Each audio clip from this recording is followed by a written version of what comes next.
Dara. A wizard arrives. Whatever the quote is. I'm too fuckered right now to even be bothered to even try and remember a quote from a series that I didn't read nor watch nor give a shit about, to be perfectly honest. Oh yeah, we're even doing a hat stream, y'all. It's like that. And I may have to like get some rice cakes or something going partway through. I'm kind of hungry. I ate before I tried to like sleep, but you know, it was,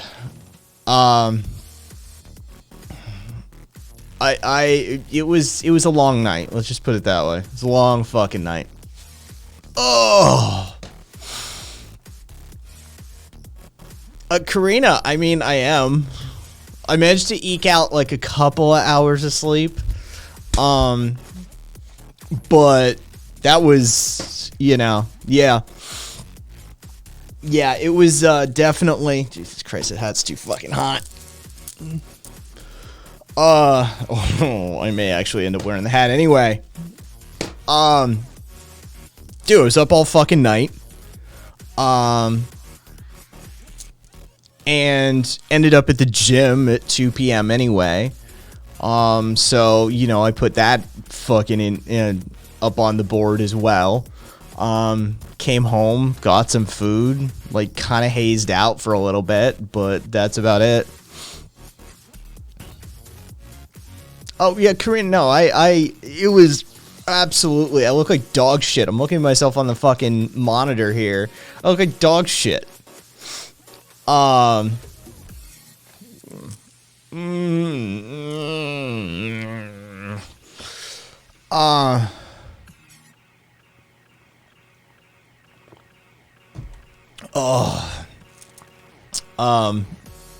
Drunken Boofer sock lip. All right. Good on you, Rev. Yeah, we'll see how and where and what and fucking all of those other words that have meaning and stuff the stream ends up in. Geez, I think I need to turn the air conditioning down even further. Or up, however you prefer to refer to that. But I need more of it. I don't think Angie's here, but yeah. I said, did anybody see the articles, the fucking thing going around that China published that, fair enough, Rev. That China published after they went into some fucking town and tried to recruit and shit, and like 1/5 of the candidates were rejected for being too fat. Others were rejected because smartphone use had damaged their eyesight, or because they had consumed too much snack food or soda, resulting in poor liver and gallbladder function. Meanwhile, 8% were rejected for abnormal enlargement of small testicular veins caused by too much masturbation. All right. Oh, it's so fucking hot, Angie. It's so fucking hot. Show of hands, guys. Enlargement of small testicular veins due to excess masturbation. How many of us are gonna fucking flag that one? Like, is that even a thing? I think the Chinese are just making shit up now. I mean, it wouldn't be the first time they did that, but I mean, they're just making shit up. They're like, fucking. I mean, I really don't buy this. I don't even. You know what? I'm a fucking.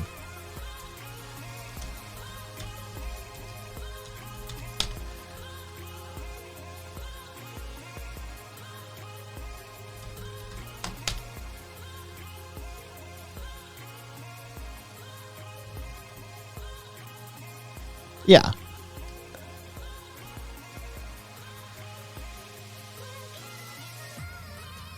No, but apparently it is a fucking. It's like an urban legend that you can cause varicose veins and varicelles and stuff like that via masturbation. But no, it's not true.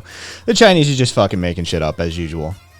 So they excluded 8% of their potential candidates for having abnormal enlargement of small testicular veins caused by too much masturbation, even though it's a natural occurring phenomenon. Good job. No military for you, veiny penis. Actually, it would be no military for you, veiny ball holder, or whatever the fuck you want to say. Oh, it's fucking, the brain is dragon ass. It is dragon ass. You should have seen, dragon ass. You should have seen me at the fucking gym. Oh, God. Oh, God, and there was a fucking, like, one of the UNLV kids was there. Like, so college age, like, weightlifter. What was he doing? I know off the top of my head. Hold on, I can do the math. Not off the top of my head, but I can do the math. So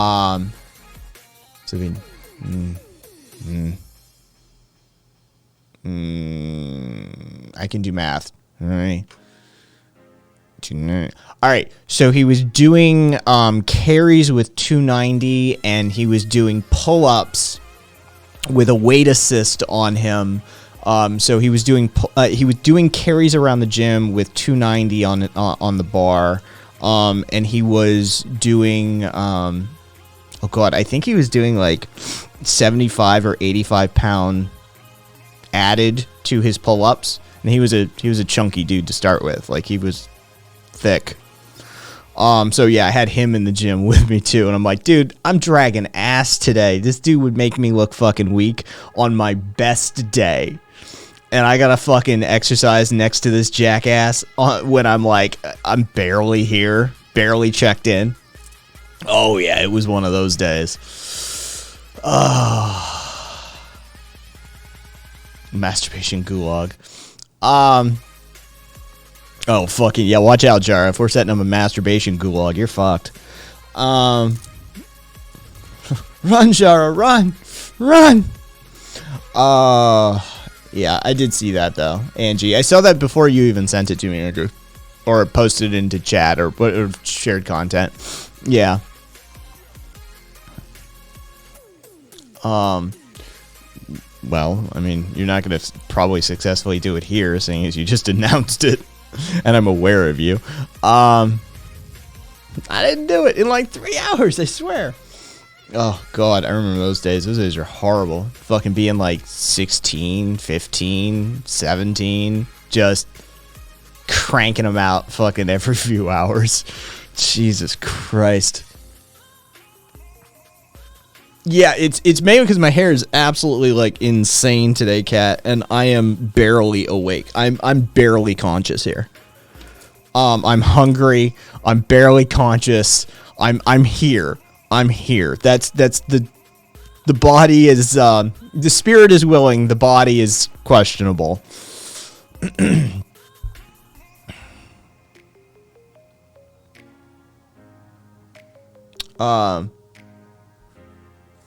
Yeah, we won't. Won't discuss my masturbatory habits.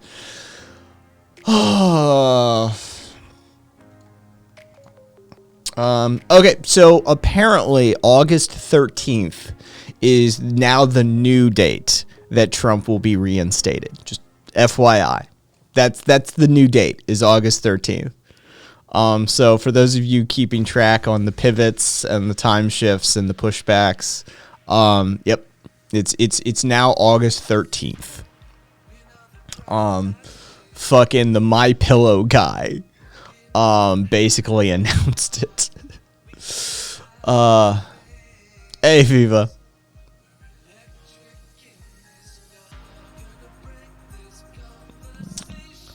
Yeah, he, fuck it, I don't,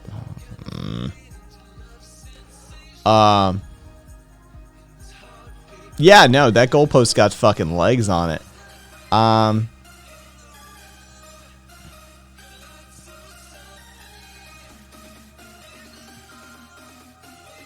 Hail Zorp.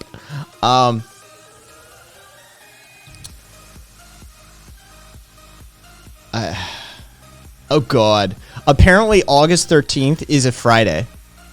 Apparently, he's saying that Friday the 13th of August will be the date of Trump's triumphant return. Oh, Jara, we're always waiting with bated breath for that sort of thing to occur. Hey, Toy. And you know what? It's a fucking night show. Any of you fucking degens want to jump on the air, let me know. Yeah, I don't know if they lost their account. I know they had one. I know there was a Trump channel, but they may have lost it. I mean, it wouldn't be surprising, right? The year is 2042. Trump has been dead for nearly a decade due to old age. Sure. This is the year. This is the year Trump is reinstated. I'm telling you, man, it's gonna happen. I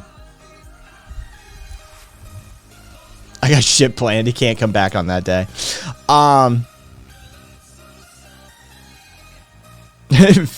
Trump 2020. So let's see. What do we got? Okay, so cool. Yeah. A man who police and prosecutors for several months said that had shot a Cleveland police officer back in July of 2020. Pierced an officer's arm, lodged in her back. Prosecutor was arguing for quite some time. Well,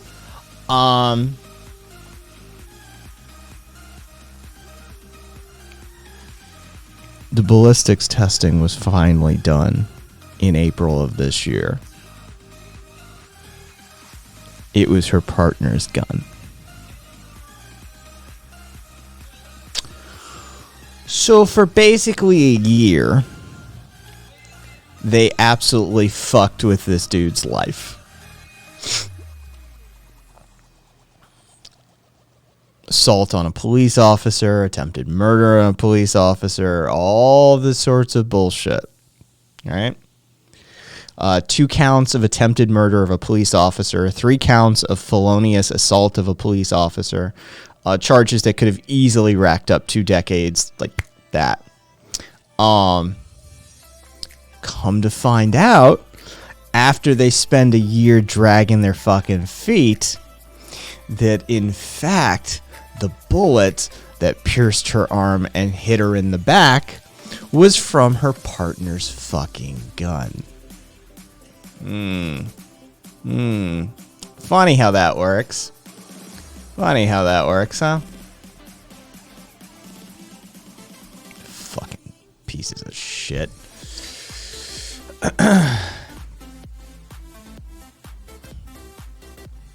Let's see. Oh, and we also have another one of these idiots. I feel like you're recklessly slandering that gun's family. Fair enough. Yeah. Let's see. 10-year-old wearing a Trump 2024 hat and cowboy boots came up to me and tried to bully me, calling me slurs. I was fucking knee-high skirt and a crop top. Oh, Jara, I kind of want to see that picture. I'm just curious. I'm curious what you look like now. But Kai, the police can only do right. They're always in the good if they're pursuing a potential criminal, no matter how many lives they ruin in the process. Exactly. My favorite, I remember the, what was it? Police accidentally shoot man with no active warrants. Headline. Yeah, that was a good one. That was a really fucking good one. People were like, that seems like a really fucked up way to say they shot an innocent man. You fucking pieces of shit. Well, he didn't have any active warrants. Excuse me?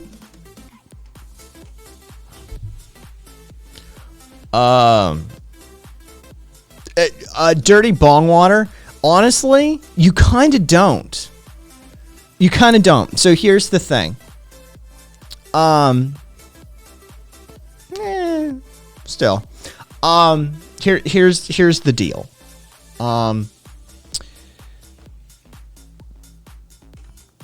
You really don't.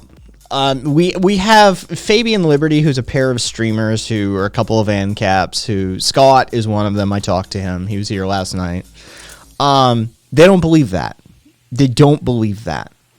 And given the fact that nobody, like, here's the thing, nobody has ever tried this shit before, right? Nobody's tried Ancapistan other than, like, just full-on feudalism and company towns, right? So the examples we have, they will argue, aren't truly laissez-faire free market capitalism, that there was state interventionism, that there was oligarchs controlling it, blah, blah, blah, blah, blah, right? And so if you mate, yeah, that dude, that's fucking brutal headline, link.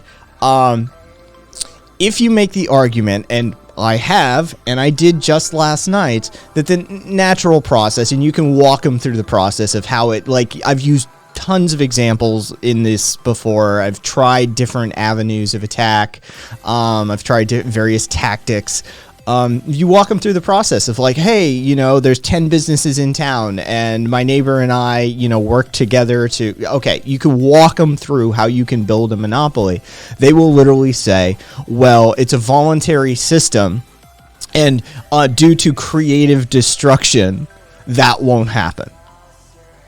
There's no convincing them. There's no convincing them. Honestly, yeah, you just can't.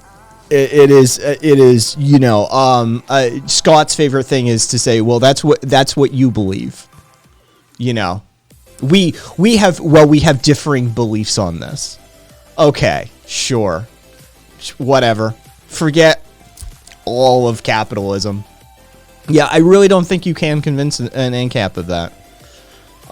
Yeah.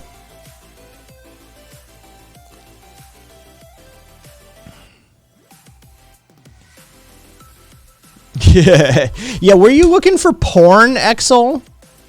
And you're like, you know, in between rubbing one out? Because, I mean, that's, from what I hear, that's the only reason to use Bing, is it's pretty decent for porn.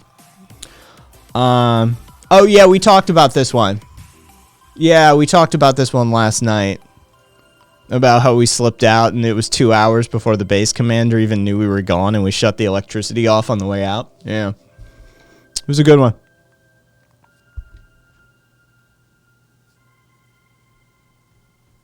Sorry, it's probably too late for that. Well, voluntary slavery, but only if I can be a slave master, says Viva.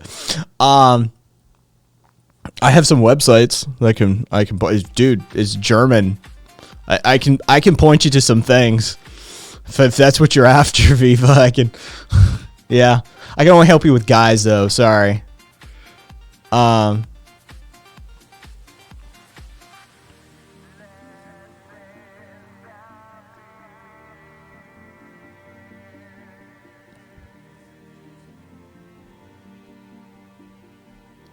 It's because we have government regulations, we have monopolies. They unironically say that, if it makes sense. Yeah, Caboose is right. Oh,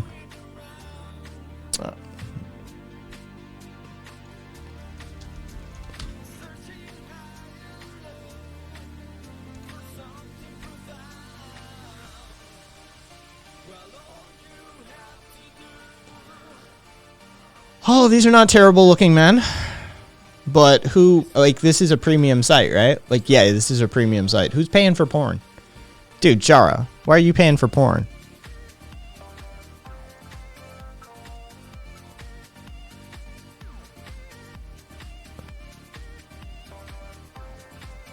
Yeah,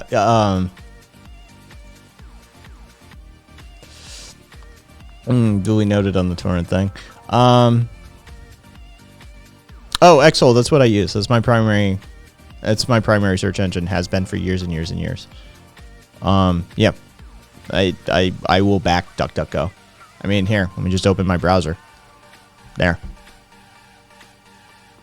It's been my primary search engine for, I mean, honestly, a lot of years now. So, yeah.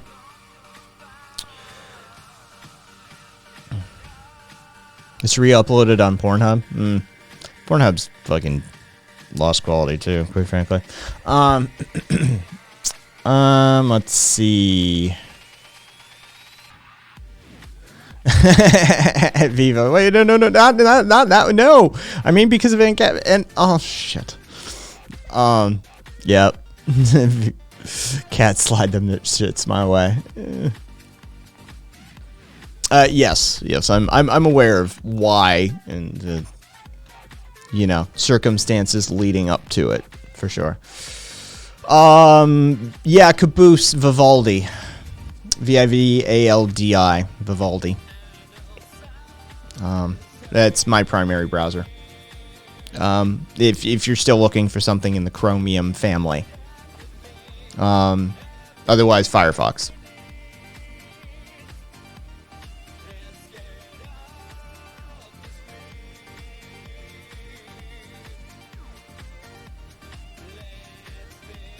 Four Seasons is fuck, bro.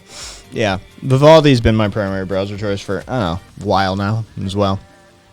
Few years at least.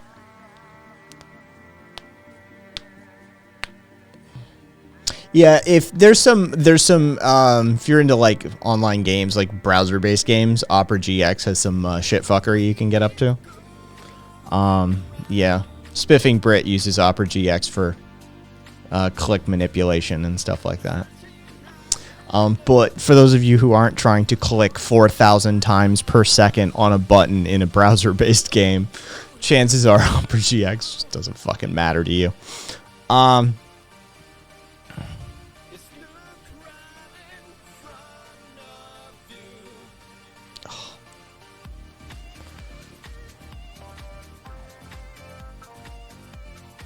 think, doesn't Firefox have free VPN or something like that now too? Or did they just build in Tor? I forget. Either way. I use PIA, so. And Viper. I actually have a couple of VPNs I use.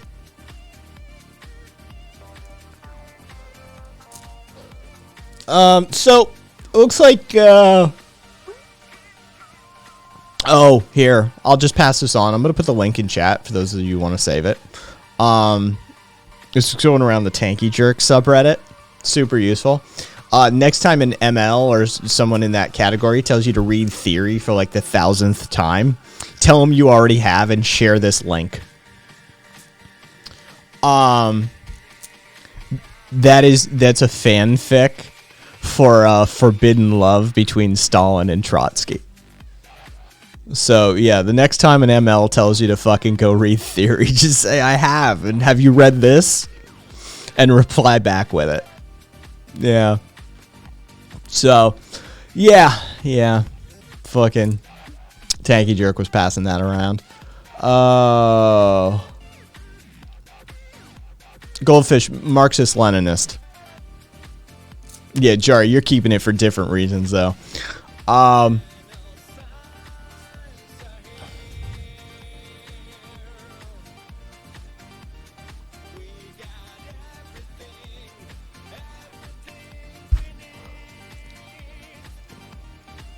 Viva, it could be.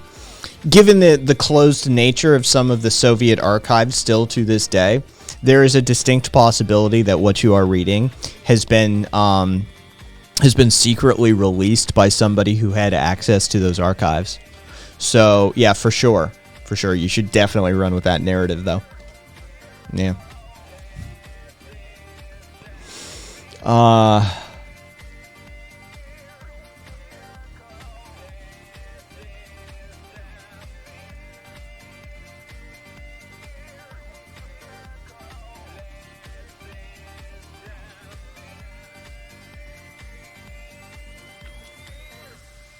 That's actually kind of decent work.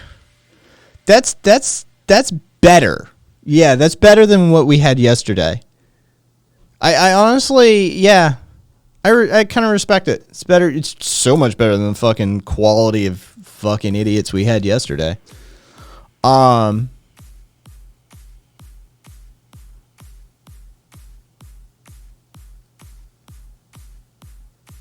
I mean, it doesn't work because your timing and your dates are completely wrong. Like, you should... Here's what you should do, Monkey. Look up the account age on the streamer you're attempting to troll using that copy pasta and alter the time frames for the streamer. Do a little customization work. And then it would really fucking play. Right? If you had like the amount of time that they were actually streaming on Twitch specified, that would work well. I was suspicious the instant that you rolled out the 3 years in the hospital bed, right? Like before I even finished the paragraph or a couple of sentences. So yeah, that would be my recommendation. It's good work. It's good work. Don't get me wrong. But I would say, yeah, look up the account age on the streamer before you use that copy pasta. Tweak the number a little bit. To bring it closer to however long they've been streaming on Twitch, and then it will play even better. But I respect it.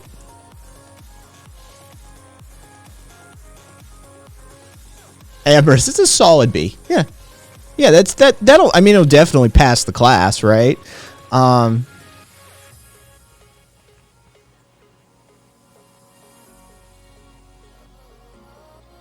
yeah, Exol.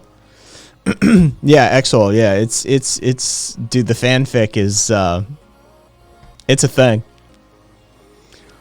So apparently the Taliban have captured 4,000 Humvees in the last month alone in Afghanistan.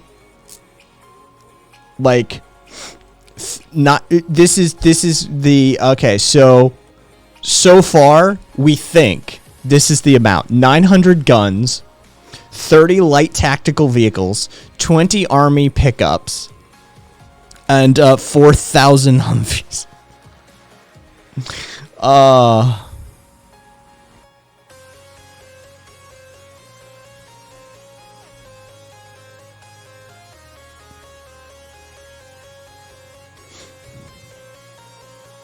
We just left a bunch of shit behind. It's the same thing the Russians did. It's the same thing the Russians did. We just left in the middle of the night. The Russians did that too. You know that, right? Like this is how you leave Afghanistan. You just pick up and leave. You're just like, well, what about all your stuff you brought here? Nah, we're good. Keep it. Straight up. That's how you leave Afghanistan. There's actually a tradition of leaving Afghanistan that way. You just pick up and leave. You're like, well, what about all of our... No. It's staying. We're not bringing it back. Yeah. Even fourth time in history. Yeah. Yeah, it's just how it works. Don't even think about it. This is how you leave Afghanistan. You just leave. Yeah. America's left the chat.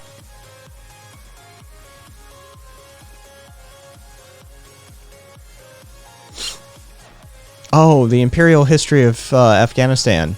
Caboose. Yeah, no, everybody's tried to fucking take that place at one point or another, but yeah.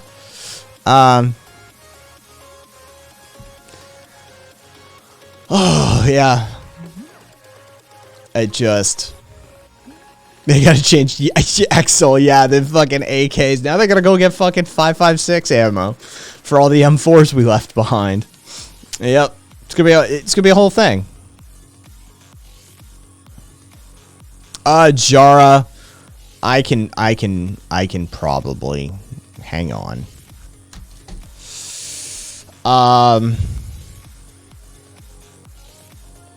Okay, I'm tired.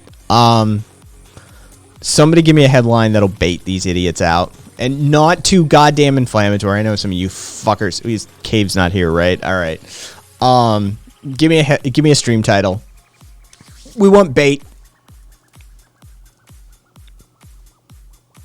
Yeah, but that's you know, if they actually make it into the stream. The stream title, though, does a lot of the heavy lifting on that matter.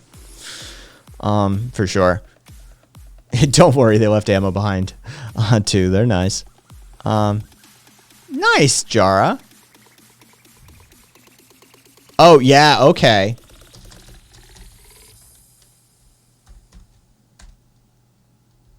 Alright, yeah, because I'll be on screen in the screenshot.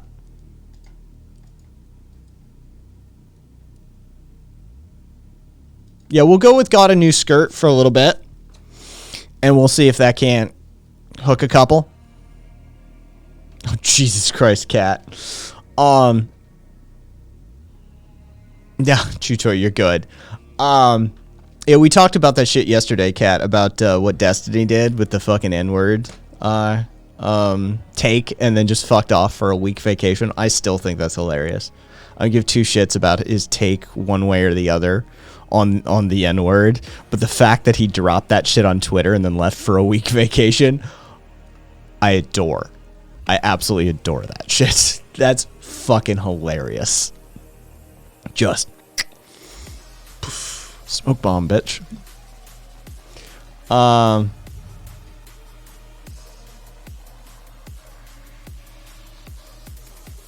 Jesus Christ.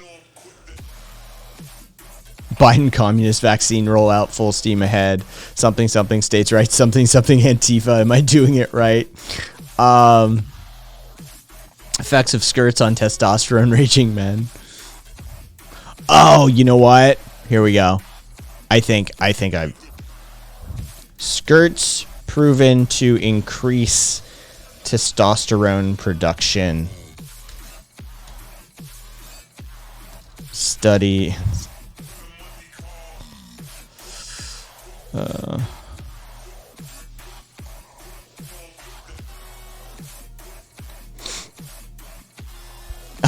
Or the old AOC is right. Dude, she fucking lives rent-free in these idiots' heads. So we're going to go with skirts proven to increase testosterone production for a bit. We'll see what that does. Why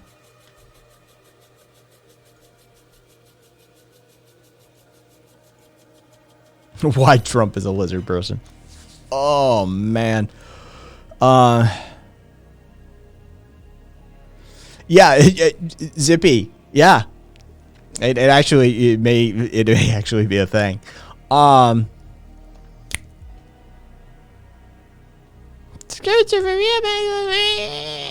Exactly, Emrys.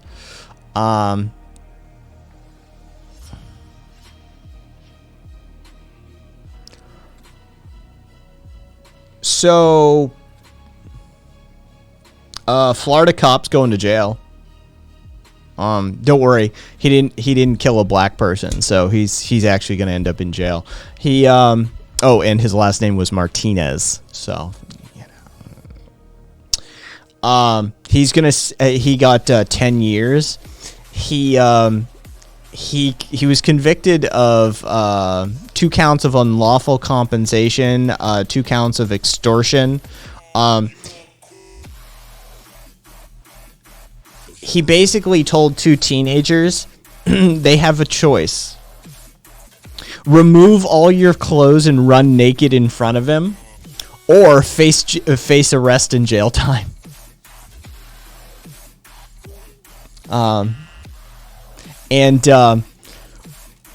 When this occurred, he was already on probation at his job at the police department. He was fired a year after the incident. Oh.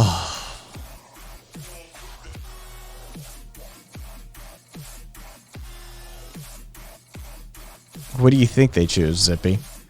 What do you think they chose? Did you guys ever think to cut Florida and see if it would float away? Dude, Amherst, Bugs Bunny gave us that idea in the, 50s. Just fucking... Yeah, trust me, we've thought about it. We think about it every couple of months, frankly.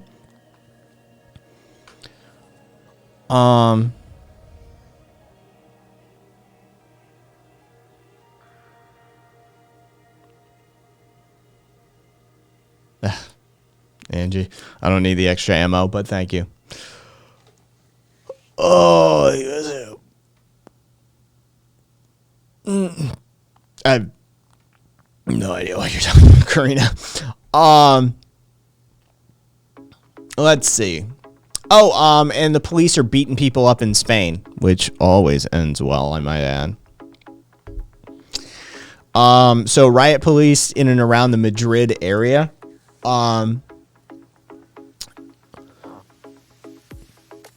The island of Florida would be fucking terrifying. Yeah, Viva, fucking the European is actually like, oh, yeah. Yeah, when that happens in Spain, shit gets real. Madrid. So basically, like several thousands of people came out to protest the killing of Samuel Luis. He's a gay man who was beaten. He was beaten to death by a gang of at least a dozen men who assumed he was recording them outside a nightclub in northwest Spain. Just on July 3rd. And so, yeah, like it sort of took off in the Spanish populace. And so they started protesting the actions of some of their fellow countrymen. And, well, the police came out and started cracking skulls, like literally brutally beating people down with like truncheons and shit in the streets. So, you know. Oh, moths. Moths, yes, okay. Oh, Jesus. Caboose's internet is out again.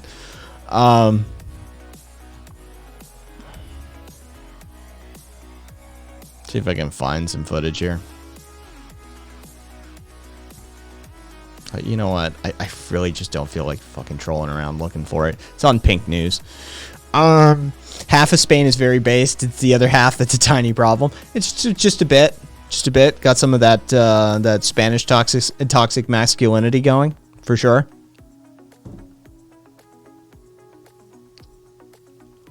And I enjoyed this. This was a thing that I enjoyed.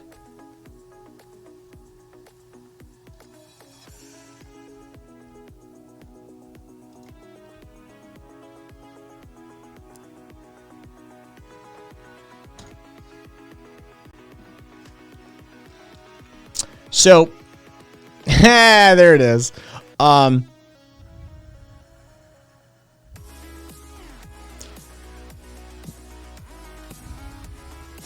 This is Belgian politicians. The project is called the Flemish Scrollers. Somebody built a tracking software to utilize footage from the Belgian Parliament. And what it does is it tracks how long politicians are on their phones while they are supposed to be doing the job of, you know, a parliamentarian. And so they, yeah, this is a fun little project that the open source community in Belgium set up. It's I think this is a thing we should all be doing. Just to fuck with politicians, because they sit there like just scrolling their phone. It's like, bitch, don't you have like a job to do? Oh, and it's automated. Like, it's automated. There's a bot. They built a bot to do it. So it literally just pulls the public access video and scans it, analyzes it, and then uploads the result data to the internet. So it's just automatic. Yeah.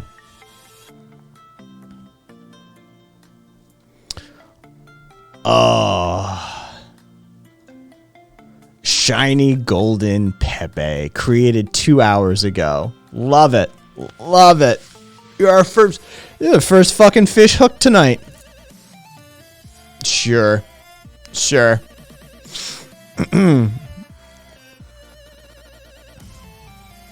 Cassiopeia, exactly. Instead of maybe browsing, they should pass some facial recognition regulations. Yeah, you know what the regulation would be, Cassiopeia? It's not allowed to be used on politicians or in government buildings. That would be the fucking thing that they would do. Yeah. Or they would just restrict the video access to the parliamentarian hearings. Right? Yeah, parliament hearings are now, like, no video is allowed to be recorded.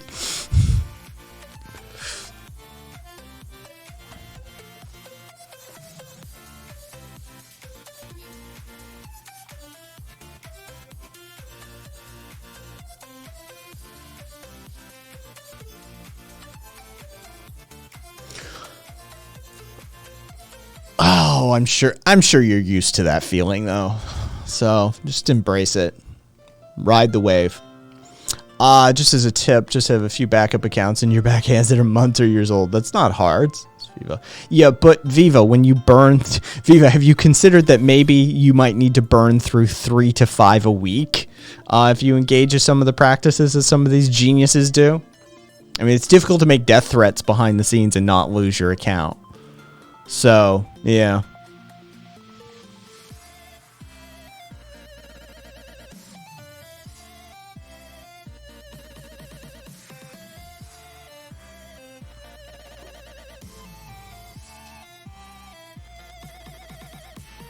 That's right. That probably is the truth, Exel. I've never had to look into it, but that's probably... It's probably a thing. So we'll stop punching down. Welcome, Shiny Golden Pepe. You have to understand that your account name is super suspicious, right? Hey, Chainsaw.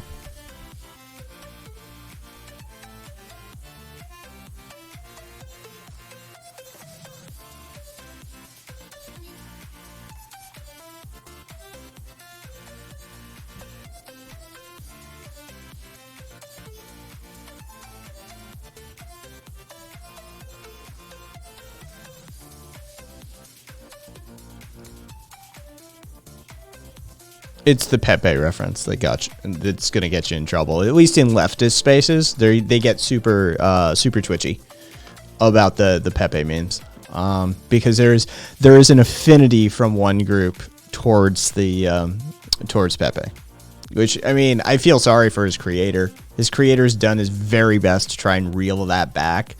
But the truth of the matter is that the affinity has been created. The association is established in the minds of the populace. So, one way or the other.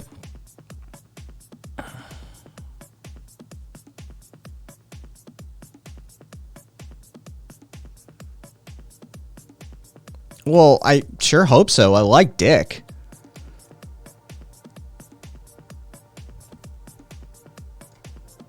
I mean... Nail polish is gay. Yeah, for sure.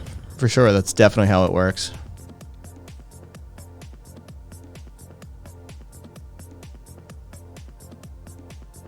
Yeah, great. Like, there's just no way around that. Pepe has been effectively stolen. Yeah. I really do feel sorry for his creator. But, yeah. Telling a gay dude something is gay, really, it's sort of, you know, water off a duck's back, if you're familiar with this idiom.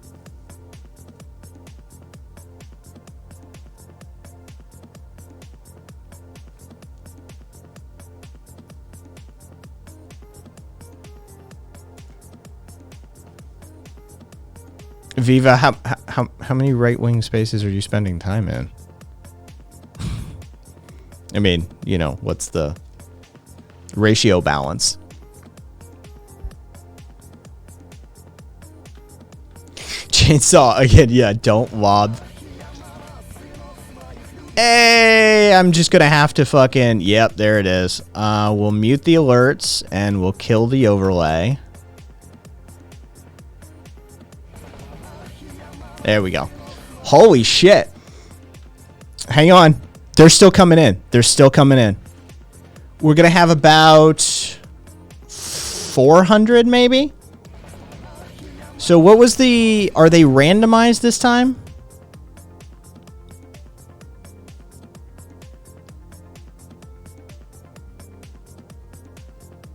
I mean, they always get purged. Let's see. They always get purged. It's not even... Oh, that's right. Fucking... Kez gifted me a fucking thing, too. I forgot. Hang on, let me clear that.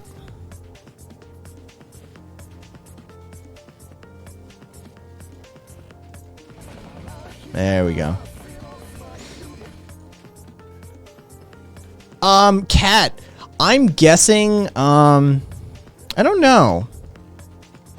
I don't know what I'm guess if I had to guess the fact that the let's see, hang on, overlays.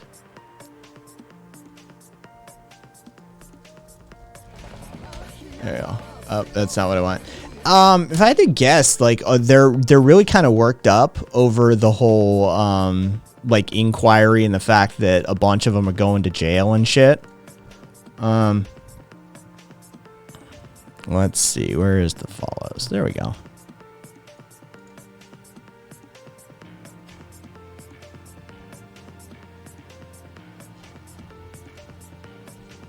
There.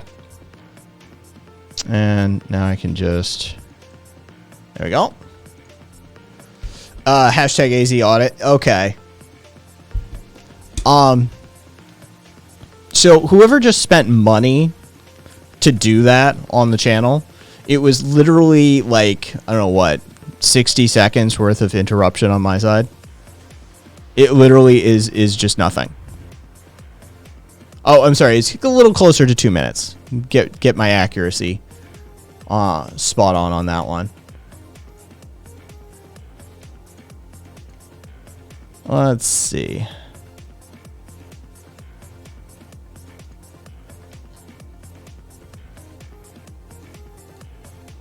See what happens if I do that.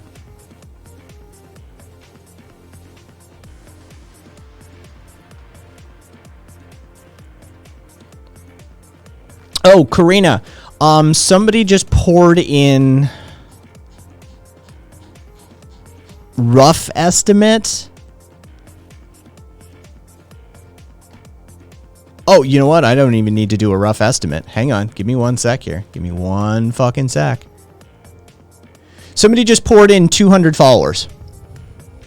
Somebody just spent a couple of bucks attempting to spam like 400, maybe 200 to 400 followers, something in that order of magnitude, into chat, not realizing that, one, the followers will be purged from the list, and two, all I have to do is go to the Streamlabs dashboard that handles the alert system, and disable it and re-enable it, and it clears the queue.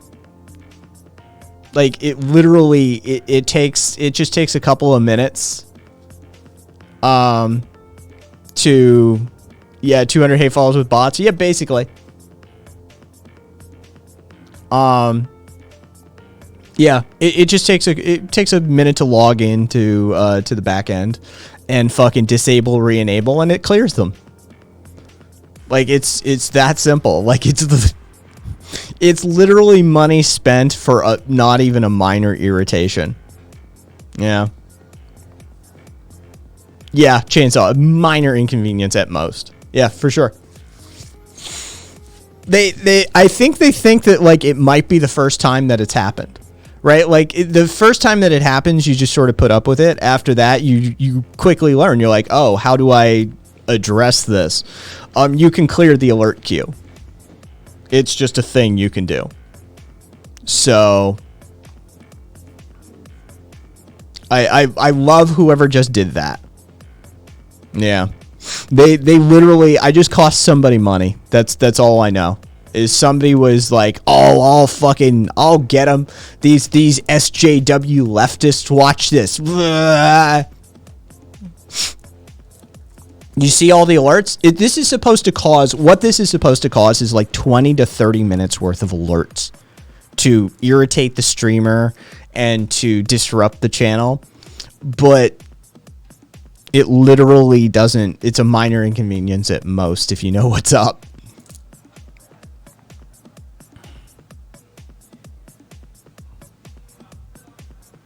Well, Deathbox, does it make you feel any better about this if I told you that it was part of a 5.5 hour spa day package in which I went and got a massage, a facial, a seaweed wrap, a mani-pedi, microdermabrasion? It's a whole fucking afternoon of capitalist treatment right? Does that make you feel better if I spent hundreds of dollars and this is the end result? Slightly.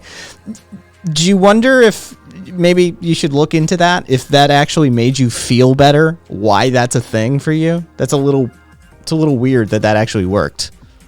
You should probably look into that then. It's cringe if you paint your own nails, but if you pay someone else to do it, that's better. That feels strange. That feels strange. It should be the other way around. You know, I'm bored painting my own fingernails, whatever the fuck, right? The boyfriend or the girlfriend is painting the fingernails. Like my nail technician, her boyfriend, he had fabulous nails, because she paints his nails all the time. And so it's weird that paying someone to do this makes you feel better about it. Yeah, you might want to look into that. Oh, Zippy.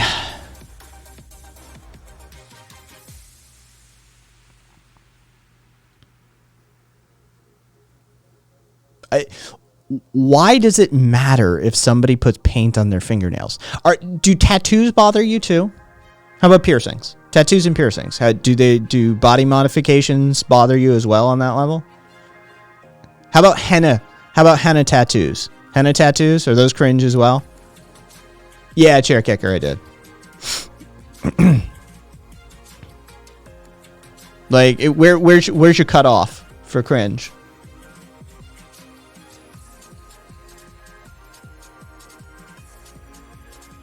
I don't give a shit.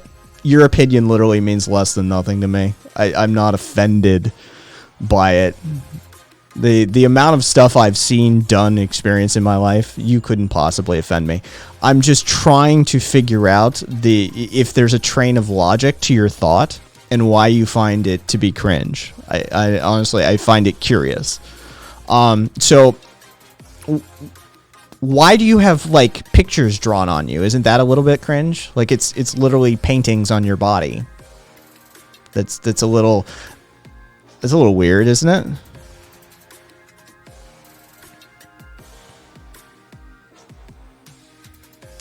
Yeah, Karina, and you need a top coat. She did a really thorough top coat on mine. Just watching her do it. Yeah. Yeah, and you know, is it good artwork? Like, did you pay for quality?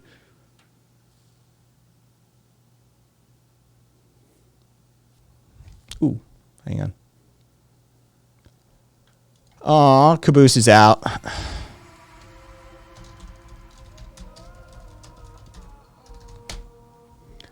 Oh yeah, dude. Cupcake, trust me, I know.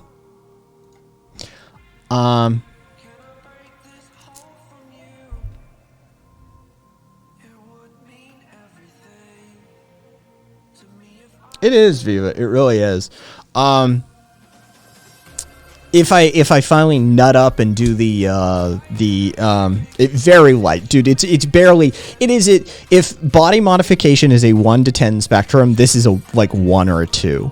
But if I finally nut up, and fucking get one of the genital piercings I've been after for a number of years that I've been thinking about, dude, I spent some time tracking down, who is the best piercer for this in the Las Vegas Valley. Like, who does this?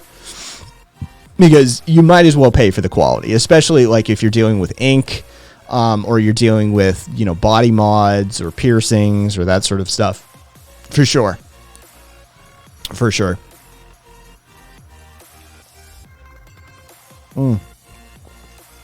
Yeah. See, here's the thing. Deathbox. The only reason it was a sense of whimsy. It was going to be clear.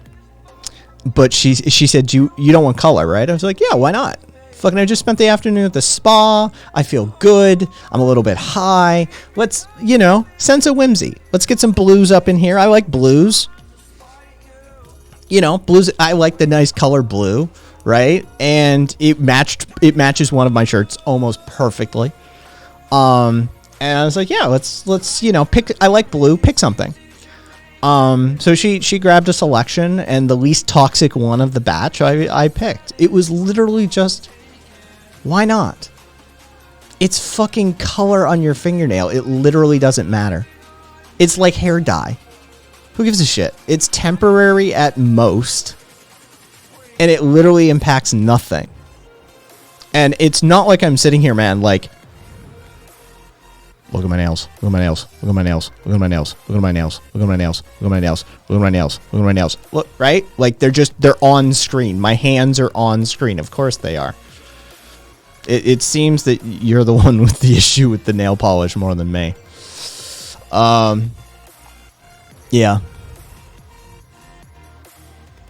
I mean, my trainer, who's a Spartan racer, used to paint his nails all the fuck time. He just doesn't anymore because, frankly, doing some of the races, he's like, I'll just chip them quickly. And he's very straight. Yeah. You've got an odd idea of masculinity. Maybe not odd, but outdated is how I would say that. But either way, you do you. I'm looking forward to the Twitch-friendly peen stream piercing. Dude, we're not going to stream that. I'm going to try and record from an angle that if I'll try and get a video and we'll share that on Discord. But I'm not gonna fucking stream that shit. For sure. But I will save it for posterity so you can hear the out of me. Yeah.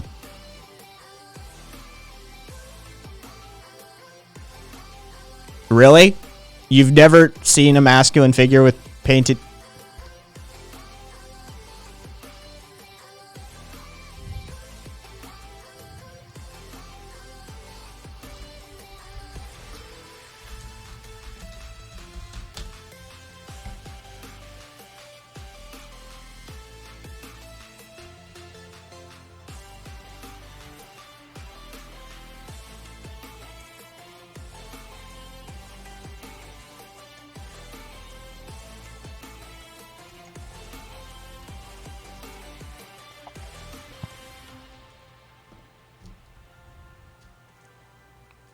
Here's a guy who fights for a living, wearing like all sorts of different colored nail polish.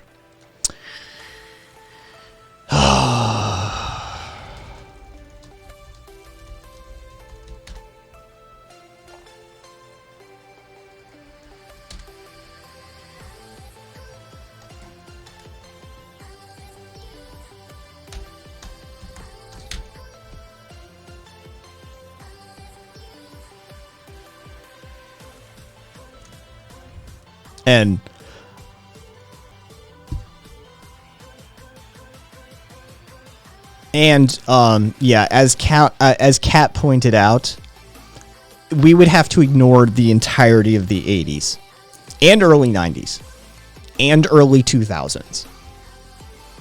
Basically all of the dudes just getting slaying mad fucking pussy. Mad fucking pussy. Are you shitting me? Guys that are racking up numbers that make you, like, seriously. High hundreds into thousands sometimes. Nail polish. Fucking tights. Lycra and spandex tights and long fucking teased out hair and nail polish. Just getting mad laid. Like, you know, and then the emo scene in the fucking 2000s. And, I mean... Basically, yeah, you have no leg to stand on in that argument. Like, show me a masculine man who fucking wear nail polish. Try, like, most of the music industry for decades. Some MMA fighters. Dude, like, literally bodybuilders. Spartan racers. I mean, this is literally, like, it's weird that this even matters to you. I wonder why this is even a thing for you.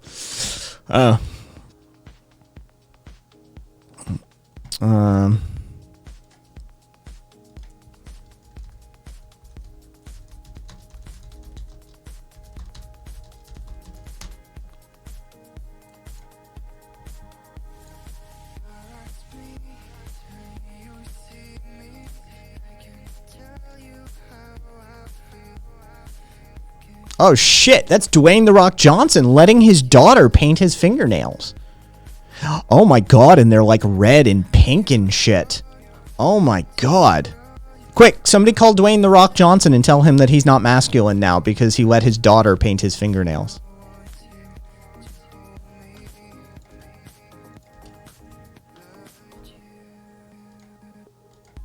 You're a goofball. It's okay. Everybody's able to be a goofball.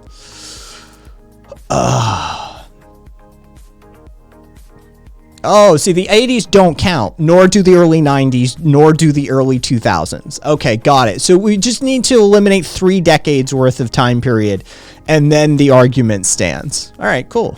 All right.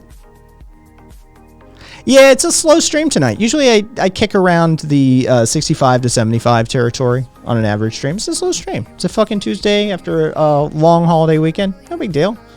Dude, some of my favorite streamers, like Crash Keck, fucking, he'll do a stream with like 7 people, even though he's a Twitch partner, right? Like, who gives a shit? I don't care. That's the thing.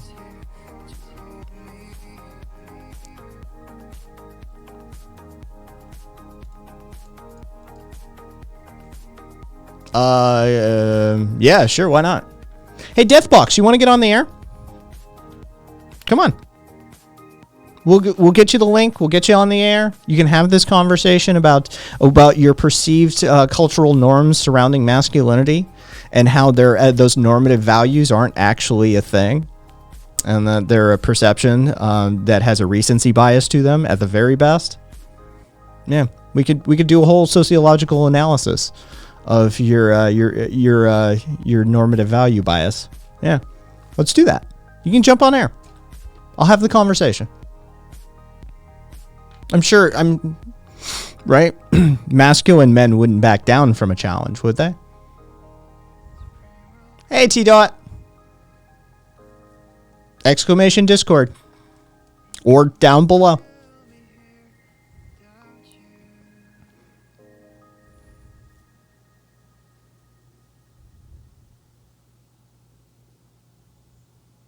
And just know, if you start to scream gamer words on air, we will mass report your account and get it pulled basically within the hour. This is your fair warning. If you try and fuck with the stream and do some TOS shit, we will pull your account. Just fair warning.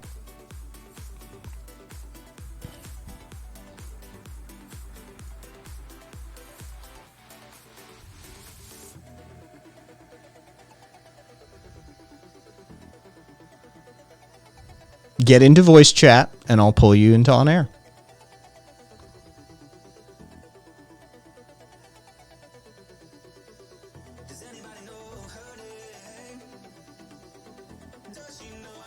T-Dot, hey Funky. Hey T-Dot, what the fuck did you do to get banned last night? What the fuck were you on about? I saw you caught a ban on public. Oh, we're doing this again? Alright, hang on. Give me one sec. Well.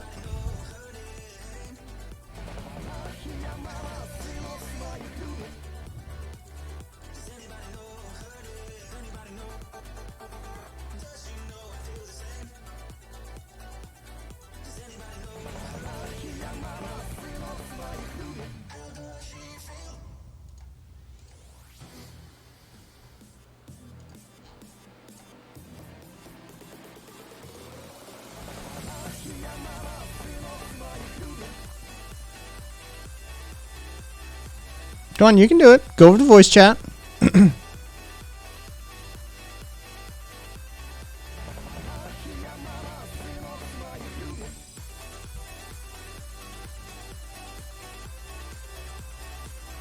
Not you, T-Dot.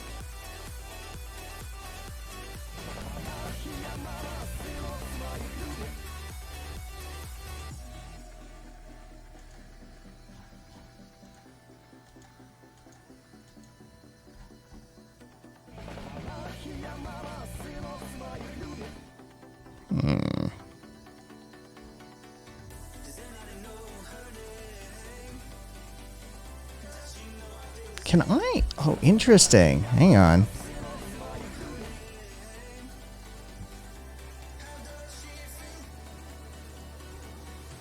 I had no idea that was even a feature.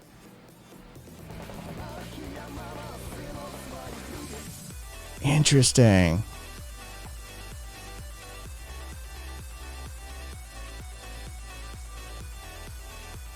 One sec. I'm just looking at my alert box panel. Interesting.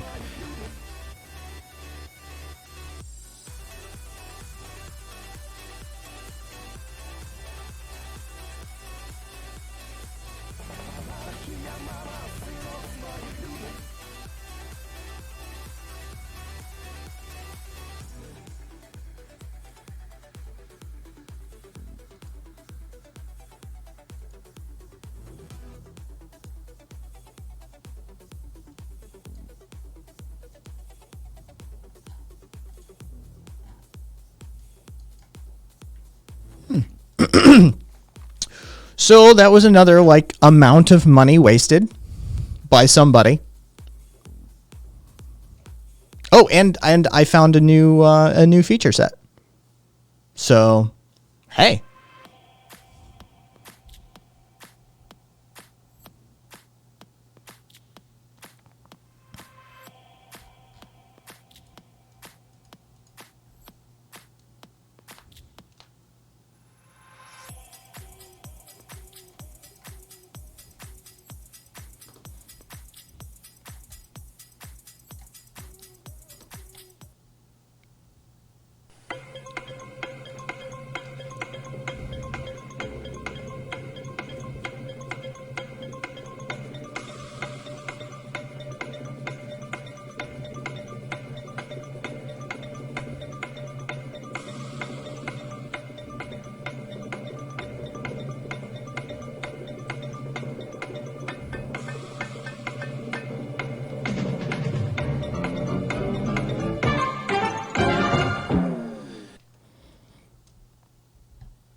Yeah, I added that as a sound cue a while back.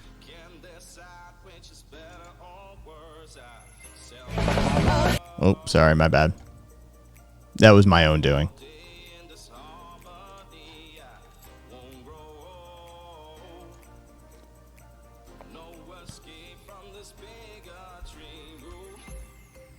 No, you haven't. I'm looking at it.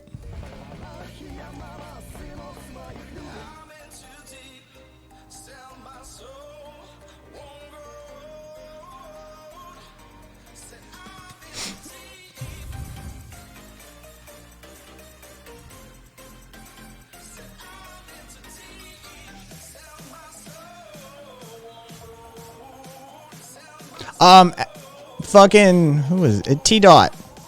Feel free.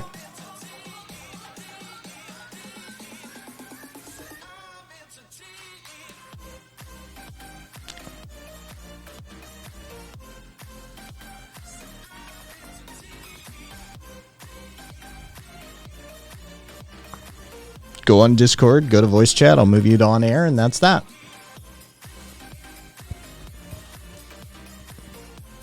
We literally watched your account get added. Excuses! I love it. Remember Kai's rule, everybody. 98% of those who talk shit, when it comes time to actually get on air, what do we see? Yes. Hey, boss.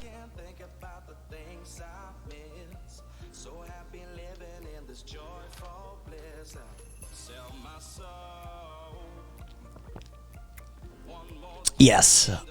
Don't be a wreck.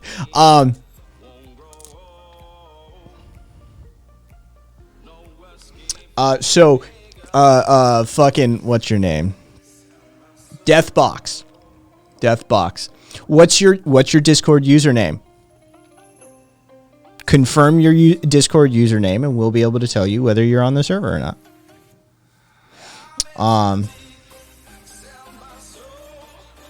Because T-Dot just joined successfully using the same link that you have.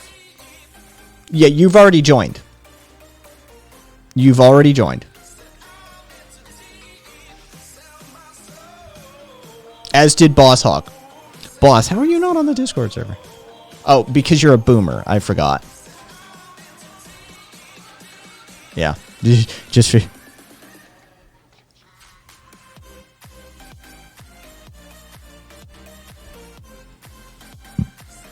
Oh, let's see.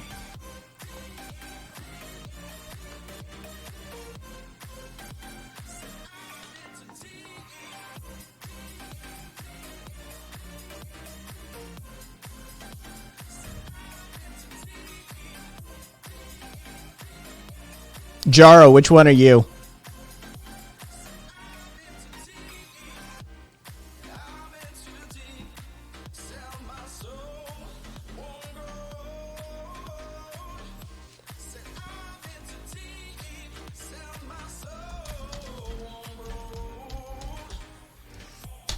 There.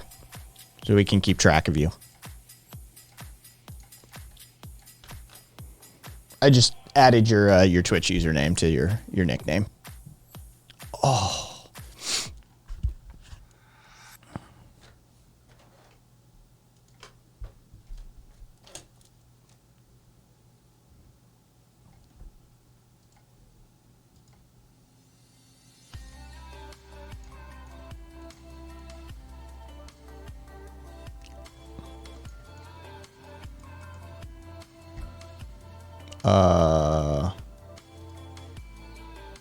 Not to me, you didn't. Or at least it hasn't come in. It is Cassiopeia. I was. I don't know. I think I might have jumped out on accident because I drew too many Discords. I had to downsize and left this one by accident. That's okay, boss. It's okay, boss. Yeah, I don't believe you. Karina's giving you the benefit of the doubt. I'm not. Hey, Skalaru, what's up, my man? Oh.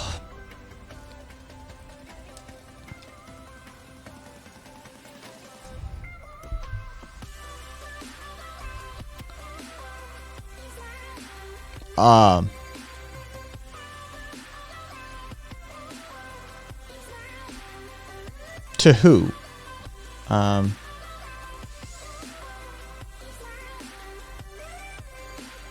Pending. No.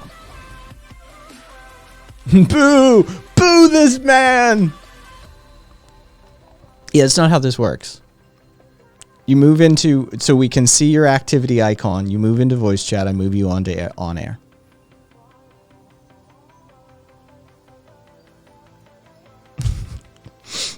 Fucking A.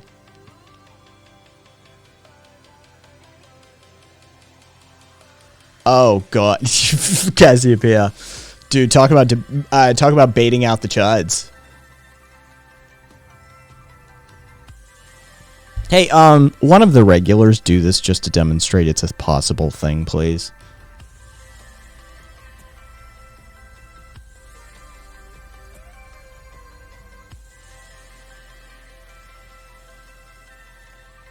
Oh look. Jara, who just joined the Discord server moments ago, managed to get into voice chat with me. And hey there, Chair Kicker. Oh, we got both of them are muted. Chair Kicker's actually deafened as well, but it is entirely possible. And there's Karina proving that you can do it as well. It's not complicated.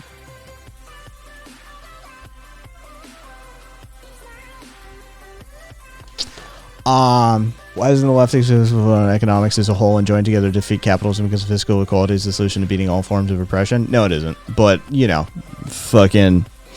You're leaving out a whole host of coercive and oppressive factors, utilizing authoritarian measures.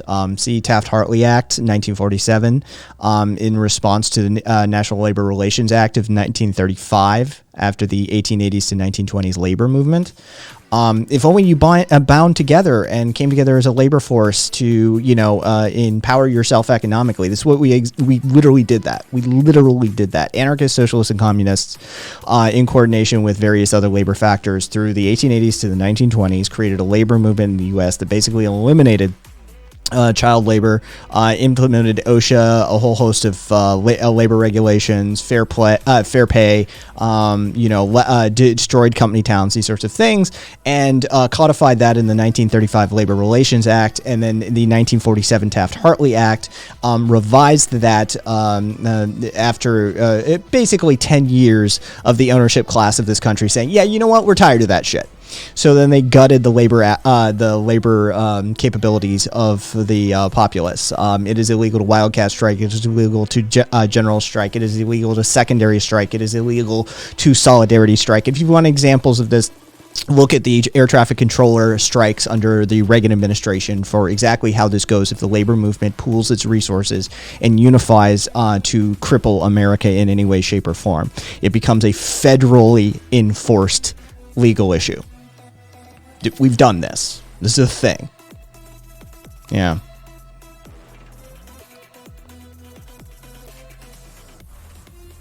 Yeah, see, this is the thing. When you're dealing with the likes of Eric Prince, who has a literal mercenary army, this is the modern day Pinkertons. All right? Are you familiar with the Pinkertons? It doesn't matter what you try and do, right? Like, until you educate your populace and you address the police state issue, none of your organizing matters. First issue of the day is to address the police state. Second issue of the day is to properly educate the populace.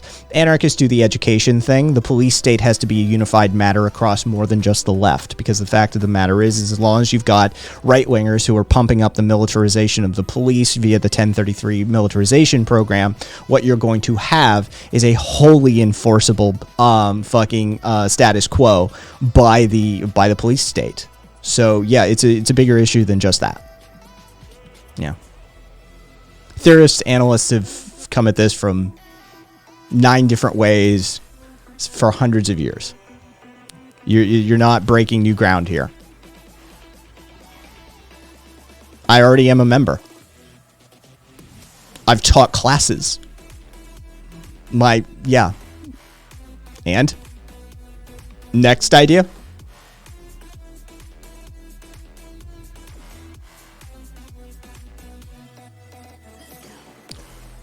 Yeah, you can't, T-Dot, you go to voice chat and I move you. The on-air is always locked.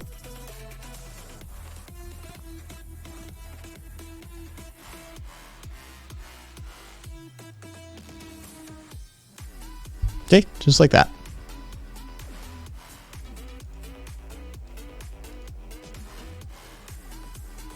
Fuck, I just went to fill up my car. Thanks, Biden.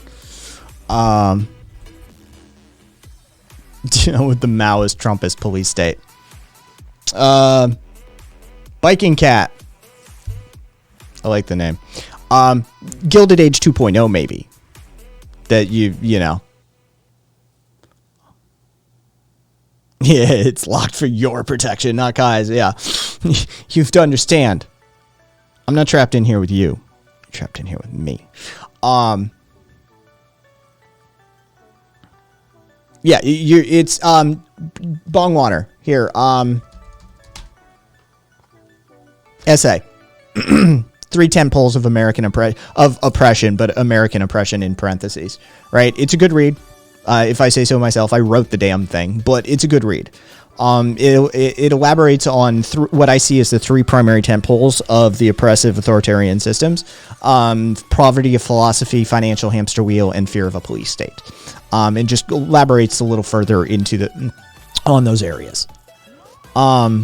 So yeah, I truly do believe, that until you address the fear of the police state issue, that's your bootstrapping issue. Because if you protest healthcare, if you protest economic inequality, if you organize the union labor, if you manage to solidarity strike or any of these sorts of things in any significant capacity, they will shut you the fuck down. using police, National Guard, whatever their means or methods that they have available to them at that time, right? So you've got a poverty philosophy issue that is basically you've been denied the education, you've been denied the tools of analysis, you've been denied the philosophy that you need to understand who and how and why and who is fucking you, right? So you don't even have those tools of analysis available to you usually. So people fall into like the red and blue traps and stuff like that. And then beyond that, you have the financial hamster wheel that keeps you, as long as the system can keep you on that financial hamster wheel, you can't have an opportunity to rectify the poverty of philosophy issue. So you can't even gain those tools of analysis if you realize at a later age that like, holy shit, I missed out on like, you know, whole reams of information that I need to functionally operate, to properly function in this society.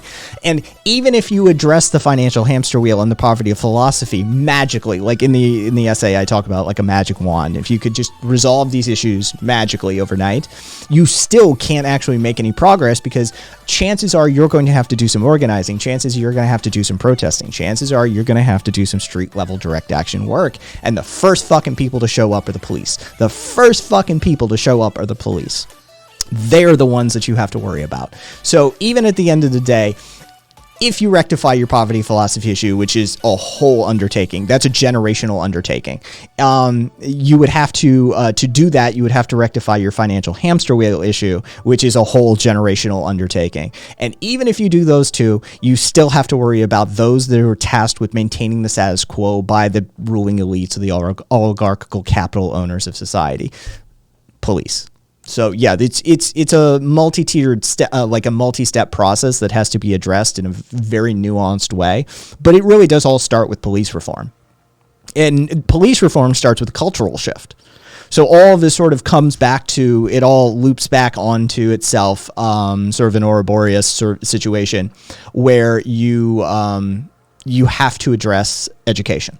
You have to start having the conversation with people. You have to have that sort of, the origins of and problems with modern policing conversation that I have with people on a regular basis, it seems like. Yeah, it's a whole thing. It's a whole thing. Yeah, bong water. Yeah, basically. I mean, in addition to, but you got to teach people why. So that all starts with the conversation. The thing is, we've been hamstrung as a society, a culture. We've been set back by decades and decades because of, I mean, I don't want to be like cliched and blame the boomers for shit, but I mean, the fact of the matter is that the boomers and the boomers and the generation right before them, the silent generation, and then the boomers, but basically had this policy, culturally implemented policy of like, you don't talk about politics or religion, things that get people angry, right? Things that people get heated about. They didn't talk about, right? They did plenty of shit. They got up to all sorts of levels of shit fuckery, and they screwed our system, 8 ways to Sunday. But you don't have those conversations. That's impolite. Yeah, well, you know what? You motherfuckers are literally climbing up the ladder and then pulling the ladder up behind yourselves. And, like, what the fuck are we to do? So I know you don't want this uncomfortable conversation over dinner, but this is what we're going to have to do. We're going to have this uncomfortable conversation over dinner. So strap the fuck in. Right, and we've come around a little bit on in society on that. Like the Gen X, slightly apathetic. Millennials, way more engaged. My generation's way more engaged. And Zoomers, I'm a little concerned about the Zoomers, but the Zoomers are also in that millennial category of fuck that. No, we're going to talk about politics. Like, we're going to talk about religion. We're going to talk about economics because we need to have these conversations, and those conversations are happening right now. So, that engagement is increasing on a daily basis, I would imagine, to one extent or another. So, yeah.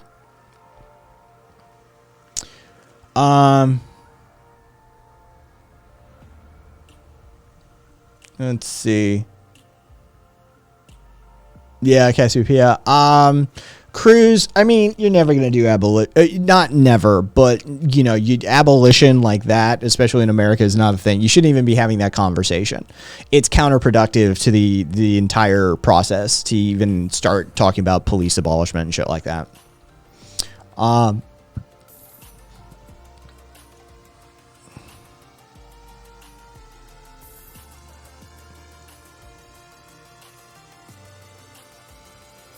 Hey, nice shoes, yo.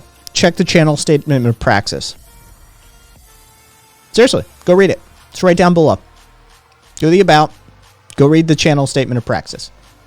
You had to agree to it to come in here. You had to click it. It was on the rule set. But go reread it. Think about somebody who crafted that statement. Think about how they probably feel about cancel culture. Right? And by the way, the people who do the majority of the cancel culture are actually right-wing Christians. They've been screaming about canceling shit for fucking my entire life. Whether it was Satanic Panic or D&D or Alice Cooper or fucking punk rock or Eminem. Dude, the right-wing conservatives have been screaming about canceling shit my entire fucking life. Now, I'm not about to sit here and say that they are the only ones doing it. By all means, I would much prefer to have the conversation. But yeah, Little Nas X, CRT, like they're constantly screaming about canceling shit. The Dixie Chicks under the Bush administration, I don't know how old you are, but the Dixie Chicks burning the Dixie Chicks dared come out and say the Iraq war was a bunch of bullshit. So what do? We fucking burn their CDs and fucking, that sort of shit, right? Like they're constantly screaming about fucking cancel culture, right? So don't even that's only the fucking blue-haired SJWs that do that. Oh, for fuck's sake. Come on. I've been alive for almost 4 decades at this point. You think I haven't seen my fair share of cancel culture? Right? Like, literally, the Satanic Panic of the late 80s was fucking ridiculous, and it was driven wholly by right-wing conservatives. Christians. Right? The fucking moral outrage, the moral turpitude outrage from Tipper Gore about music in the early 90s, fucking dragging the likes of Alice Cooper and shit in front of congressional hearings because of our blessed children might hear lyrics that fucking Frank Zappa's having to go up before congressional committee hearings and defend his music because Tipper fucking Gore is outraged about his lyrics, right? Because, well, frankly, they're anti-authoritarian. Yeah, so, miss me with that shit. I've been around too long to even fall for that crap.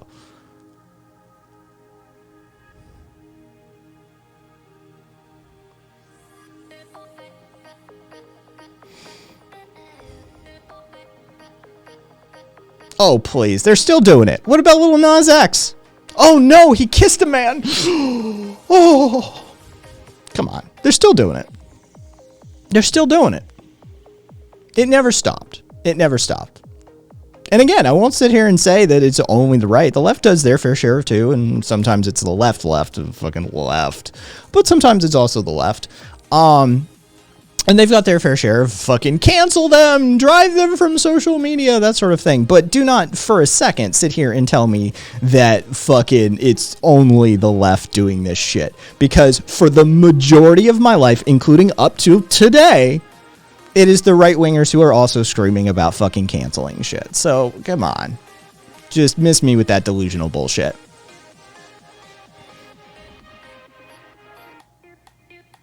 Viva's right. McCarthyism was weaponized cancel culture.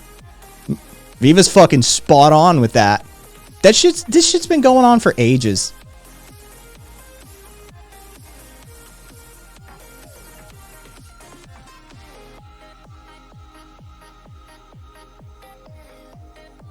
Well, capitalism. If it sells, it sells, right? I mean, if there's a market for blood-dropped shoes, is it not like there's a demand, so he's filling a supply, right? Like, this is basic economic forces. These are basic market forces. As far as I'm concerned, Lil Nas X is just being a good American, a good capitalist, right? Right? Like, that's... I can't see the difference.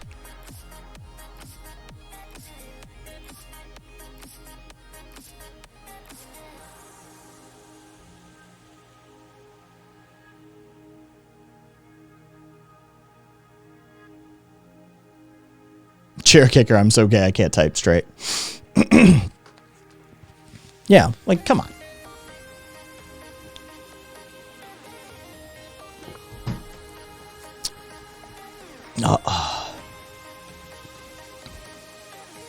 Hey, I mean, if that's the defense, I got no problem arguing from both sides of the aisle. I don't belong to both sides of the aisle.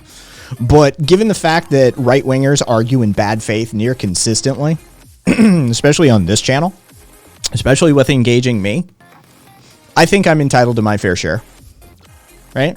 Like, all I'm asking is for ideological self-consistency. Right? That's literally all I'm asking for. So is Lil Nas not participating in the market market appropriately? He created a demand. He's fulfilling a supply. He's not forcing anybody to purchase anything. This is a voluntary association between. This is a voluntary transactional relationship, right? Like see, that's my issue here. Is I'm looking for ideological self-consistency. I don't give a shit whether he participates in capitalism or not. I would prefer him not to. I'd prefer him to open source create an open source demon shoe project or something like that, right? That would be my ideal, right? Let's get some extraordinarily low cost shoes made locally using fair trade materials, those sorts of things. This would be my ideal. But all I'm looking for from right-wingers is self-consistency within their ideological spectrum. And when they scream about fucking, like, blood on shoes from Lil Nas, it's like, one, no one's being harmed here. Two, he's just engaging in the marketplace. And three, it literally doesn't affect you. So therefore, based on the whole individual autonomy, sovereignty, these sorts of principles, right? You should have nothing to say about it. But they never do. Right? Like, that's the thing, is they are ideologically inconsistent.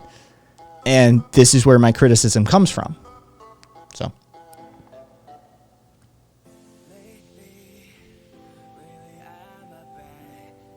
I want a screenshot. I want a screenshot. Send it. I want to see it.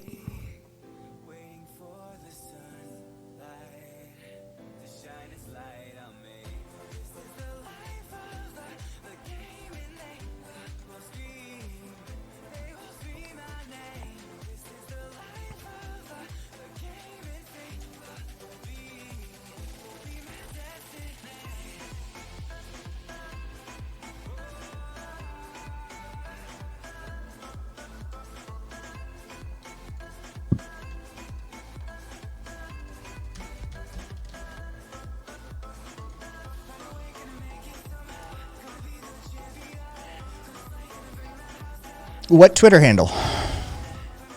Post your link. Post the link to the post. Put it in chat. Or put it in chat. There we go.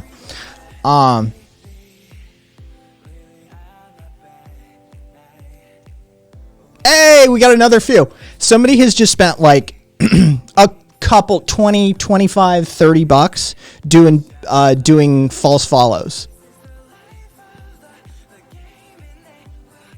Oh, well, I mean, that's just the font, Exel. They're not even monitoring. Like, I've got them disabled.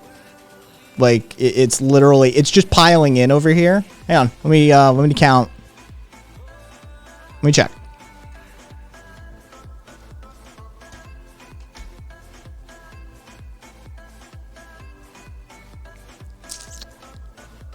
Yep.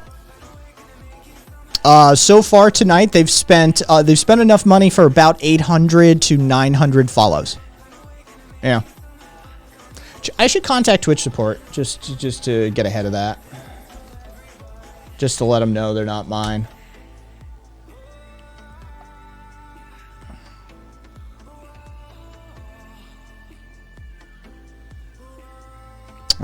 Category.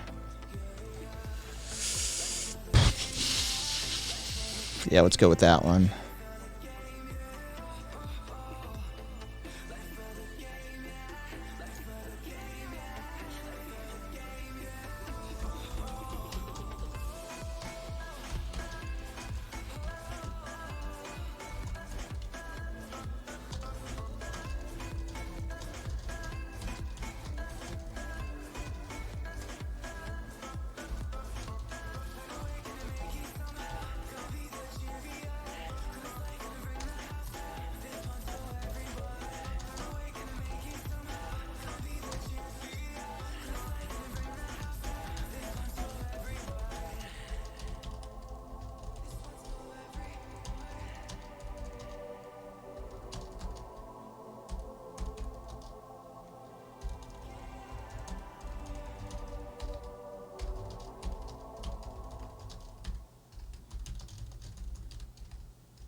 There we go.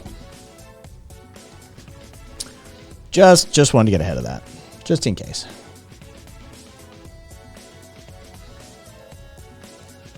Hey, Cricktack. Alright, so let me go back. T-Dot, you're on the air, my man. Like, you've been on the air for fucking ages. You just need to speak. Like, you would. It's you, man.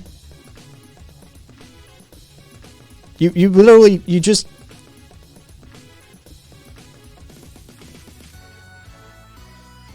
That's you.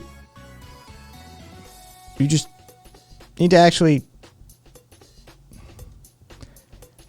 You need to stay in on air to be heard on air. First off, stop moving from on air to voice chat. That's issue number one. And two, you need only speak. Anyway.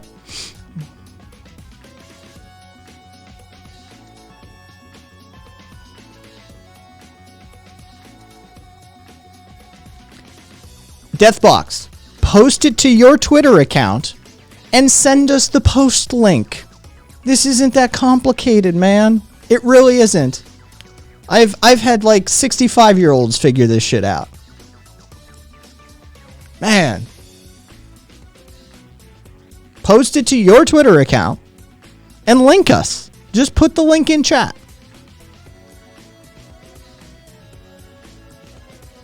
All of my stuff. I do not believe you. All of my stuff is below. Twitter handles, web pages, email address, Discord link. You could literally use a secure form system to upload it securely to me. If you wanted to have a secure comms transmission even. Like, come on, man.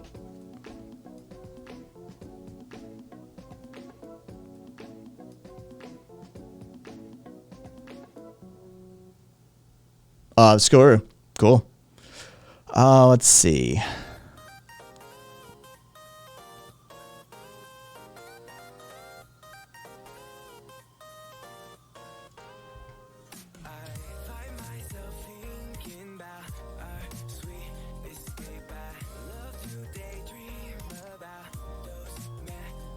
You don't need to send me a friend request. You just need to join voice chat.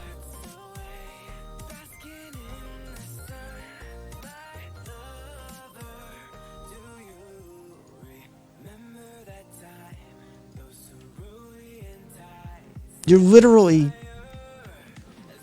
on the left-hand side of Discord to the right of where the server icons are.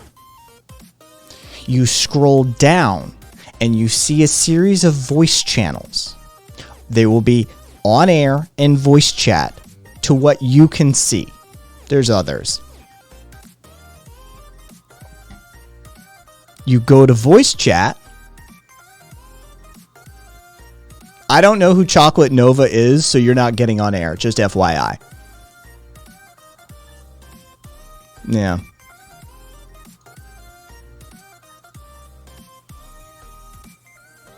Yeah, well, whatever.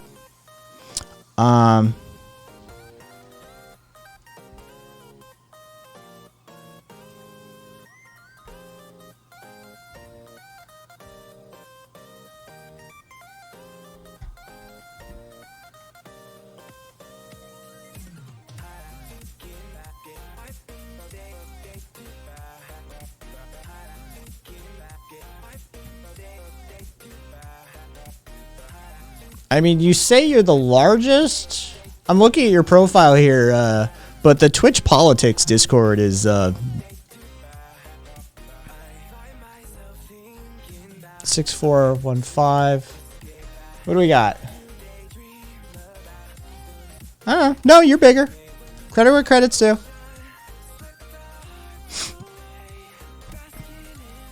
So welcome, Politics Discord. Watch this.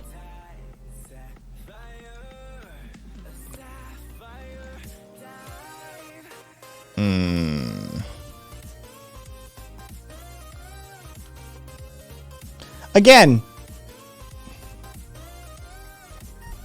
watch this.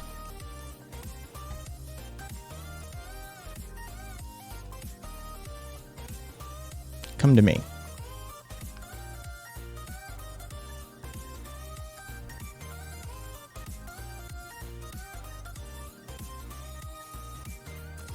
Okay. Hey, death blocks. This. Okay? This is what you're looking for. Not a friend request, not a fucking call. And if you don't have these options, then you haven't done the onboarding welcome thing.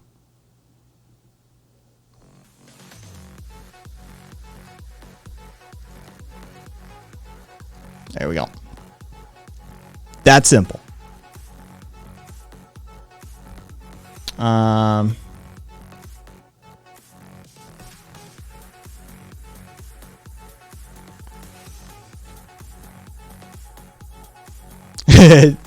Tepid troll fails to read. More after the break.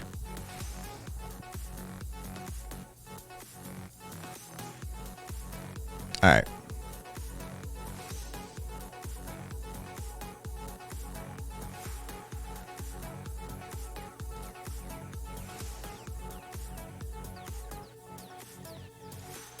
Lighting in the background. Just FYI, you're being this room is now on air.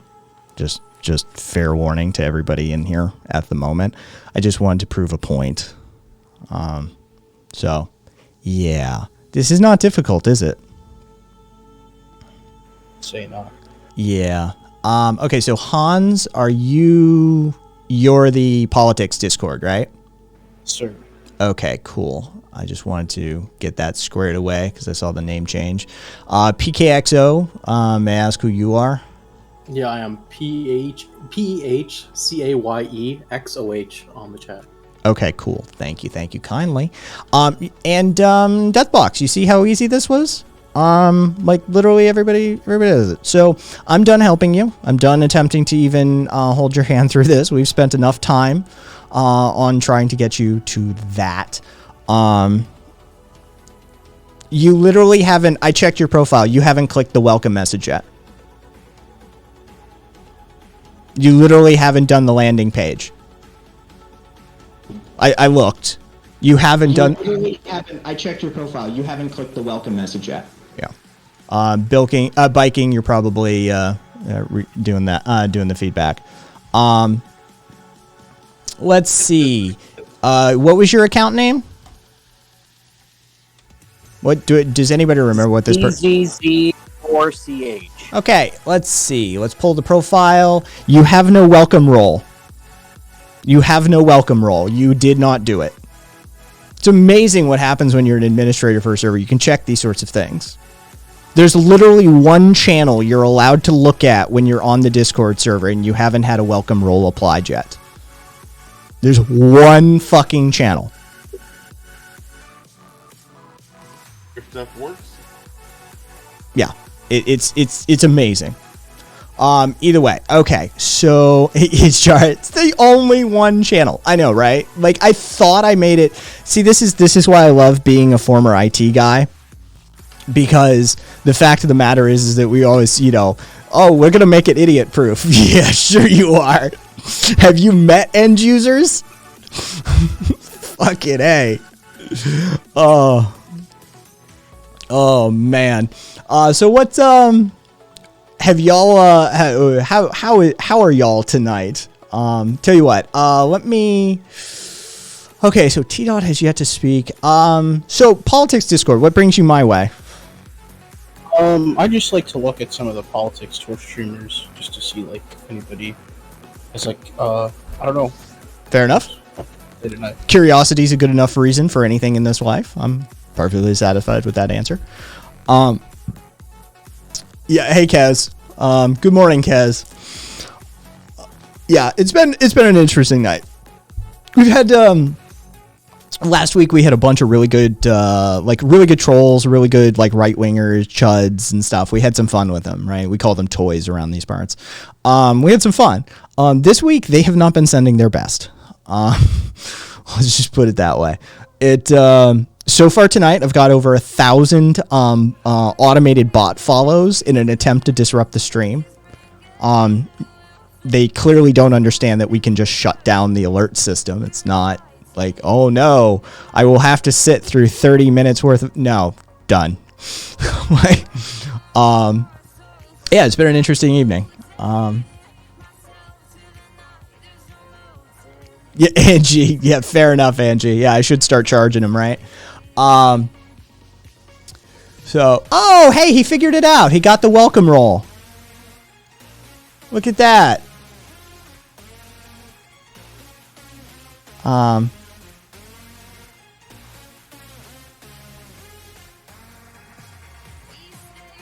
No, Deathbox, you need merely go to the voice chat that now is in the list of channels to the left. It's really not complicated. But I'm long past talking to you at this point. I shall call you Hans, right? Hans. Yeah. What is your political position, or do you remain a neutral arbiter within the space?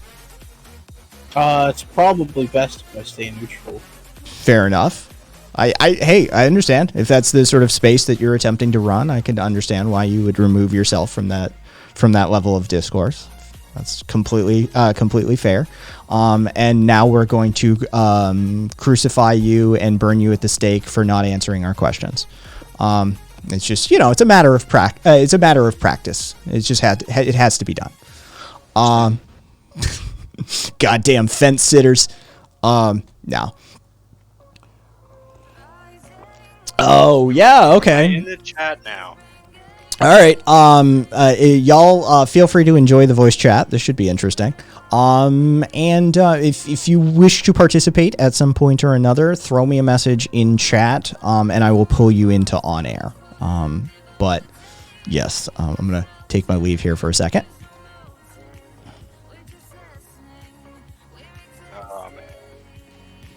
Oh man. Kez, thank you.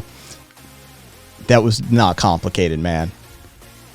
Well, I'm not a big Discord user, and I didn't, see the box at the bottom. There's no instructions. I mean, it may not be a big thing for you, but you can berate half of your users who barely use Twitch if you want to. That's on you. I mean, we implemented it like 2 weeks ago, and 52 people have figured it out. I just saw your channel from Twitch on the homepage. You're gonna berate me for that too? Sure, why not? Okay. You're the one who came in and attempted to emasculate me for wearing nail polish, so yeah, why not? Right. Yeah. Of course. Yeah. Turnabout is fair play, is it not? It is. It 100% is. Yeah. Well, then I can take it. How the tables turn. I guess. Chair kicker. I just don't. I find it fascinating. The to the degree with which people are bothered by these sort of frivolous things, such as like hair color and nail polish and tattoos and piercings. It bemuses me that people assign these sorts of traits to them when there's, oh, men don't wear skirts. The scariest men in history all wore skirts, right? Like that. It's these sort of like temporary contemporary normative values that people get all invested in. Is like, well, masculine men don't wear nail polish. Well, fucking here's a picture of Dwayne "The Rock" Johnson wearing nail polish. Is he not masculine anymore? How does that work?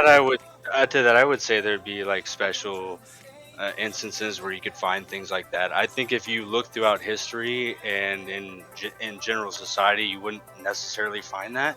I'm not saying it's inherently a negative thing. I'm just saying it's a modern display of homosexuality, and I think you may agree with that as a homosexual. I mean, with painted nails, maybe you think it's not.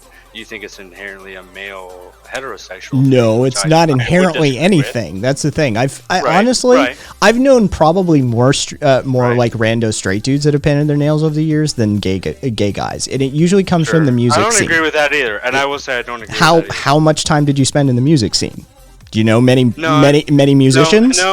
No, and I will say that I don't know many people that paint their nails either, and I just find I don't really vapidly disagree with the concept. I just think it's not inherently a straight thing. And What- that what- was really what- my how- main how thing, that does- your chat? How does applying like a veneer of paint to one's fingers correlate to sexual orientations? Well, I would say that it doesn't correlate. I would say it's not about how it correlates to asexuality strongly. I would say how it is not correlated to a sexuality, whereas you would not see. I would say more than it is tied to being a homosexual thing, it is tied to not being anything. It's like you would not see normal, like not to say normal, but like everyday guy who's straight paint their nails for no reason. Why is that, you think? If it's just if it's just a form of self-expression. You realize why most are more straight women guys not paint? you do realize most No, women they're don't not. paint their No, nails don't either. say that. No, no. Yeah. I would say most. You would say that again. Most women actually don't paint their nails. Okay. Who are straight? Yeah. So it's inherently a straight thing not to paint your nails. I'm so saying it's inherently a none gay of this. thing to paint your nails. I'm saying it's none of this stuff that you've assigned a sexuality I'm not to assigning. I'm not assigning. I'm not assigning. a trivia. Right. Like this is There this would is be literally. more inherently a homosexuality tendency How- to how paint about- your nails as a guy. How about hair than color? It would be to be straight. Do you agree with that or no? I don't Do you because agree? like I said, I've known more musicians over my You life. don't think that Yes. more gay guys paint their nails than straight guys? Yeah, agree actually, I because don't. cupcakes I is a really different don't. argument. Given okay, so we're running Yeah, like an that's- 8 to 10. Come on, that is so true. What are you No. We're kidding me? running like an 8 to 10 percentage rate here, right? So homosexual rates of homosexuality within the populace, right? 8 to 10% maybe. Grant me that. Okay. Okay. So we'll be okay. conservative. I'll give you the 8, right? So maybe there's In the hardball questions, right? All Your right. chat is on the ball. So, all right. So, populace of the country is maybe 8%.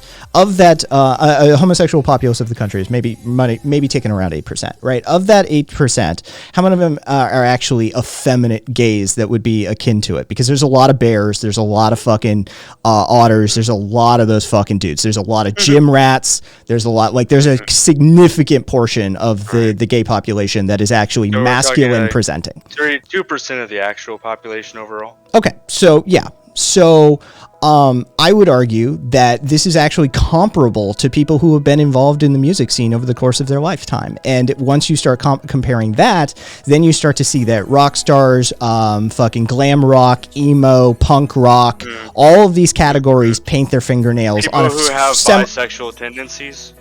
because you're a musician, you have bisexual tendencies. Well, over the are you talking about a generalization over the last 3 decades? Over the last 3 decades, that people who have painted their nails are all straight. Yeah. No, I'm not saying they're all straight. I'm just saying that the fact But I of the mean, matter is you're you're overgeneralizing you're that attempting again, to you're attempting to say then make a statement that people who participate in the music industry are more prevalent, more prone to being bisexual. Do you have any foundational information for this correlation? I'm almost inclined to say yes, but Do you have I really wanna any argue the evidence point to that whatsoever? No. Okay, so Of we're course gonna not, discard no. that I'm not- just look, as whole cloth. I will debate you for the purpose of content, but I will not lie to you. Yeah, that's that. We're gonna just discard that whole cloth then and set that to the side. But I will say, you have to agree, though, that the majority of males who paint their nails are homosexual versus heterosexual. Is the overall argument, correct? I mean, if that's what if you want to characterize that as the overall argument, sure. Let's What would you I'll allow that. categorize it as? I mean, it's your stream. I would. Sure, I'll debate you on anything. Yeah, again, this is a debate. Right. This is more akin to a fluid argument or a conversation at most. Debate also, debate I will has have structure. to add that in that I'm not anti-gay. Do they make you nervous Who? being around gay dudes? No, not at all. I don't care. Chair, are we supposed to clap?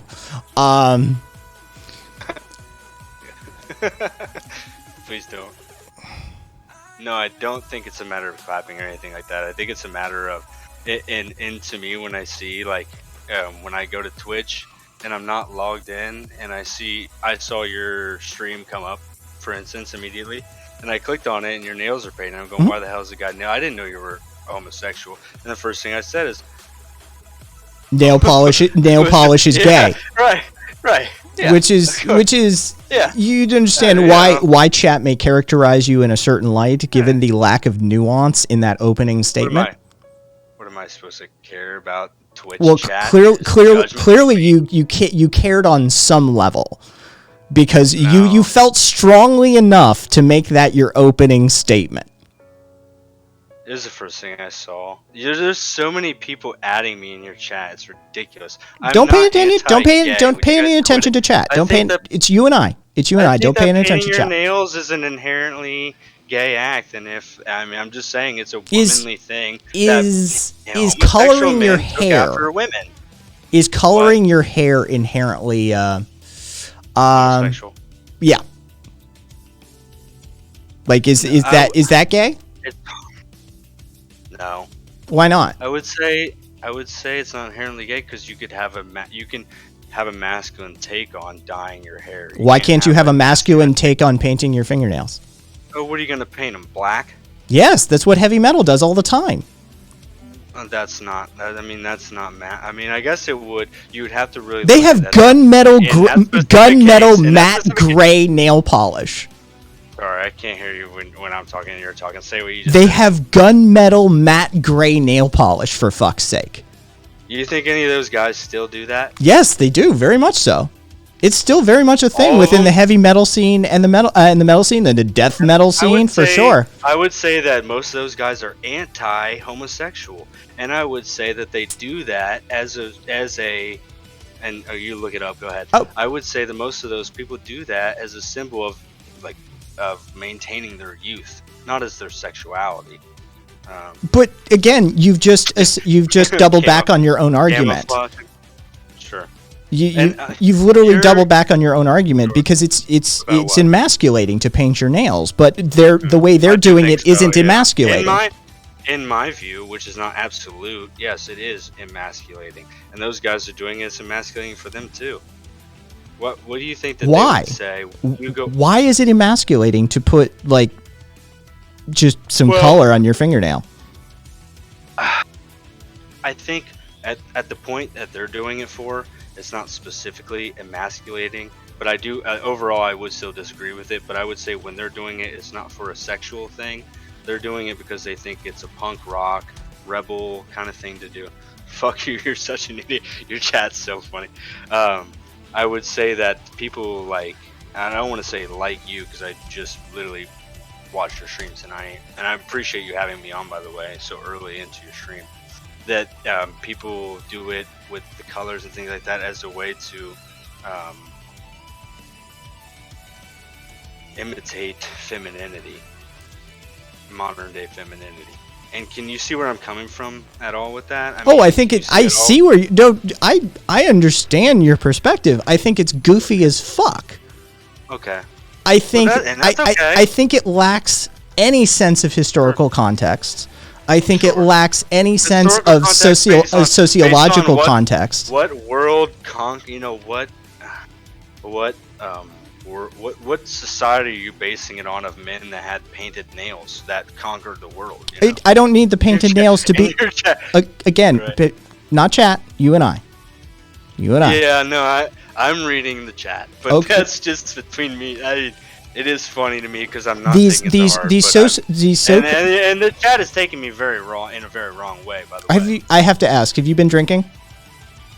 No. Okay, you have that slight sound.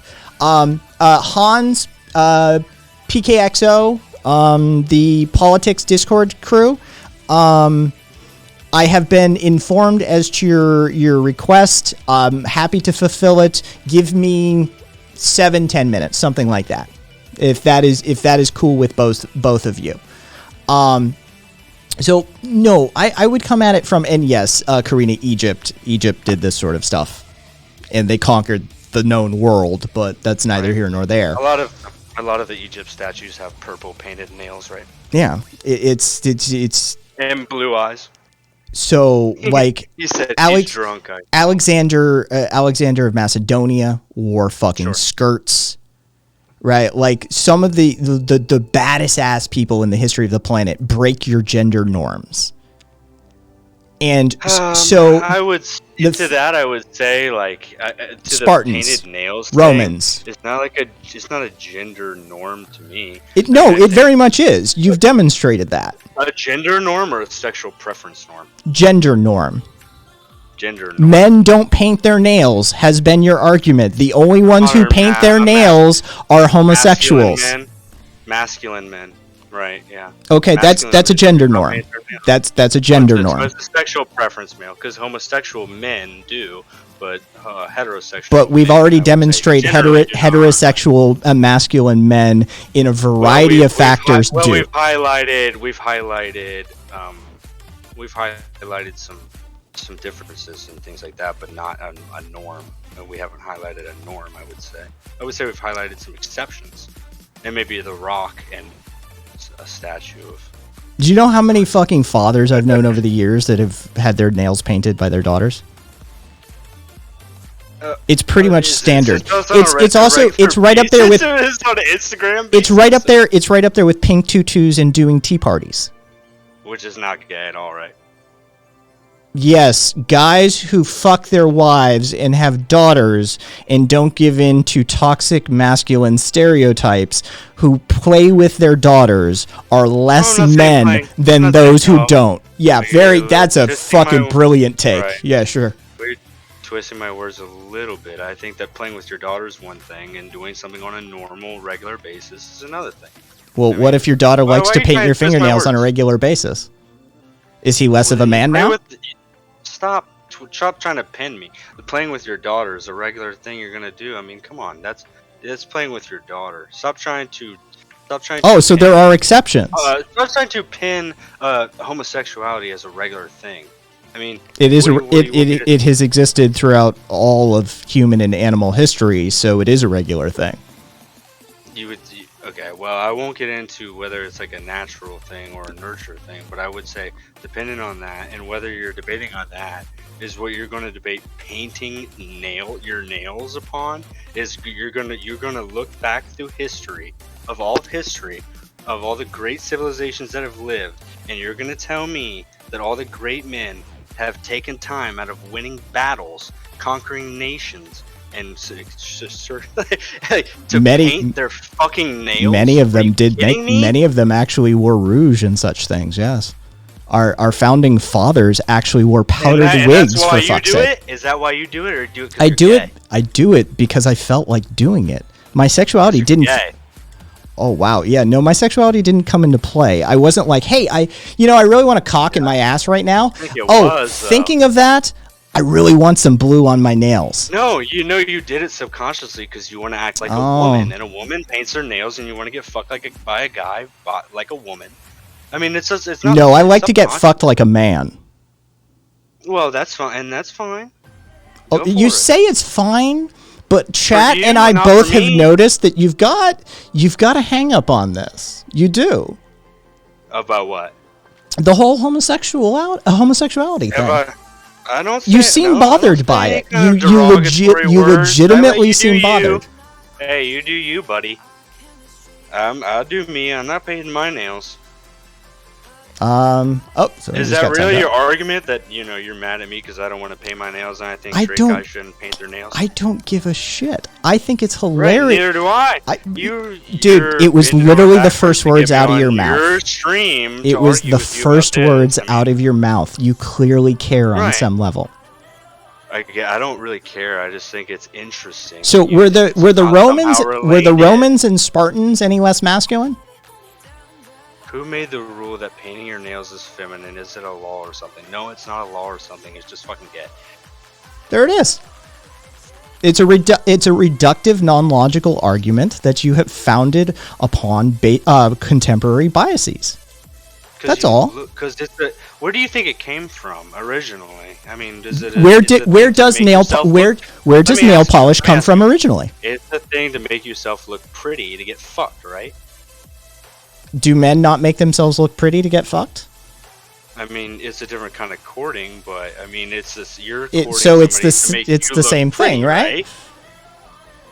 I mean, I mean, it's inherently homosexual. That's what I'm getting at. It's a homosexual thing. Of just you're, like, FYI, talking, right? Just FYI, painting the nails, both male and female, dates to approximately 3000 BC. Were they gay then, or It was the Zhou dynasty that popularized it in China. so? Emperors, In China. literally fucking emperors. Yeah, gay. Emperors with lineages of Doesn't children mean it's just are 'cause gay. It's super old doesn't mean it's good or Jesus natural or should be Christ. anything.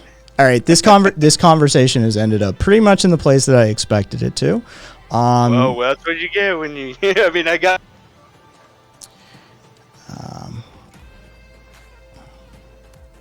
Hello. Hello. I just moved you to on air. Sorry to do that abruptly, but I had found that the conversation had run its course. Given the point that we'd reached that when I iterated the history of nail polish in human history dating back to 3000 BC, largely popularized by the Zhou dynasty in China, his response to that was to the fact that the emperors were having their nails painted in the Zhou dynasty was, well, they're gay too. Well, that's gay. I'm usually pretty charitable, but I think that individual is probably trolling. Hey, well, neither here nor there. Robert Lull 12345. Oh no, you've called me a fag. Whatever shall I do? My heart is breaking. I've never been called that word before. I have no idea how to have an emotional response to it. You bore me. Anyway, that's neither here nor there. Let me get your volumes set. There we go. So, what are you? How are you two tonight? We're great. We're doing good. We're just watching West Wing earlier. Oh, fucking Sorkin is a great writer. Dialogue writer, at least. Yeah. And he got arrested for doing mushrooms on a flight to my town. I live in Vegas at present, and yeah, Sorkin fucking got arrested trying to board a flight to Vegas high on mushrooms. Still remember that. Yeah, that Jeez. happens with your mushrooms sometimes. You're like, oh, I could just fly anywhere. Oh yeah, no, he's good people. So rock the fuck on. Yeah, it was interesting. He definitely seems to have some hang-ups. If I were to be diagnosing at a distance, I would say probably keep an eye on that one, guys. He's going to be coming out in a few years. Seems a little obsessed with the whole homosexual gay thing. Just saying. Generally the ones that scream the most about it. Methinks she doth protest too much. How old is he? Oh, who knows? There's no way to tell. Wait, you mean Sorkin? Oh, wait, you're talking about no. the other guy. Yeah, the other I was idiot. like, what? No, Sorkin's fine. Fucking Sorkin's doing well. But I was telling Hans about this in the other VC. Like, I think he badly hits on a real issue that I can feel. Like, so I had when I was in university, I was doing like a dress in diversity and society class, and they said for a day you got to dress in a way you don't feel comfortable and go about campus. And so I went to Walmart and I got $5-10 worth of makeup. I put on some eyeliner stuff. I put on some nail polish, all this, and it's very outside my comfort zone. I felt very weird walking around, and like I think part of the reason I would say I feel bad about walking around is because I consider myself to be a straight man, and I feel that I can actually turn off women just by doing that. There's that expectation in society that I act in a masculine way to attract women. You know. see, and this is where, okay, so gay guys, transsexuals, and in general, what we call edge runners around my community, just the ones who are on the outskirts anyway. Drugs, psychedelics, insane literature, high amounts of travel, living in, a village in Borneo for 7 years, stuff like that. Edge runners seem to have a grasp on a lot better.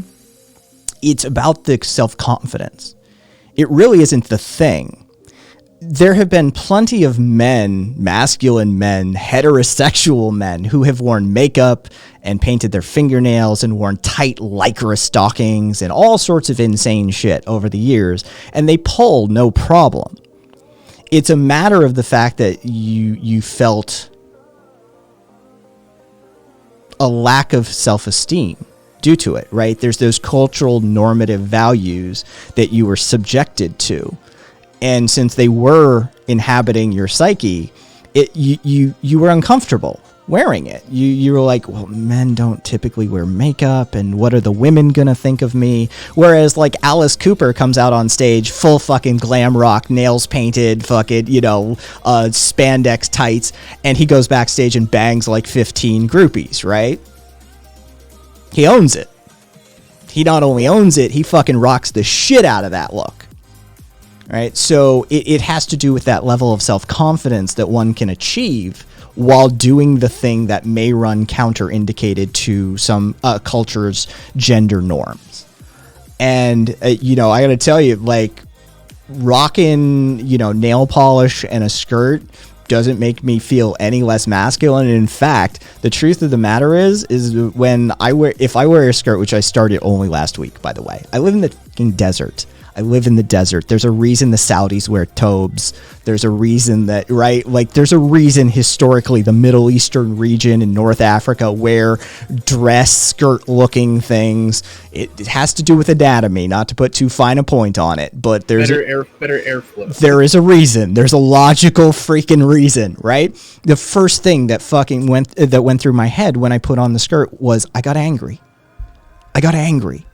I wanted to know who took this from me. Who stole this? What? Because this was a thing for thousands of years. This was a thing. Men wore skirts.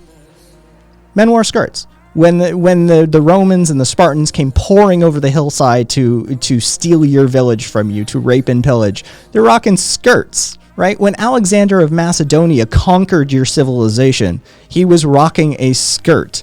When the Celts took your shit, they were rocking skirts. Right, like this was a norm for thousands of years, and all of a sudden it's less masculine to wear a skirt because, from what I've understood, I've not looked into it, but I have a few people in my community that are extraordinarily well credentialed. Two of them came forward. They said, "Yeah, it's the British. It's the British on this one." They helped influence some of the cultural normative values that took the skirt from you, basically. I was like, I'm fine. I'm not going to look into it any further. I'm comfortable just blaming the British on this one. It's just, join in with European tradition. Let's just blame the British.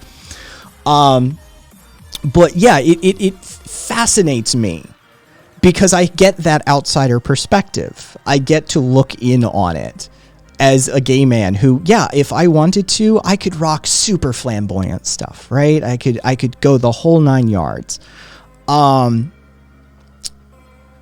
And I get to own it.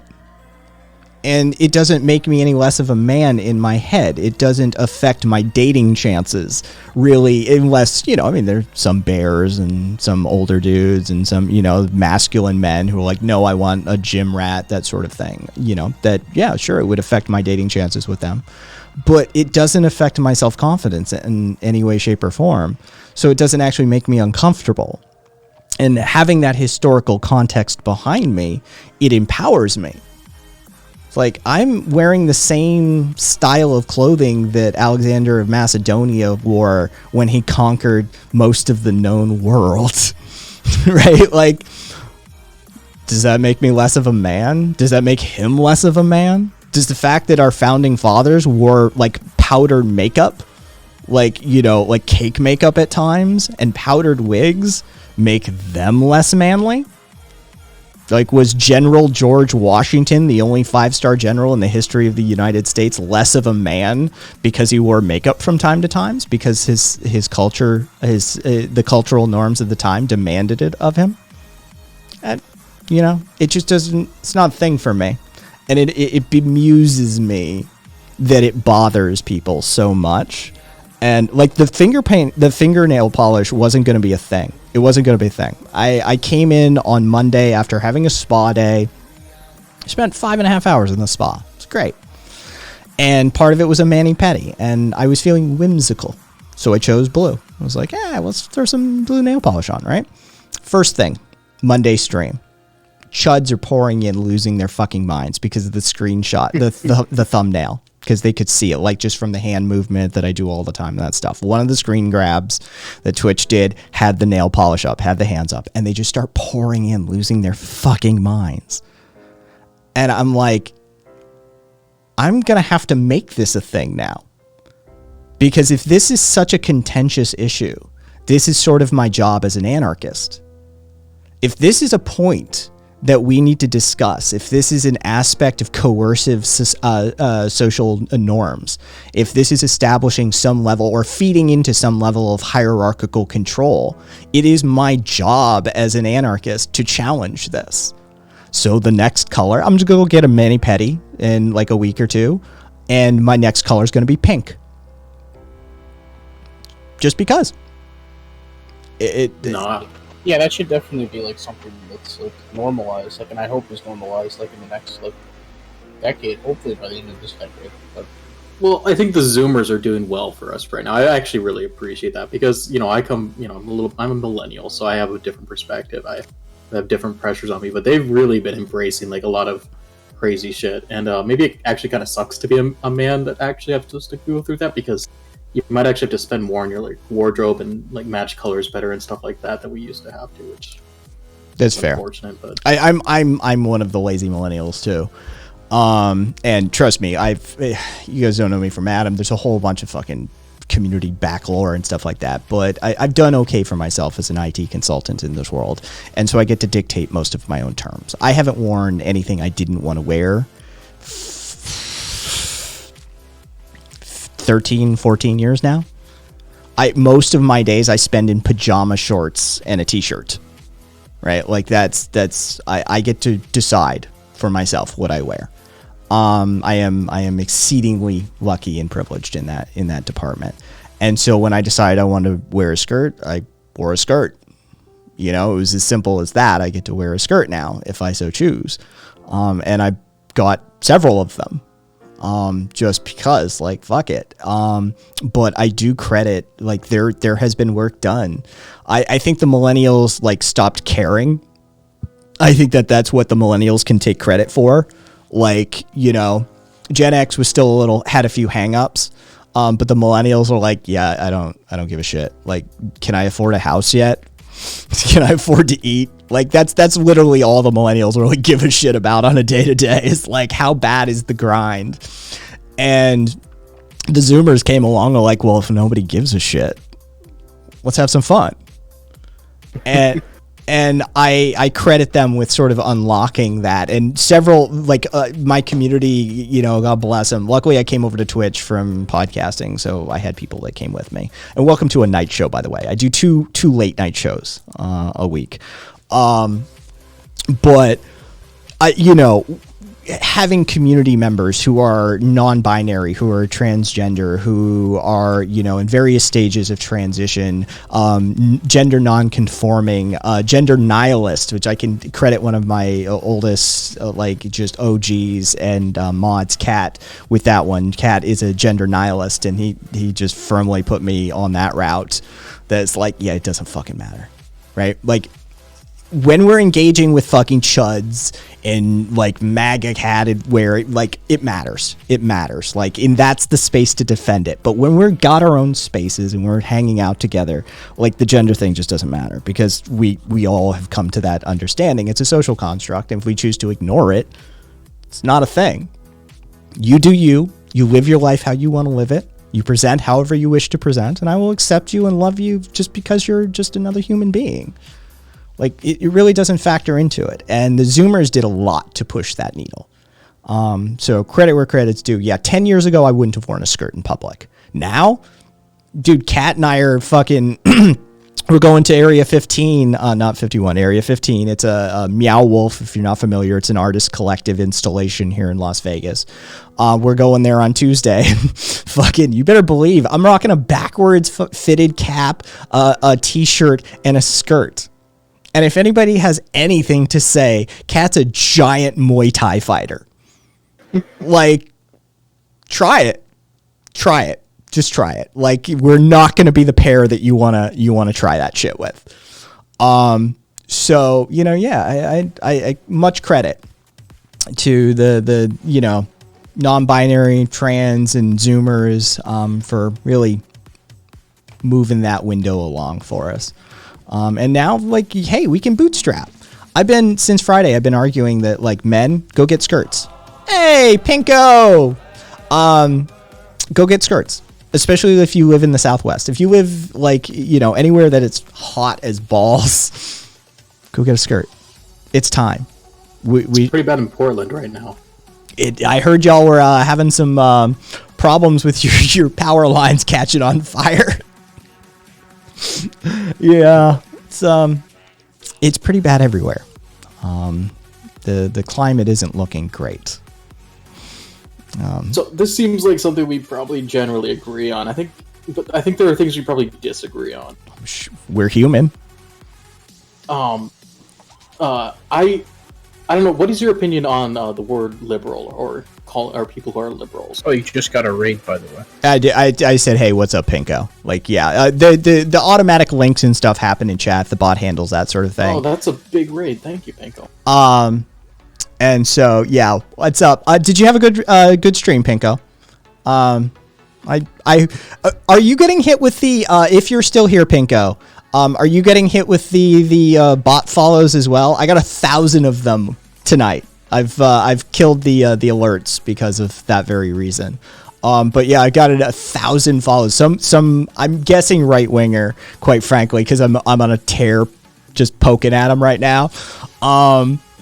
They have paid actual money to fucking try and do like that sort of crap.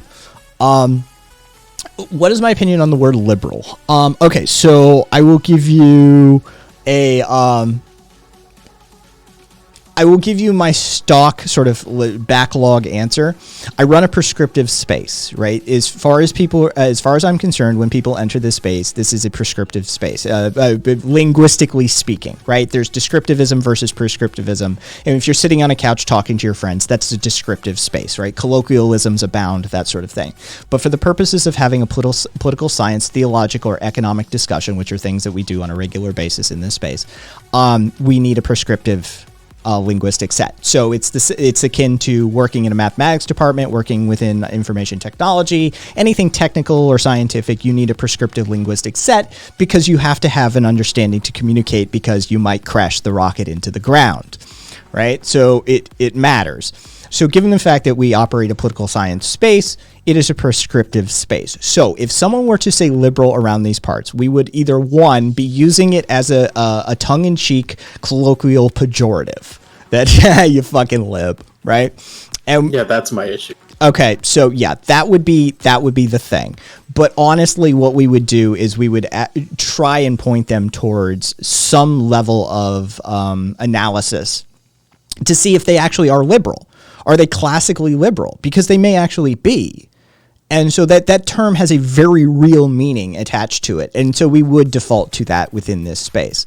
The only time we would use it as this sort of colloquial pejorative would be anytime right-wingers pop their heads up, above the fray, and, oh, you're a bunch of fucking libtards and shit like that. And so then we have some fun with them. But for the purposes of the majority of discussion on this channel, if we were using liberal, we would be using it probably in the form of something like neoliberal hypercapitalism, because classical liberalism isn't very common. So neoliberal or North American liberalism would probably be how we would subdescribe. First of all, you don't think there's something else? Like, you don't think there's liberal?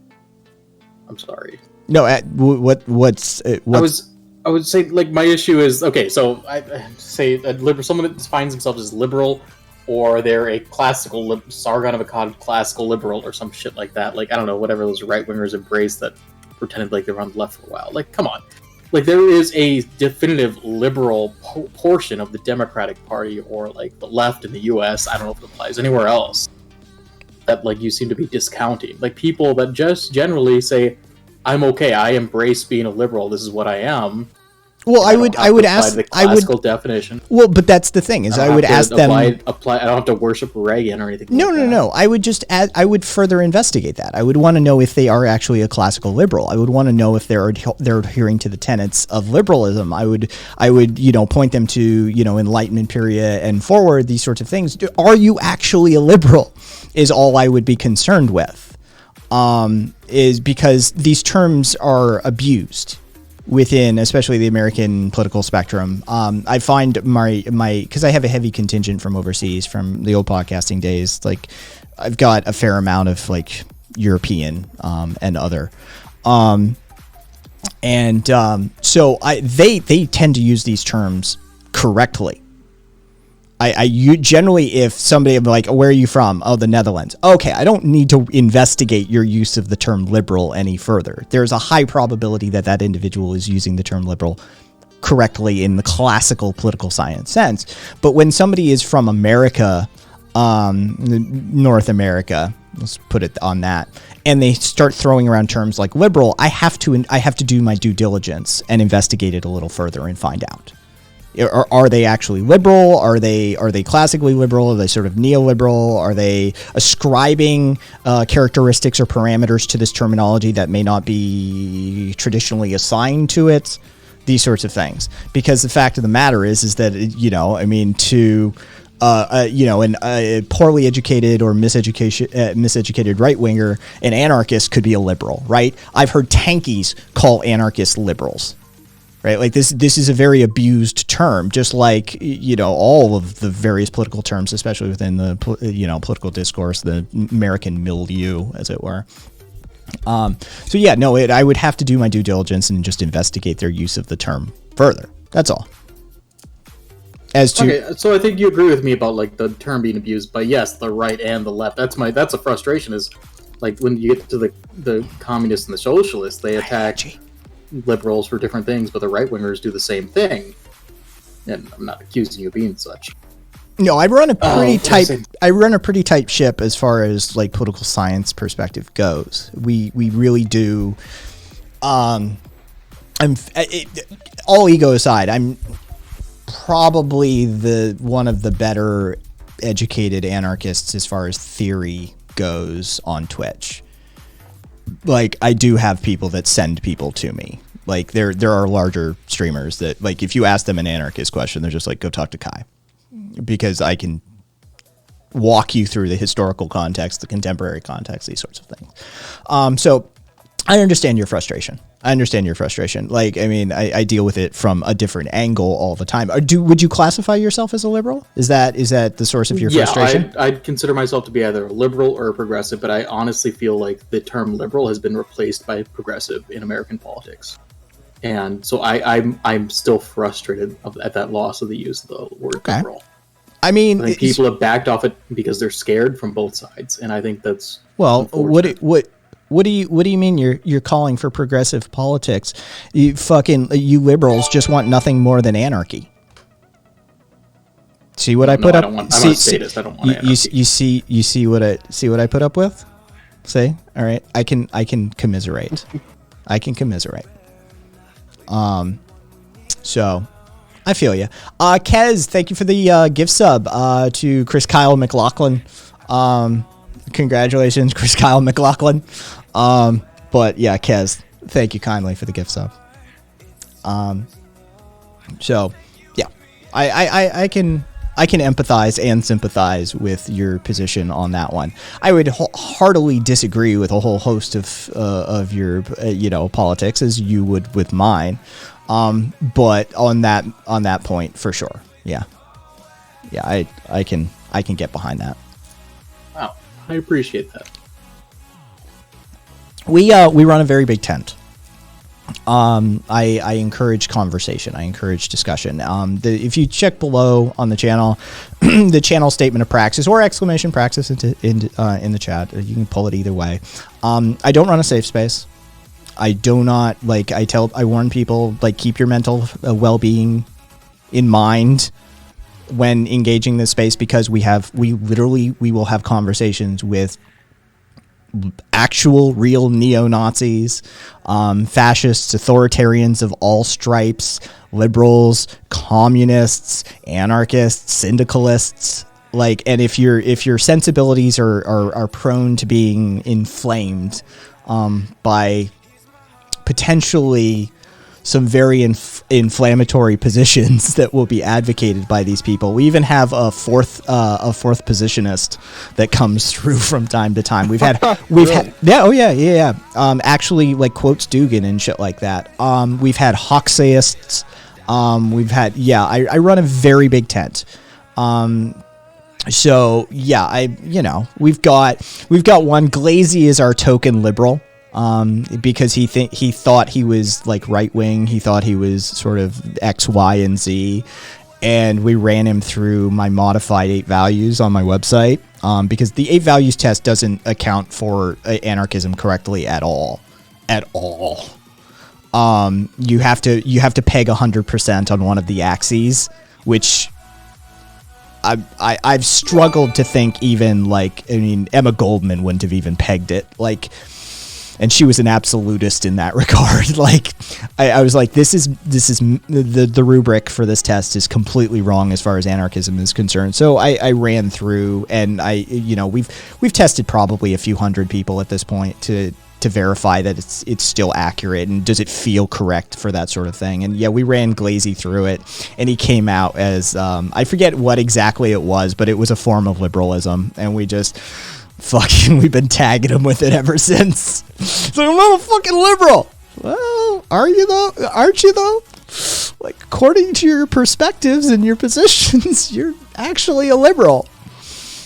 Like, so yeah, but scratch the head.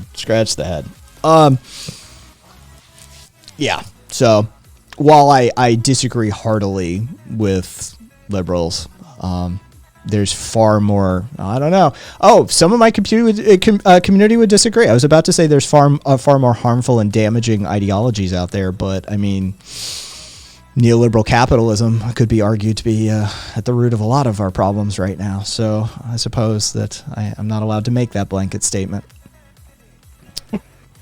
I noticed that we have mutual friends with the Aristocracy. Have you ever talked to him? Oh yeah. Eris has been on my air a few times. Eris is said one of my favorite things. We were it was some fucking chud I brought on air, and he wanted to argue about something, and I was like, I'm not a debate bro. I'm a recovering debate bro, right? I did speech and debate, constitutional issues, contemporary issues, mock trial, and teen court through my teen years. So I'm a recovered debate bro from before the debate bro times, basically. And so I really do attempt to not engage in that space. And if I do, then it's all freaking A, Kez. Kez, thank you for 2 gift subs to Raphael and Boss Hog. Kez is on a tear right now. Thank you kindly. So, I try not to engage in that space, but yeah, we had some guy on. I do not dedicate. I always say I dedicate 3 brain cells to these people. I don't remember them. After you leave, I will forget you, sort of thing. Like, there's no sense in remembering these idiots. And Eris was in chat at that point, and she was like, remind me not to argue with Kai. But yeah, she's been on my air a few times. So yeah, I know Eris. Oh, so I'm guessing if you're not doing debate bro stuff, you probably haven't been like on Prime case panels. Prime is Prime has rated me a few times, but I have heavy critiques of what Prime does, as well as other panel shows. as well as other debate bro formats. I have heavy critiques of it. Let's just put it that way. So I tend not to engage in those spaces. I don't watch them. I will tell you that outright. I do not watch them. And so, yes, I have been pushed. There are community members. There are those that try and wrangle me into that stuff. But I find it to be counterproductive. Or at the very least, unproductive.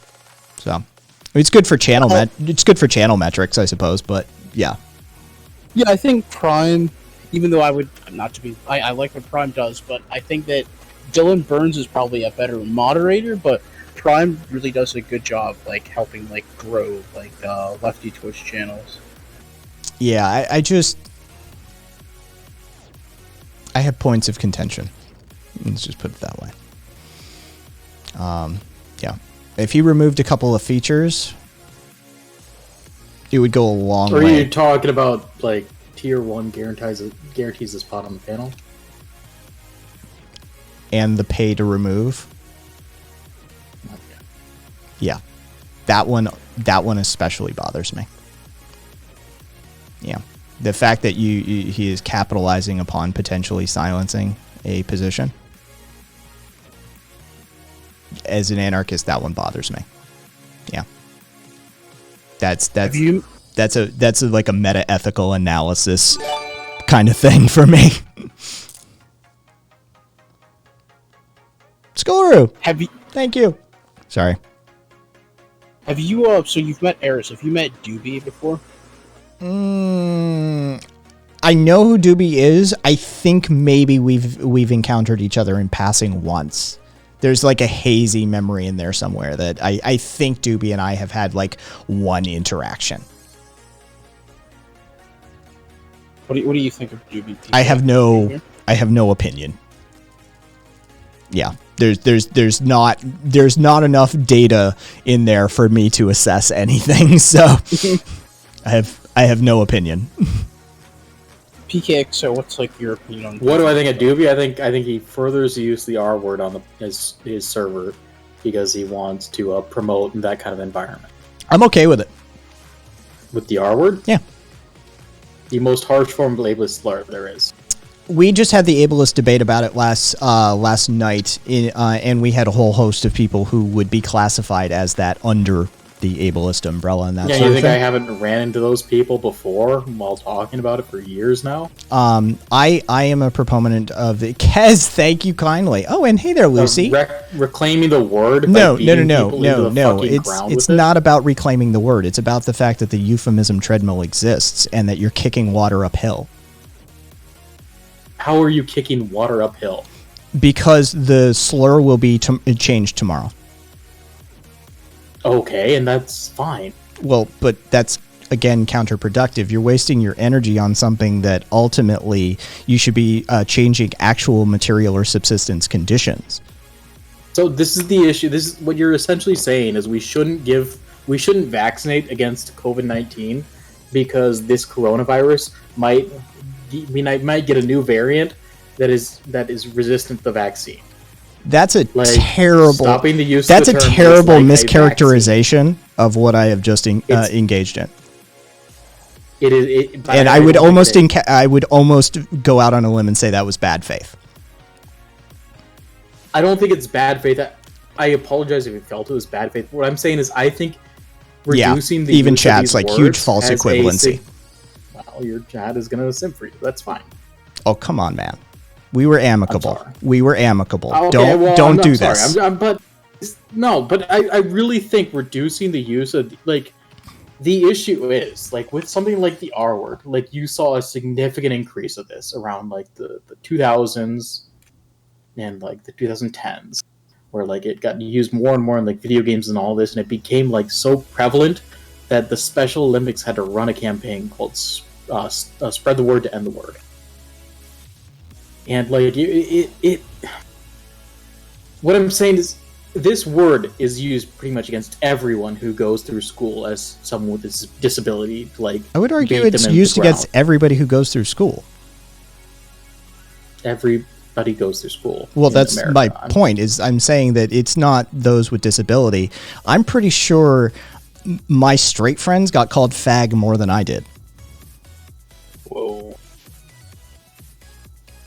But the point is, it's a word that is no. In the case that you actually have a disability, in the case that you're actually gay, that word does hurt more than anything else. Does it though? Or do you disagree? Yeah, the words never bothered me. Well, then good for you, dude. Some people just have a strong heart that can deal with it, but there's a lot of other fucking people that carry that with them. Like, I don't know if you understand. I'm sorry, I'm swearing a lot, but Oh, I This is don't. a I don't. real I don't. issue. I don't. I don't. like Again, I don't run I'm a. strong enough to be called the F I word. don't I'm run a safe fine. space. I don't run a safe space. So if I you gotcha. need as many fucks and shits and damn it's to emotively express your engagement in the topic, by all means, I say what you need to say. Like, I talk to a lot of people online, and yeah, you're hardened by your experience, and you can deal with that.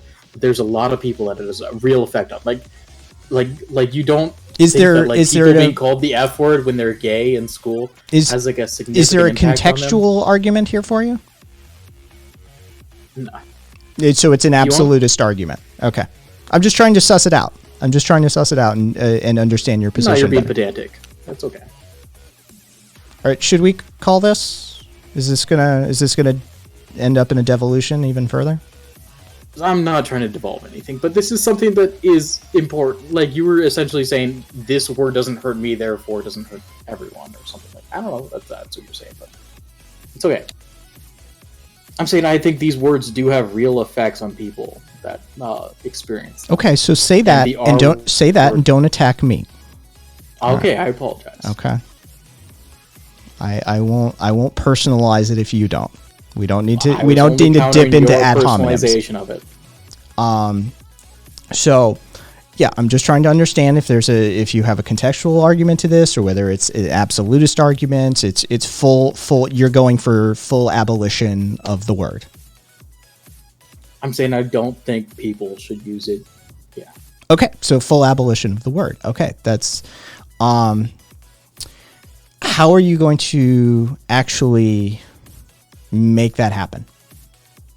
I don't expect I can. Okay. All right. Well, then at least you're pragmatic, and that for me, the number one thing when discussing anything politically charged is whether somebody can integrate an element of pragmatism to it. All right. I'm an anarchist, for fuck's sake. Right. Like, I do not expect to see what I would like to see in my lifetime. I tell people I'm just a torchbearer. I'm just the middleman. I'm passing it off. So Kez, Jesus Christ, Kez, again, thank you kindly, Kez. So I firmly appreciate when somebody adopts a pragmatic approach. Do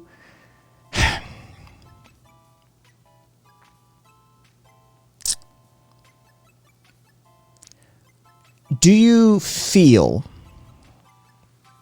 or do you perceive any validity to the flip side of this argument? Because you've been arguing this probably for quite some time now, right? This is a thing.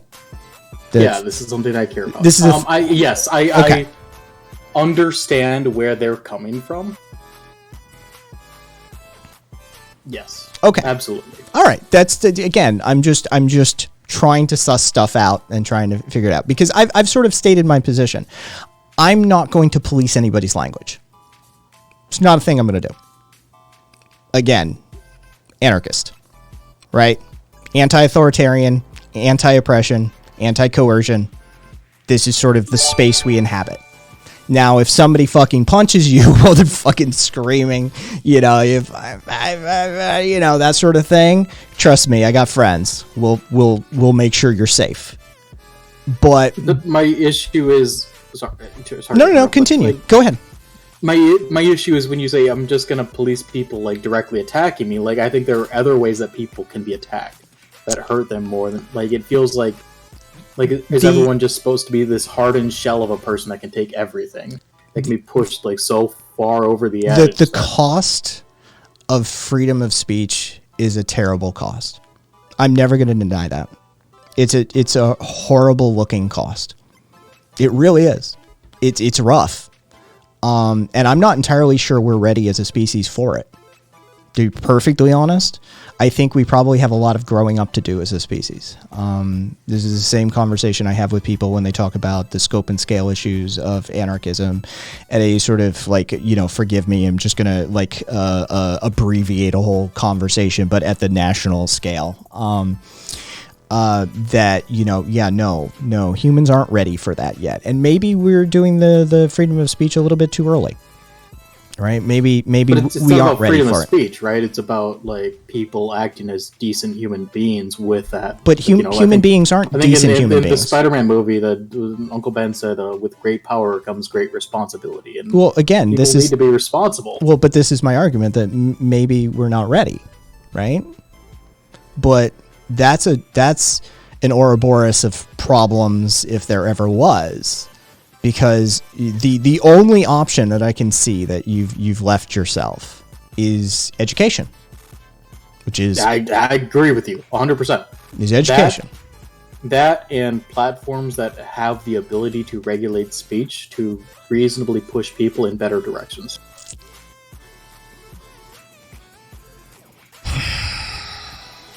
I find problems with that second part. The first part, I'll be in your corner. I probably won't be engaging in the education myself, but you better believe I'd set up that educational space for you, and I'd make sure you had the fucking podium, and I'd make sure that you could teach that class. Because I mean, this is the job of an anarchist. Like, education is 50% of what we do. It's literally half of our job is to create that. But it also space. feels like you don't appreciate the fact that the word hurts people. I appreciate the fact that the word hurts people, but I also appreciate the fact that you're a liberal, right? We can relate this to something else, and we can take it out of that space and put it in another space that's probably just as charged, but I think may actually work as a corollary. Maybe it won't. Who knows, right? Gun ownership. The cost of gun ownership is ridiculously high, isn't it? It's absurdly high. There's no getting around that. No, I have a very different. I don't know. I think we should regulate guns pretty heavily, but for you're a liberal, of course you do. Of course. It's because I'm worried about violent right wingers overthrowing the government. They won't overthrow the government using guns. That's just not a thing they can do. Well, I'm sorry. Do you have an Abrams tank or an Apache gunship or a Predator drone at your disposal? Because the government does. Right now it does. The fact of the matter is that the government of the United States has shown time and time and time again, from all the way back to Blair Mountain, if you know your labor history of the U.S., all the way back to Blair Mountain, they are more than willing to use extraordinary violence and force to squash any populist uprising in the United States. Most recently, with like real gusto, would probably be the 1984 MOVE bombing, where the Philadelphia police, the Pennsylvania State Police, in coordination with the Philadelphia Police Department and the FBI, dropped a Tyvek C4 bomb on the MOVE organization's headquarters and destroyed an entire residential block as a result, right? They are more than willing to go out on that limb and use suppressive violence of the highest tier on their own people. And they've got Predators and Abrams tanks and fucking Apache gunships and the likes of it, probably some shit in the closet, the likes of which we couldn't even begin to comprehend, right? Wait a minute. No, Frosttrap. Kezbox is wrong. The reason I believe in the heavily regulated gun ownership is because I'm a statist and I believe in the power of the state and I want them to retain the power. So where is the validity? Where is the argument for the validity of the state after they cross so many lines, right? Like, what do you mean cross line? Let's start there. It probably means like state-sanctioned genocide. Yeah, like that. They have crossed so many lines that at what point do they invalidate their claim to authority? I think it's kind of, I would say countries like Hungary, Poland, well, specifically Hungary, are like getting to the point where they're trying to roll back like democratic, democratic institutions, and, like safeguards. So like voter rolls and ID laws and discriminating against black voters in southern areas. And interesting. Yeah, I wonder if there's any other countries doing that. I mean, we don't have like state media. If let's say Trump had made like Fox News like official like state media. I mean, he de facto did there for a moment. Well, we do have the Voice of America, which is a CIA-backed NGO that's a global propaganda organization. It is. No, it's state media. It's not the CIA-backed NGO. Well, PKXO. What can I say? The Voice of America is not an NGO. It's just not. You're wrong. PK, it's a state-run media. It's a United States-run media. Can I say you work for PK? No, you can't. Okay. Can I say you work in the military-industrial complex? You could say that. Apparently, you already did. Oh, I did, yeah. That was funny. Useless information. Hans is drunk. Don't listen to him. I want the check to attend. No, I'm kidding. I mean, okay, so not an NGO. Misspoke. Happy to be corrected. But it is still a statist propaganda arm, is it not? I'd agree. Well, I think it's to an extent. Is it propaganda? Is it propaganda or not? Yes, it's propaganda. Okay. All right. So we have state. So we have state media. So we have state media. So we commit war crimes. We propagandize. We alienate and disenfranchise our voter rolls.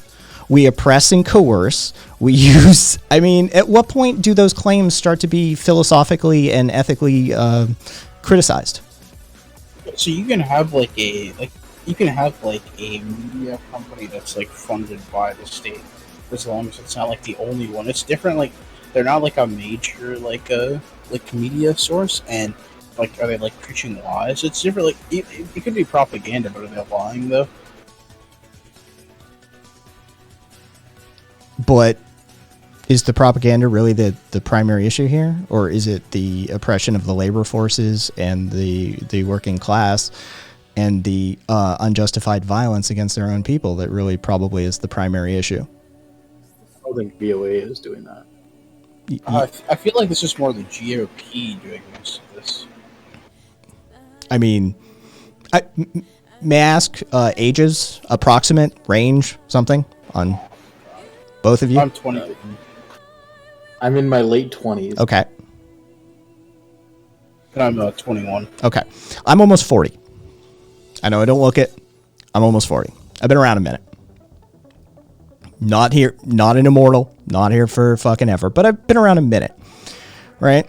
It's not just the GOP. Don't get me wrong. I'm not an enlightened centrist. I'm not going to sit in the middle and fucking scream, both sides are equal, right? But there's complicity going on here. There is. There is a level of corporate influence, regulatory capture that has happened on both sides that is undeniable at this point. And if you look at some of the lack of reforms that have come from the Democrats, and then the incrementalist bullshit that comes from the GOP in the form of just degrading a whole host of institutions, while the Democrats twiddle their thumbs and make a decent amount of cash off their investments, their stock options, and their fucking turnstile positions with lobbying efforts. I think there's an argument to be made that there's more than enough guilt to be spread around both sides of the aisle. Some of them are more blatantly violent, for sure, and you can probably look at the GOP for a lot of that. But you know, when you look at things like the Iraq war vote, the Afghanistan war vote, the NDAA reauthorization votes, there's plenty of votes on both sides of the aisle. Or do you think we should pull out? Wait, the NDAA is one of the most popular forms I know of it is. legislation because people are not going to say just defund the entire military. That's insane. No, but we can't even successfully audit it either. Well, they have. No, they tried. But like the issue is like when you do a significant audit of a significant expenditure, you probably do find some discrepancies. Like if the place I worked for, which is not in that scope, was audited, you'd probably find a lot of weird shit because people are just dumb and they don't like report like what they're working for to the right places. It's a little bit more complicated than people like to appreciate. I appreciate And the the government is complexity of probably the actually DoD. better at that than most private companies. But I mean, based off of their $35 trillion accounting adjustment that they had to make off of just one, there's some issues. $35 trillion. And if you want to reference I this, want you a could. source on that. Anthony Carpaccio off of Bloomberg talks about the defense Department of Defense's $35 accounting adjustments. $35 trillion. $35 trillion. Yeah.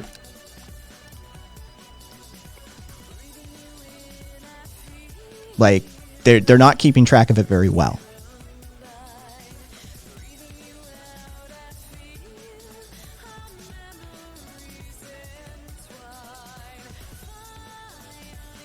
So wait, the argument is these are adjustments made. That this money's moved here, this money's moved back, and it adds up to 35 trillion. These are probably just like the systems that are currently in place in those areas where they're making small adjustments. Except you don't know that, nor do I.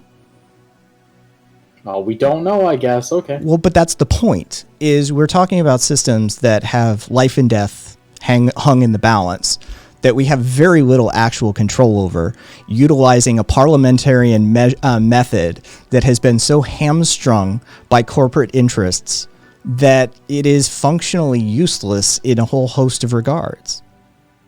No, accounting adjustments are done after the fact when the people actually do the work. Okay. What's up, Hans?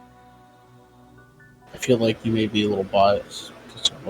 No, I'm saying like when you say an accounting adjustment. Oh, I understand what they an are. accounting Oh, adjustment wait, should we happens, talk it adds about up should to we this talk about much. the You're billions saying in cash account- they lost? An accounting adjustment is not saying they lost $35 trillion. We haven't spent $35 trillion in the past 10 years in the military. You can look that up. I mean, Like, should we these are talk? just- Should we this is talk just about the accounting. should we talk about the 8.7 billion they These are lost? These are just okay. $8.7 billion. Yeah. Is nothing. Oh yeah, I'm Yeah, sure you're we talking about bean counters moving things around and couldn't thinking I, feed like, anybody care with about that. bean counters. I'm sure we couldn't house anybody, clothe anybody, educate anybody, or feed anybody with $8.7 billion. Dude, that's somebody who works in the defense industry's mindset. It's not That's lost, nothing. it just can't That's be nothing. accounted. That's only $9 billion, guys. Don't worry about that. That's just chump change. I would So, say but that Holy that's shit, okay, bro. That was still spent on something. That wasn't like funneled out of the system. It just they didn't have proper accounting for. Like shit happens. Like I don't know. Have you worked for you worked in IT? You worked for a pretty big company, probably. I've seen 8 and 9 digit accounts. Yes. Okay, so you can understand like shit goes wrong sometimes. Yeah. Sometimes you have to hold If people accountable, sometimes you don't. MGM Corporation misplaced $8.7 billion on their accounting rolls, there would be hell to pay. But MGM is not nearly as big as what you're talking about. If Microsoft did it, they'd still be hell to pay. And they're at least in the order of magnitude of the trillions. We can only hope that the small people that were responsible for this were held accountable. But like, it's like human error. I mean, it's kind of like, you remember that? This was like a decade ago, where we bombed a hospital somewhere in the Middle East. I don't remember, and people love to like reference that all the time. But it's like they act like we did it like deliberately, but it was literally like human error, and the people that were responsible were like punished for doing it, and we apologized and we tried to like fix the situation, I guess. You're probably referring to Kunduz, which is the Kunduz hospital strike. It's 2015, if that's the right era for you. Yeah, that's probably it. Yeah, that's probably Kunduz. like the idea that like these people in the government don't want to hold accountable, like they don't just want money to go into like black holes. They want it. They want to. I mean, that's literally what the Black Ops budget is a black hole. But that's different. Black Ops budget is still held accountable within the people in the Black Ops, but it is essentially like a slush fund for a certain program. But you still, like, yes, you can't report outwards what you're doing. Yeah, that's not problematic at all. Responsible people saying we spent it on this. See, all this comes back to the criticism that I have against your state. That you are a statist, but the fact of the matter is that your state has committed so many atrocities, genocides, crimes against humanity, violated so many treaties, that I have a philosophical criticism of its claim to authority. Yeah, it's flawed for sure, but I think it's like the best, still like one of the best countries like in the world. That's objectively untrue.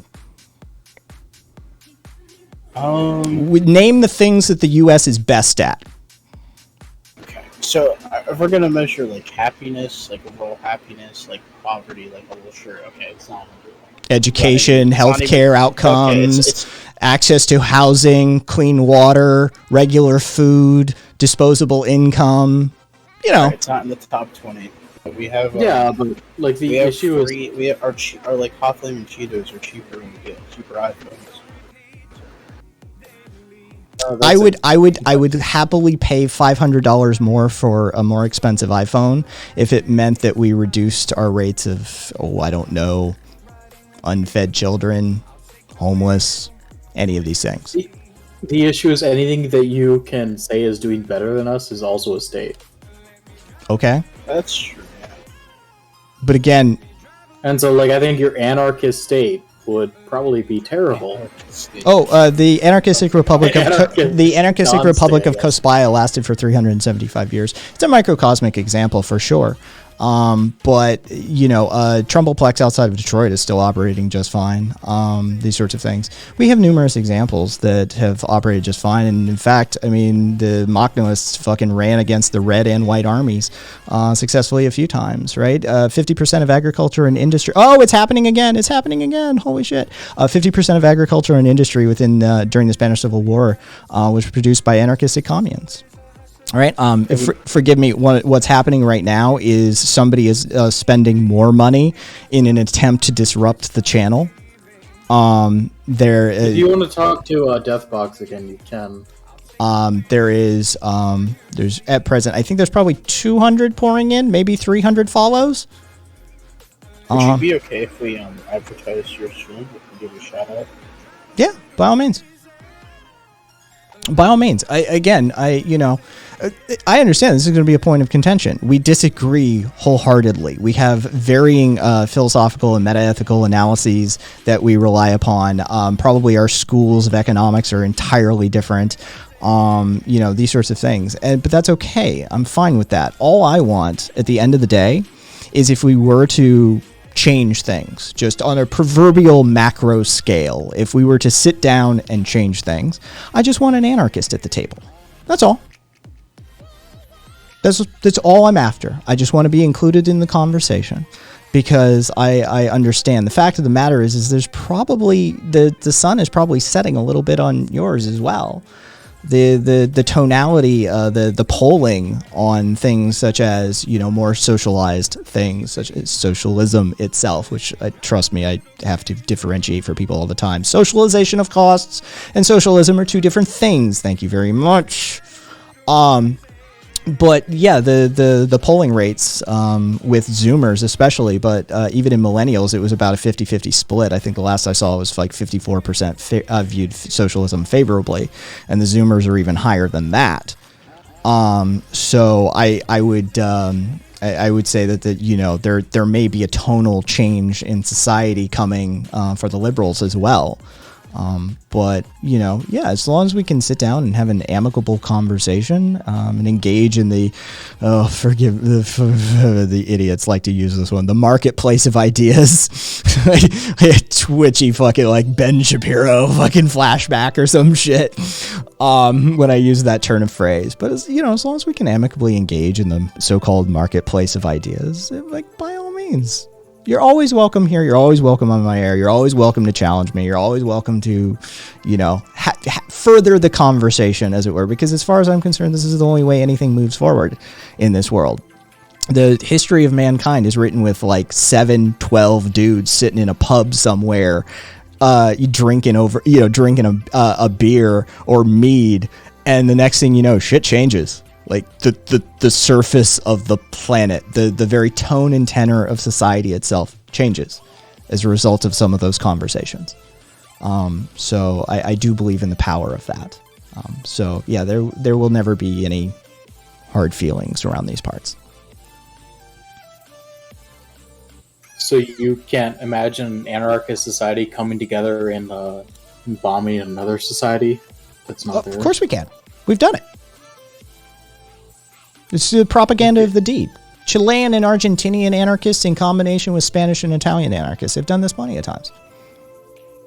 So what is the actual value of an anarchist society to you?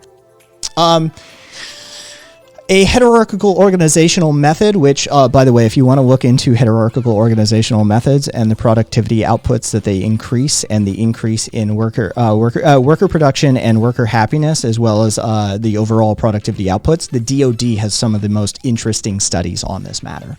In combination with the British Architectural Association as well, they've also looked into hierarchical organizational methods. Criticism of unjust hierarchies, philosophical challenging of the concept of authority, the dismantling of power mechanisms throughout society, and the replacement wherever they may lie if necessary, using like Foucaultian power dynamic analysis.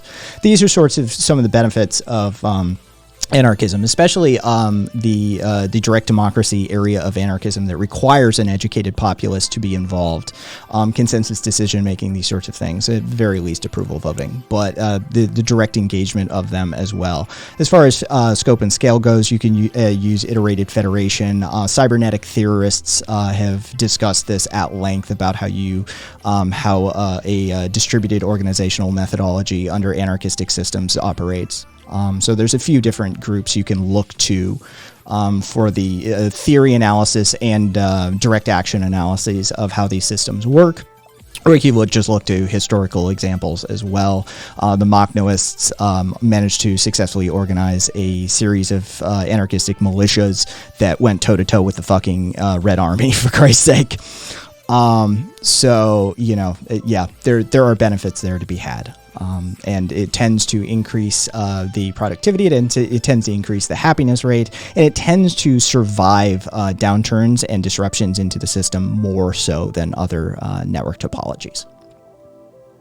So the issue is, if we just have the revolution and become anarchists now... No, that's not how it works, and please don't try that. Please don't try that. It's not about a revolutionary tactic. And besides, you're probably thinking of the French meta-narrative that the left has become obsessed with as far as revolutionary tactics go. But the fact of the matter is that revolutions are a long, protracted series of events that are punctuated by upticks in activity. I would refer to something like Thetousian incrementalism, changing out componentized nature of a system until the overall tone of the system has changed. Okay, that's great. But what is a current example of an anarchist society that has seen all this fruition? I've got, if you would like a list, you can go to my cheat sheet on my website. Oh my god! And so why does I'm feeling a level of, like, I've been fairly amicable. I'm feeling a level of hostility here that is kind of counterproductive. I'm not trying to be hostile. Well, what's with all of the offhanded, oh my god, sort of stuff? What's with that? That's not productive to conversation. By the way that you're not explaining things, you're just saying things. Okay, well then maybe we're done here.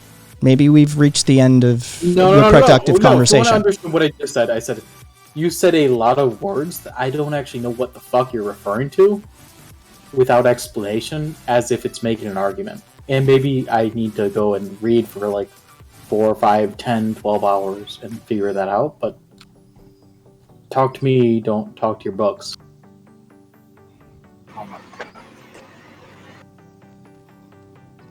Is that fair?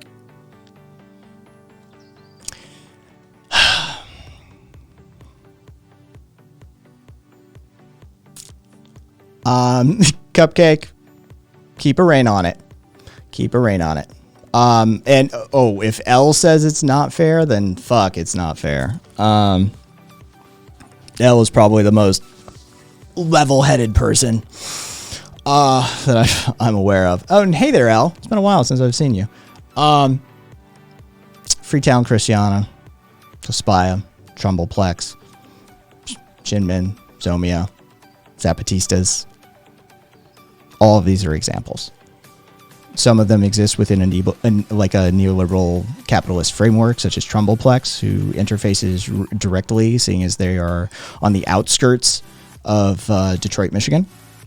They have residential housing cooperatives. They have event space. They have library. They have internet that they have connected and distribute themselves.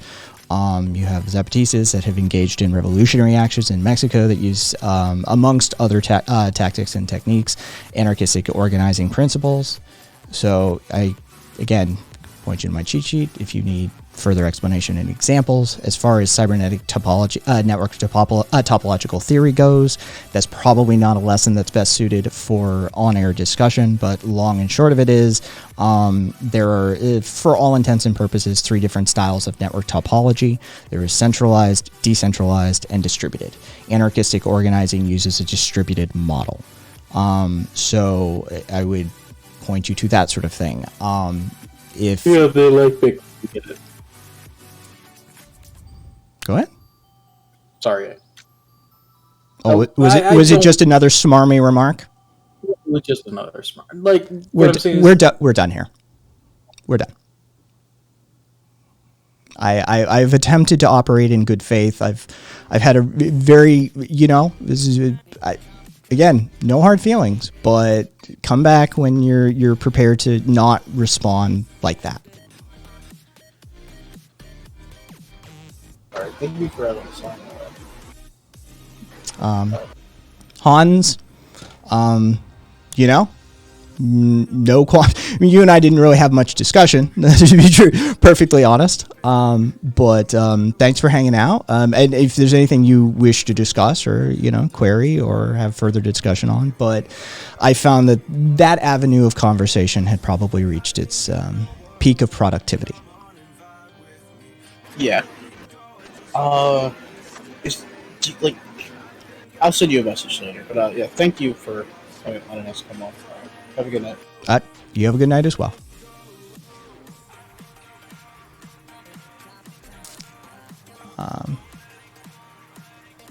Viva, no idea. Duly noted, Karina. Let me just clear a whole bunch of stuff because I've been ignoring some stuff.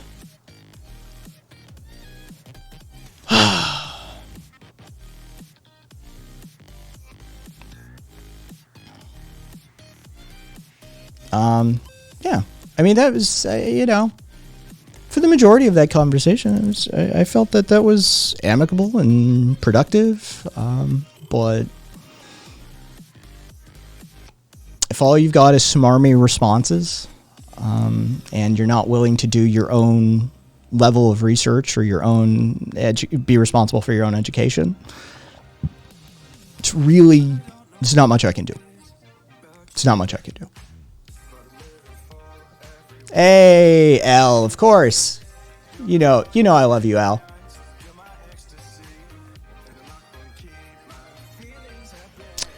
Um, 12 or 13. I like the conversation, but I feel you validated my take on liberals not actually liking liberal values.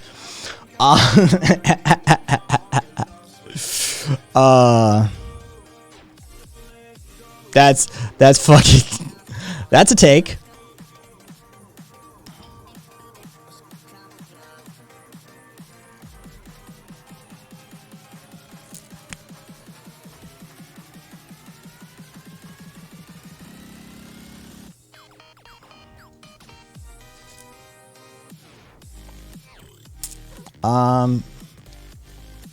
Oh, Jesus Christ. Is LMAO back? Oh, for fuck's sake. Oh, man. Kez, I'm pretty okay, Kez. I was, yeah. Water off my back, man.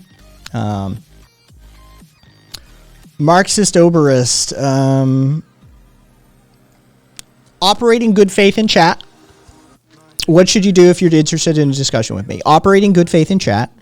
Show an interest in some of the topics that we're talking about, if and when we're talking about those things that do interest you. Just a certain level of engagement. Come, once or twice and you'll be good. You'll be on the air in no time. Simple as that. Yeah.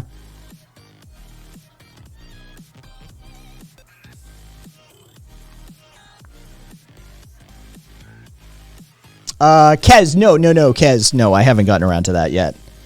No, I most assuredly haven't gotten around to that yet. No, I'm probably, I'm thinking that may be useful for Bad Movie Friday, for the late night crew. The ones that manage to stick through, like, a showing into the next showing. We're all adults. We can handle our shit. I think that might actually be suited for Bad Movie Friday. Yeah, BMN may have that as a potential candidate. I'm gonna just call you Mo, Marxist Oberist. I'm just gonna call you Mo. Just for brevity's sake. Mo, it happens on Discord. The exclamation Discord or the Discord link is down there. Yeah, that's where that happens. Kez, usually that sort of thing kicks off like, oh God, we usually get around to the second movie by 1:30 a.m. my time. So like an hour and a half ago. Like an hour and a half ago is usually like around the territory we end up getting to the second movie. So yeah. A Marxist soberist, as in a Marxist who doesn't drink. All right. We will definitely have, I don't drink, but it's not for those reasons. But I completely respect your decision. And it's early morning for you. All right, rock on. Oh, that was I'm kind of sad. I'm kind of sad. It was a shame that devolved like that. I thought we were getting along. I thought it was an amicable conversation. I thought it was at least semi-productive. Can somebody help me out here? Like one of my regulars? Like, did I do something? Like, can we do an after action on that? Like, what, like, is there anything I could have done to, like, mitigate that to some extent? Like, I'm always looking to improve.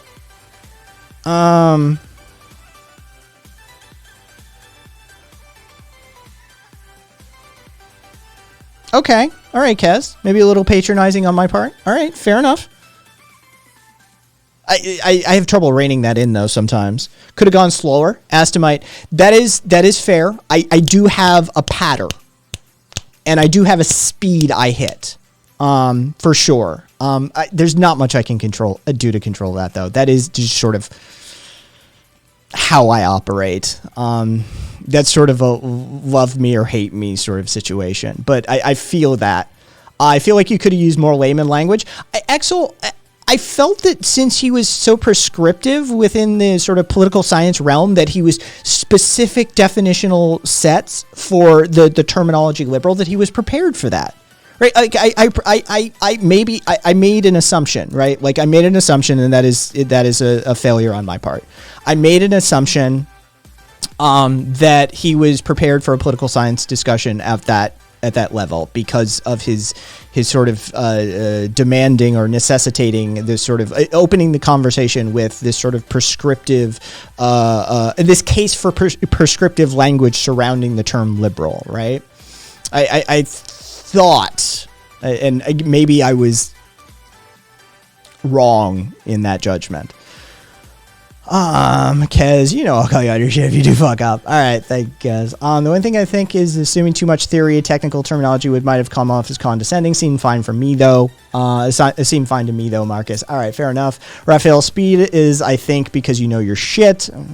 Thank you, Raphael.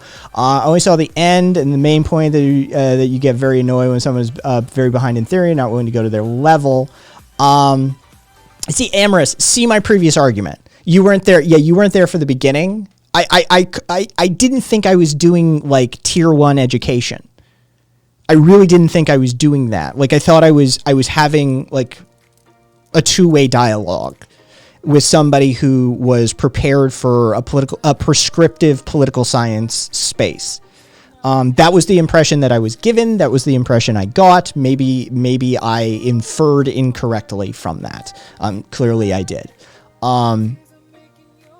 So yeah, that is probably on me.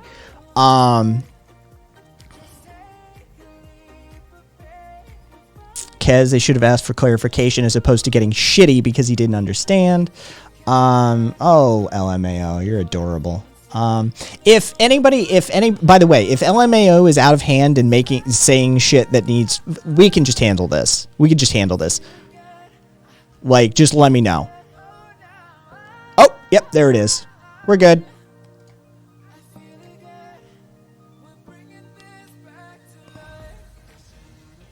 Sorry if I took away your play toy, but we need to. I'm sorry, I need to report them. Death threats, threats of harm. That's.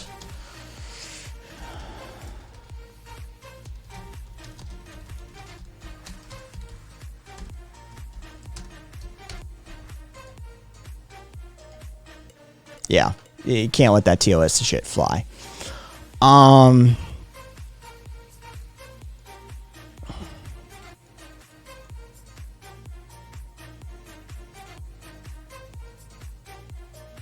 And Viva, I'd have been fine if he had asked that.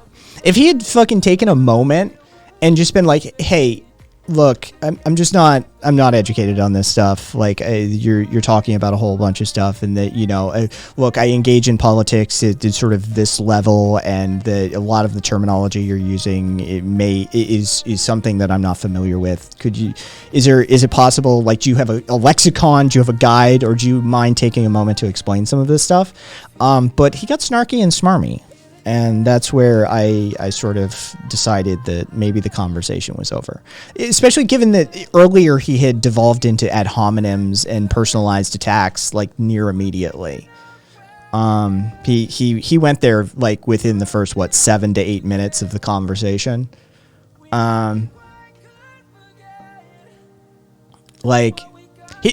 Viva, he did kind of ask that. Like, I mean, that's the thing is like I felt like I had to a few times.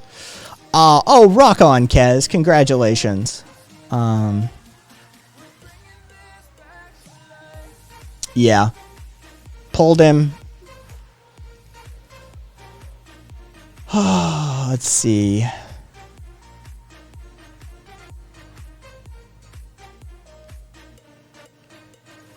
Wait, is sourcing in here? All right, they're sourcing. He's a lazy troll, not even interesting. A sourcing. What did you say? Okay.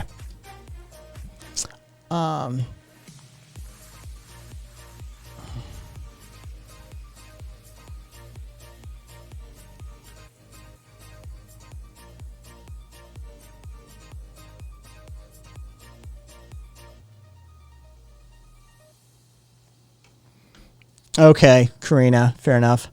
L says he was gaslighting you, implying you were saying nothing. You could have deconstructed the gaslight in a bumbly Columbo patient kind of way. It would have been exhausting, though, most likely, and it might have gotten a lot uglier. All right, L, thank you. I value your opinion on that sort of thing, L. I see you as sort of level-headed from a philosophical, analytical point of view.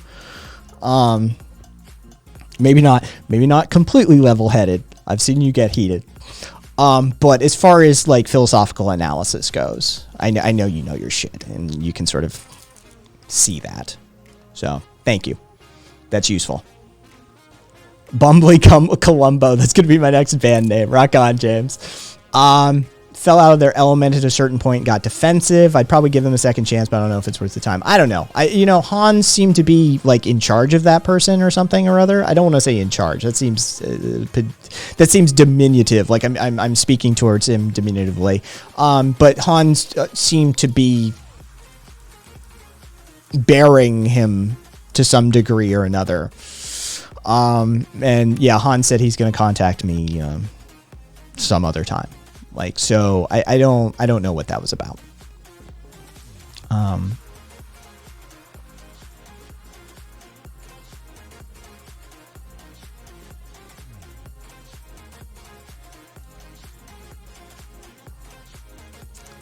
Rev dipshit threatening me. I'm from the South. My very existence here threatens me.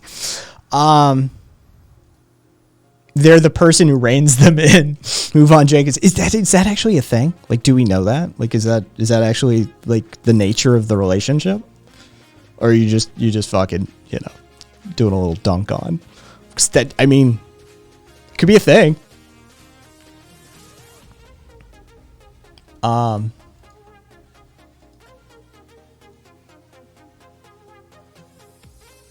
Who's Frost Trap? Just FYI. Whoever just Frost Trap, you just came in. Are you? I just want to let's see.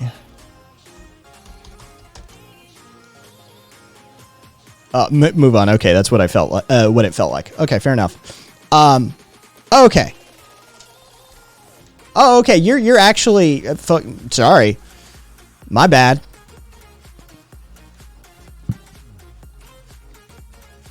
A good faith neolib I've interacted with. Seems good. All right, rock on. Just wanted to make sure.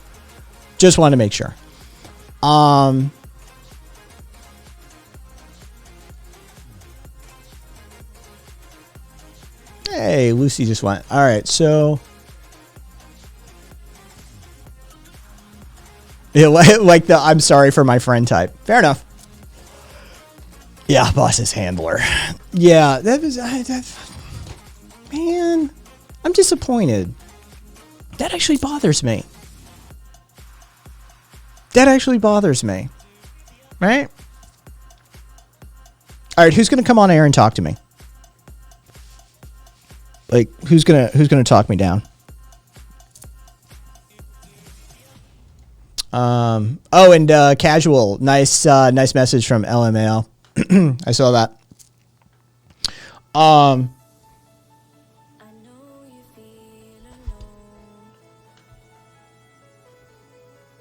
That was God. Yeah, that.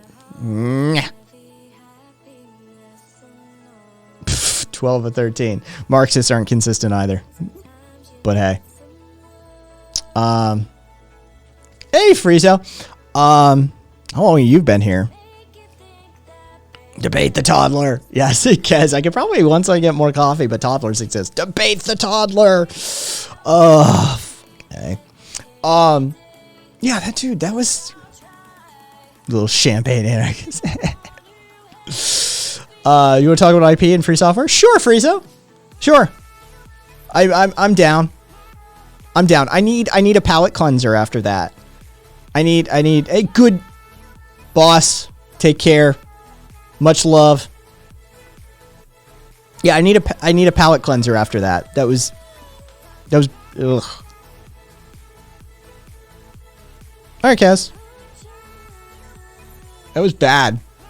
I didn't like how that turned out. I really felt like I tried.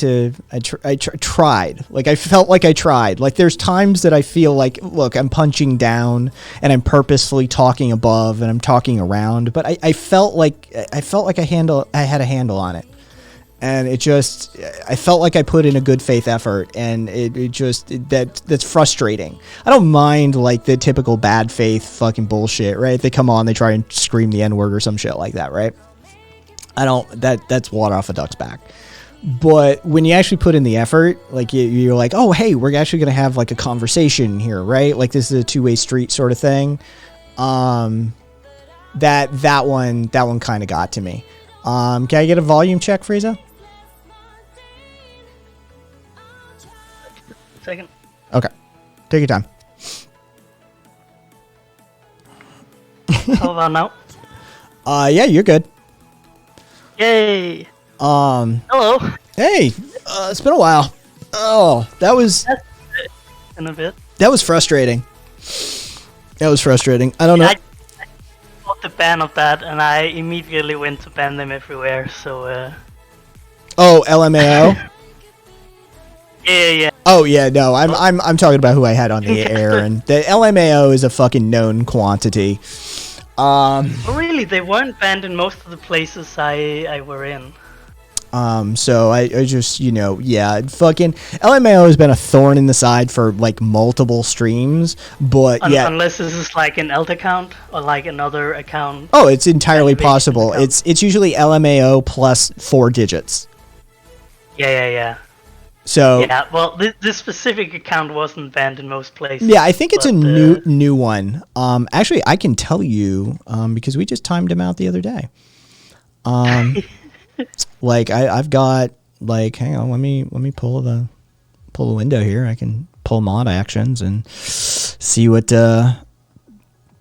Like, see, it was 1504. And see what. Oh, shut the fuck up. All right. There's that person. There's that person. Forgive me. It's been the last couple of days. Dude, we've had a few. Okay, so the previous one was... I can tell you that you're not the only one. There have been quite a few streams where there's like a lot of activity on the troll side. As of 4 days ago, it was LMAO 1440. Yeah. Yeah. So yeah, it's just LMAO plus 4 digits is the formula.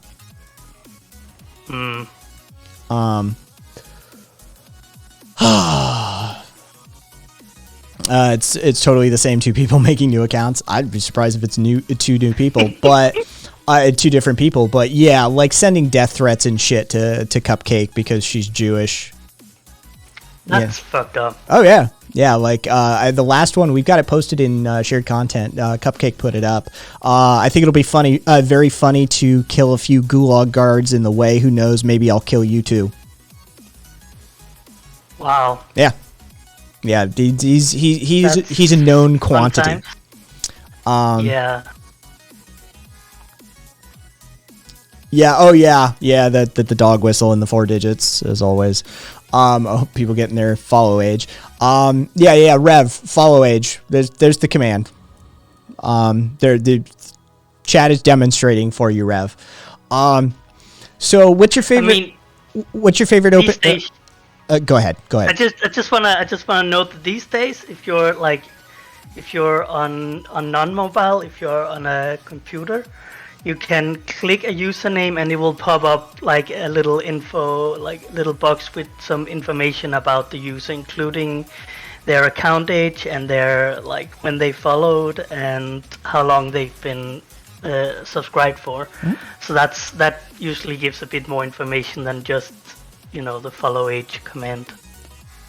Did you see oh geez, where is it? I had it open earlier. God damn it.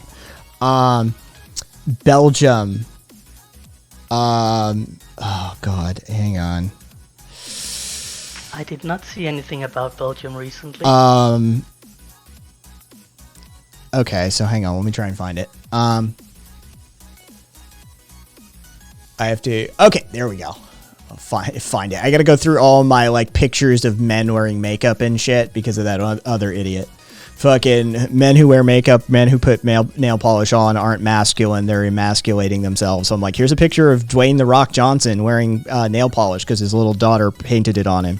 Is he less of a man now? So I've got pictures of MMA fighters with fucking nail polish on and shit like that. That was a fun conversation. So sounds like it. Here is the Flemish scrollers.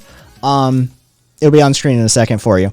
Yep. Somebody made a ML based bot to track the public access parliamentarian footage from the Belgian parliament to monitor how long politicians are on phones for automatically. That's great. Yeah, rather than actually participating in the parliamentary procedures. Yeah. Yeah. Oh, that's fantastic. Yeah, so it's just automatically happening. They're just gathering data constantly. Anytime they're being recorded, this footage is going up. It's getting grabbed and analyzed. And so I was like, now that I like. Yeah. So yeah, I figure you'd get a kick out of that. That's in your wheelhouse. Yeah, I'm trying to kind of look more into data science and machine learning stuff and such because it's really interesting, and like I'm involved with MusicBrain, which is like a massive data set with music data, and I really want to like dig into that and look up a couple of years ago there were a lot of media attention to like is that gender bias in the music scene. Is that MusicBrain? Is like, that MusicBrains with the Z, the open source encyclopedia, like metadata encyclopedia? Okay. Yeah. So yeah, I've been wanting for a while to kind of dig into that data set and try and look up some like and ask some feminist questions and like look up some gender biases, and yeah, I think that could be really neat. It was one of I used the music industry. I used musicians as one of my counterpoints to the fucking chud earlier that like real men don't paint their fingernails. I'm like, really? Have you seen musicians? Have you seen the 80s? Have you seen the early 90s? Have you seen the early 2000s? Like, I'm like, dude, Alice Cooper went up with full fucking makeup, a dress, and nails painted, and then he went backstage and banged like 15 groupies. Like, pretty sure. Also, like pretty much every punk, ska, metal, like they all all wear nail polish? Yes. He was literally arguing from the position that only both punk and metal are not very masculine music genres, so I can definitely feel that. Oh yeah, for sure. Yeah, definitely those like Norwegian death metal bands, for sure. Yeah. Very emasculated individuals. Yeah, especially all those Nazi metal bands. Those are very. Yeah, he was arguing. He was attempting to argue. I think he was kind of drunk, frankly. He was attempting to argue from the position that I'm subconsciously signaling my homosexuality by painting my fingernails, and that heterosexual men do not do this. I mean, yeah, I'm not head, and I'm not painting them, so I don't know. Like, again, like, it's just, I'm like, I ran through the numbers. I'm like, I'll give you a conservative, like 8% of the population is homosexual. I think it's probably closer to 10, but hey, I'll give you the 8, right? We'll run the numbers here, like, right? But of that percentage, like, you know, when I went through the masculine, bears, these sorts of things, like the subset of the subset of the subset territory is maybe, feminine signaling and, attempting to paint their nails. I'm like, then counterpoint the entirety of the basically like music industry at one point or another. Any man who has a traditionally feminine daughter has had his fingernails painted by her at one point or another, probably worn a pink tutu and sat down at a, pretty princess tea set too. While he's at it, like, are they less masculine? Like, these numbers are starting to add up higher on one side than the other. We all know that if you're not producing only sons, then you cannot be masculine. Exactly. Yeah, for sure. Exactly. Exactly, Raphael. Like, dude must have never seen Kiss in their rock gear. I know, right? Like, it is fascinating me. So the next color is pink. I'm gonna go get another mani-pedi, and I'm gonna get them painted pink this time, because if blue The most traditional of, by the way, men used to wear the pink. Roll back a couple of decades. Well, more than a couple, but a few decades, and the traditionally masculine color was pink, rather than blue. But if the traditionally masculine color of pink sets these morons off, then I can't wait to see what the traditionally masculine color blue sets these morons off. Then I can't wait to see what pink does. Yep. Masculinity is very gay. Oh, L. Hey there, Kaz, who's definitely not a traditional gender norm going on there. No, I find it stupid. Like, I don't understand. Like, I literally don't understand at this stage in my life. Like, Alexander of Macedonia conquered most of the known world wearing a skirt. Is he less of a man? Clearly. Like, you know, the Celts would come just right over the hillside and massacre the fuck out of your people wearing skirts, right? Like, the Spartans wore skirts when they were wearing clothes at all and not running around oiled up with their fucking boy toys and shit. But they wore skirts. The Romans wore skirts. The Egyptians wore skirts, right? Like, I don't understand this crap that it's like, you know, well, men don't wear that. Like, really? Because some of the scariest motherfuckers throughout all of history would stab you through your chest while wearing a skirt. Like, I'm kind of lost at this point in my life. I mean, stabbing is kind of homosexual, so. Yeah, there you go. It's clearly when the Spartan soldiers shoved a spear through your chest, that was an ersatz homosexual act. Yes, for sure. Yes. Hey guys, how's it going? Hey, Kaz. Hello. Yeah, amorous. I do think masculinity is a dumb concept. Like, Are you down for some stabbing as well, Cass? I'm always down for stabbing. Don't ask me a stupid question. Come on. I am a degenerate. I have to be. yes. So we're rocking the Degen Pride logo now. It's somewhere in the commons. Like, scroll up if you want it. It's 1920 by 1080 in size. Fucking transparent PNG. You can use it to your heart's content, but it's just stylized degen with the rainbow colors across it. Right. It is now my Twitter banner. Nice. Yeah. I may have to dip suddenly if my son decides to be a massive penis, but I've got a little bit of time. Massive penis. Well, it's children. They're all massive penises. Either that or tiny dictators. Fair enough. Fuck it. Yeah, fair enough. 12 and 13.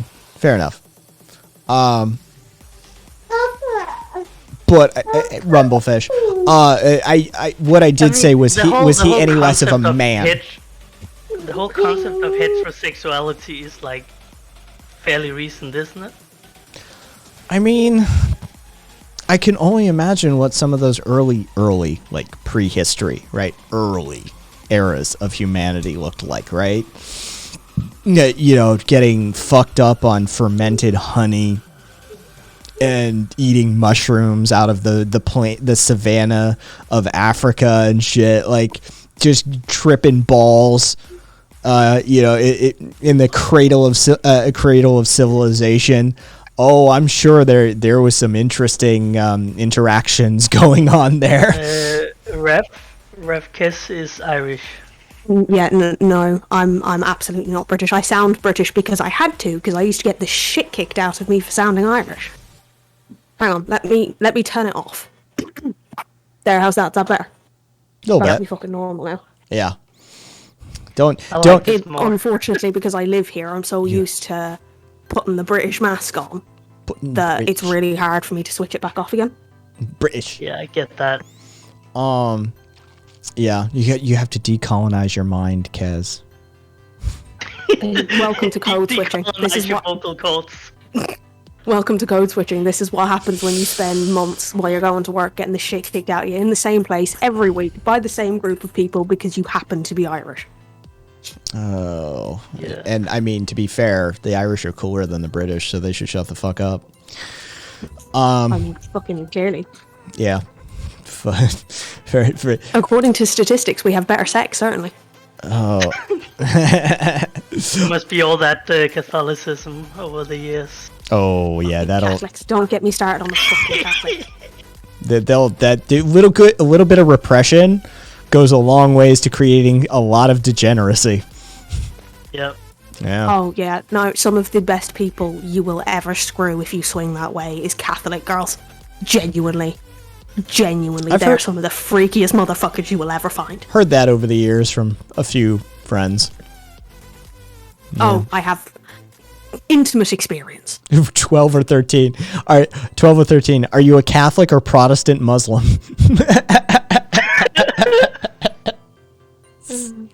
Yes. Golf This is clap. the thing, I was raised Catholic, which I think is why I ended up quite so degenerate. I'm told, the casual said, I'm told the Catholic girls are into anal. Of course they are. They're saving themselves for the Oh, yeah. Lord. It's the Lord's loophole. Abso-fucking-lutely. Dude, religion does a number on your brain. We were at, Indoctrination does generally, I think. Raphael, good to know. Oh, Kat, yeah, redheads, yeah.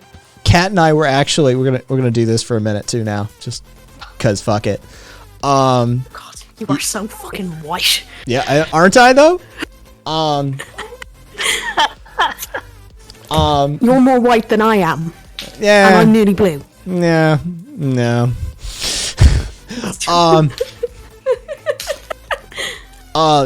Kat and I were actually, because Kat was over here the other night, because Kat's in town, and we encountered the fucking idiot street preacher people, and they we got a link, and we were looking at some of their documents and shit. And like they publish a whole bunch of brochures and PDFs and these sorts of things. And there's a Christian research group here in the United States, Banca Group or something like that. I forget its name. It starts with a B. Either way, they specialize in attaining research data concerning the Christian faith, right? And according to their own statistics, if a person isn't born again by the age of 18, there is a 6% chance that they will ever return into the fold of the religious milieu. It was revelatory. That's way too high. It was revelatory for us. We're like, okay, so all we need to do is keep them out of it till they're age 18, and then we can get rid of like 94% of these idiots. All right, cool. Like now we have we have a goal. We have a metric we're shooting for. Like that's all right. Thanks for the numbers, guys. Yeah. I'm like, all right, we could do that. We can do that. Rev, Henry III can suck my dick for having a massive part in my people's genocide. What kind of anarchist measurements would I like to see implemented? I'm gonna look. I dealt with some shit earlier, so I'm kind of a like I'm not sure if anybody's interacting in good faith mode.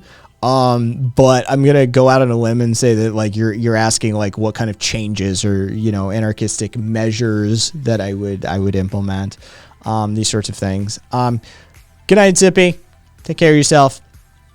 If that is in fact religious milieu, more like mildew, am I right? If that is what you're asking, then I mean, there's a whole host of stuff, man. Like, but we need to start with stuff that isn't even like anarchist, right? Anarchists should be constantly creating dual power structures for sure, right? We should be concerning ourselves with creating community gardens and community libraries and free health clinics, and mutual aid networks of all sorts, right? We should definitely be focused on that. But the truth of the matter is that we actually have some work to do within the statist framework. That will give us some breathing room to do that work easier. And so while it may be distasteful for most anarchists to engage with the state on any level, I would argue that what we call down ticket voting in the US or your local elections, these sorts of things, are some of the most important things that an anarchist could interact with outside of their direct action and mutual aid work. I am so envious of your like down ballot system in the U.S. That's one of the things you have gotten much better than. Is that we not have a thing over for here. you guys? Like I've used that term before. I know globally, like it's not as common as we would think it is, but yeah. No, it's definitely not a thing here. Like we do have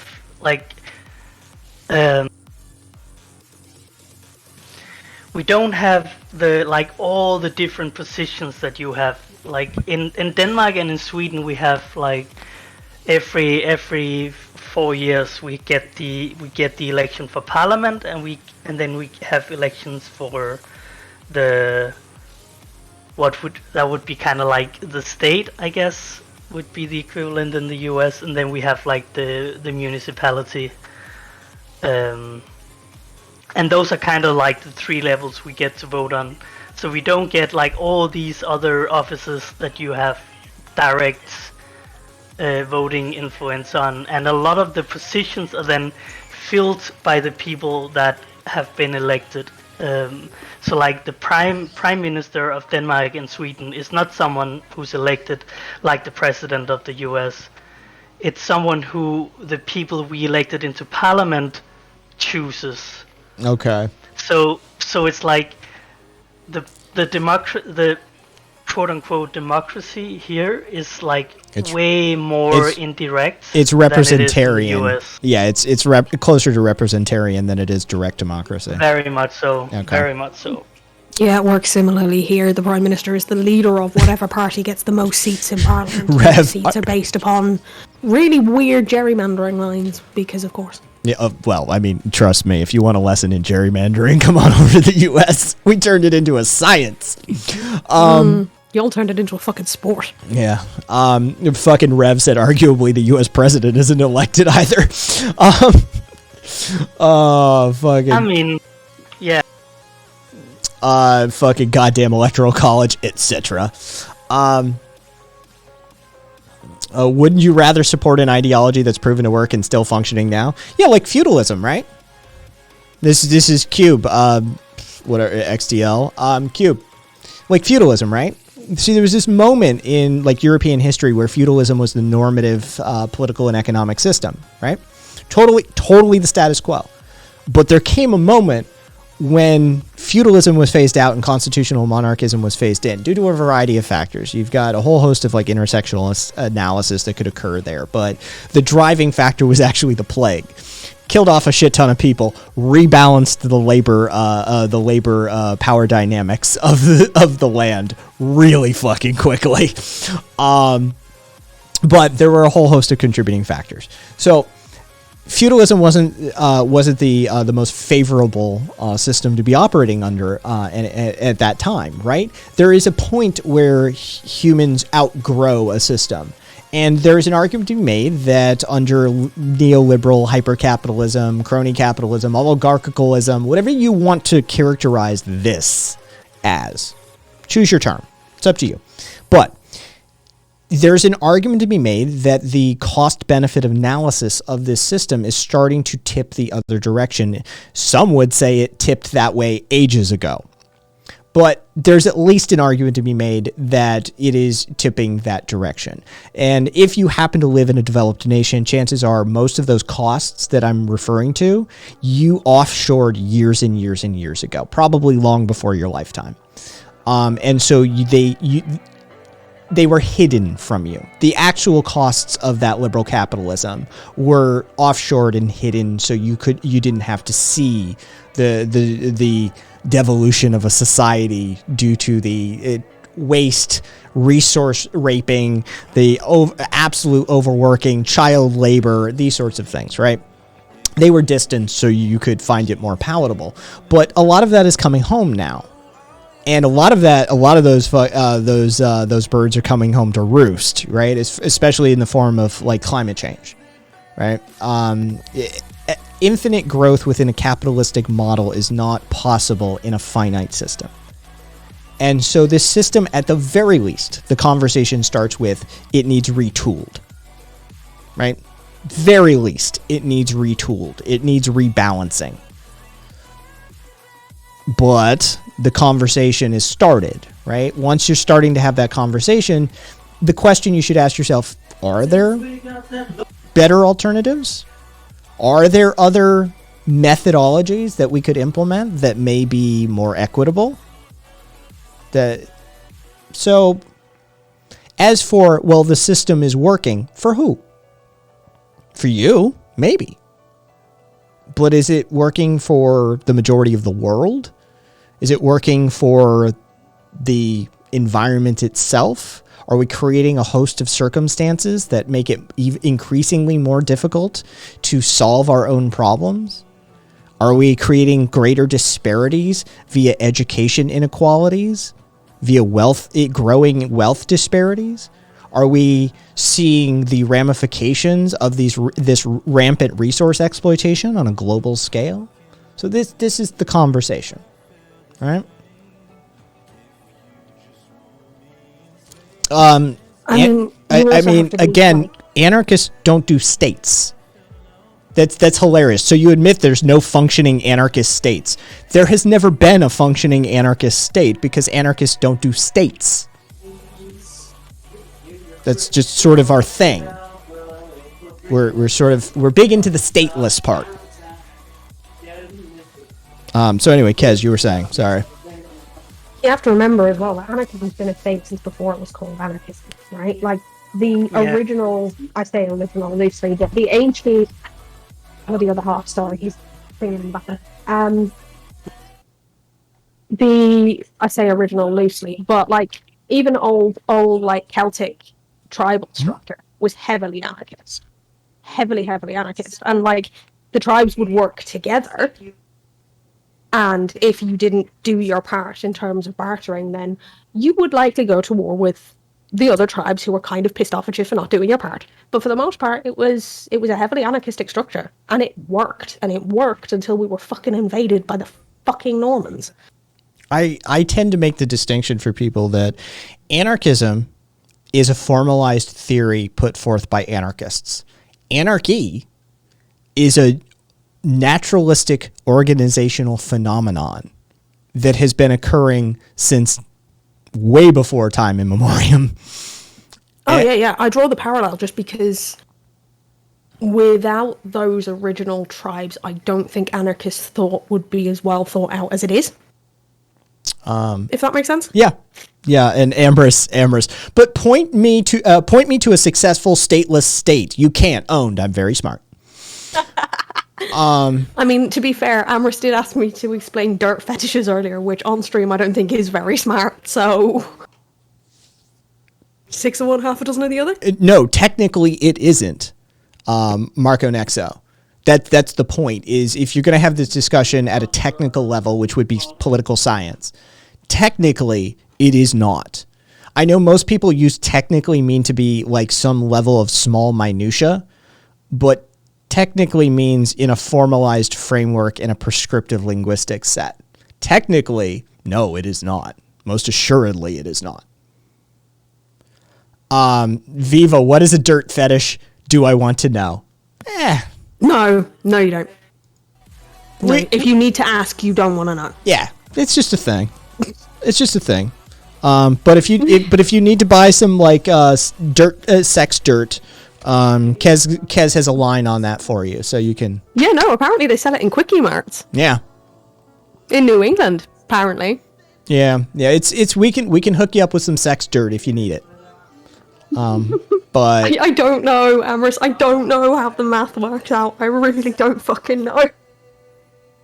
Like, number one top selling sexual dirt. Yes, because that is a very flooded market, I'm sure. I went looking for like the competitors too. I was like, come on, there's got to be at least like 2 or 3 competing products, right? There isn't, is there? There's none. No. I bet there's none. I couldn't find any. I was like, I was about to check like Alibaba and shit. I'm like, maybe the Chinese are making some. I don't know. I don't understand humanity. Why are we a thing? That to me, the fact that we can like basically sexualize anything is one of our most amusing aspects as a species. Oh, like, yeah, like I said earlier, there's a reason Rule 34 exists. Yeah, like I think that's hilarious. Is like, see that tree over there? Yeah, I'm gonna fuck it. You do you, dude. Yeah. You do you. I think it's hilarious. I think it's one of the most amusing like Doug Stanhope has this old routine about how like your sins are the most important, the most interesting thing about you, dreary fucks. Even if your fake savior on a stick came back to life, and you came up to him and started telling him how the light of Jesus has changed your life and it pours out of your every orifice, at the same time you're telling Jesus this stuff. If someone over here starts telling a story about how he kick fucked a girl with cerebral palsy, even Jesus is going to be like, yeah, that's great and all, but hang on. Wait, was she into it? What kind of lube did you have to use for that? Like, your sins are the most interesting thing about you, folks. Sorry, it's just the truth. Just a bunch of my son agrees with you. See? Exactly. Just a bunch of horny monkeys. Exactly, Caboose. Exactly. But no, we were created by the divine light, and we're not of the animal kingdom, for sure.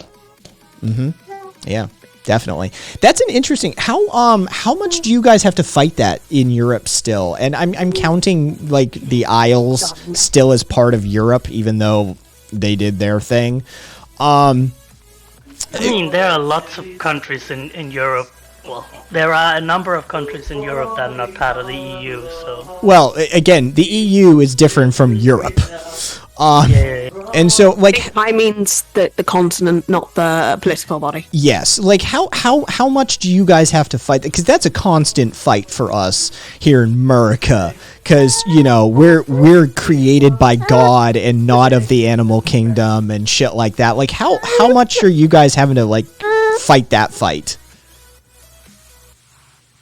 Oh, we have fundamentalists. Like, absolutely, we have fundamentalists.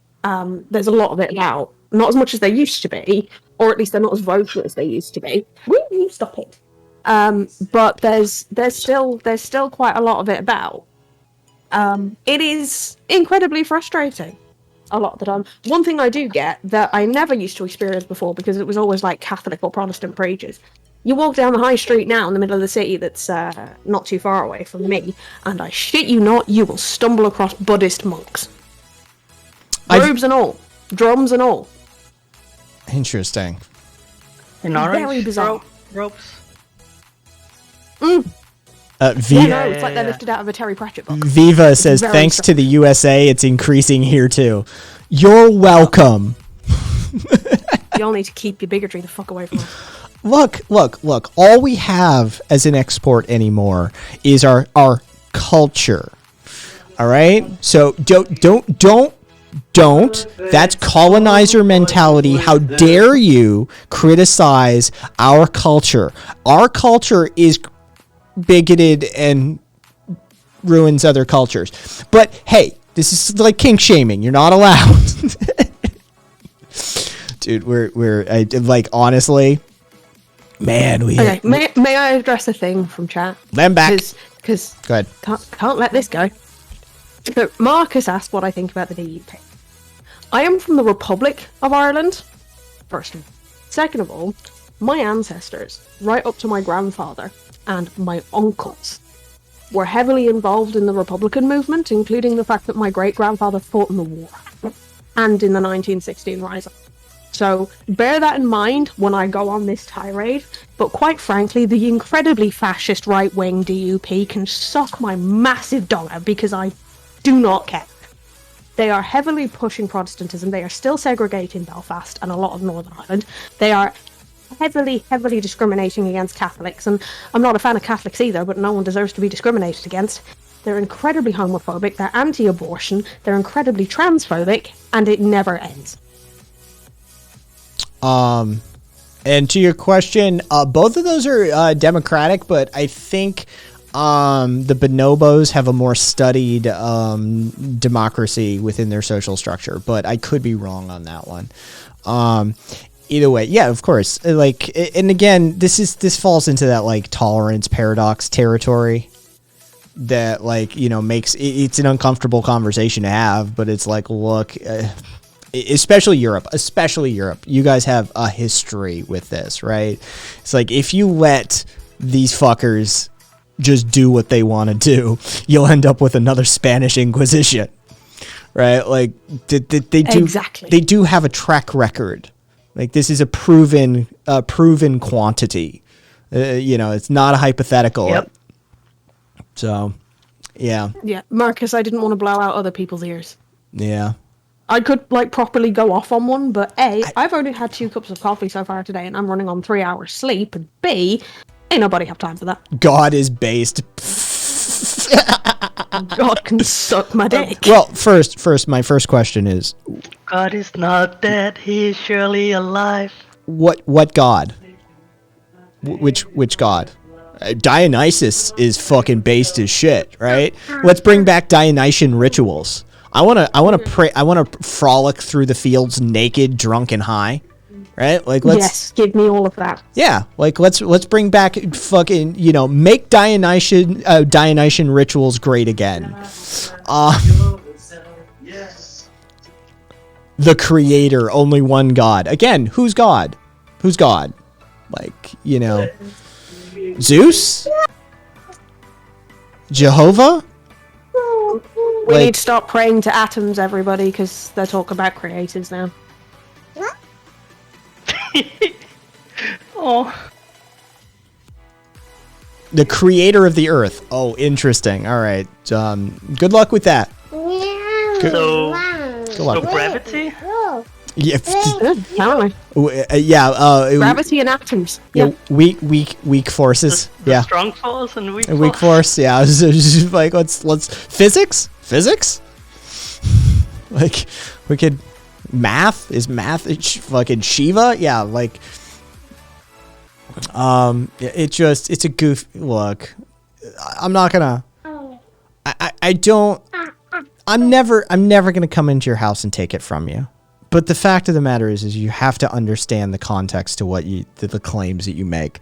Do you have any idea how many gods have been created throughout all of humanity? How many dead gods there are? And all of them were the god, man. They were the god. Their people fought and died and believed in this shit, just as you do. Right? But Warring over sky fairies is stupid. it's a far from unique position to hold. Let's just put it that way. And whose interpretation of that one creator do you ascribe to, White X Lights? Who how do you come to know this creator? How were you informed about them? By how do you know their act? Like what actions do you know them by?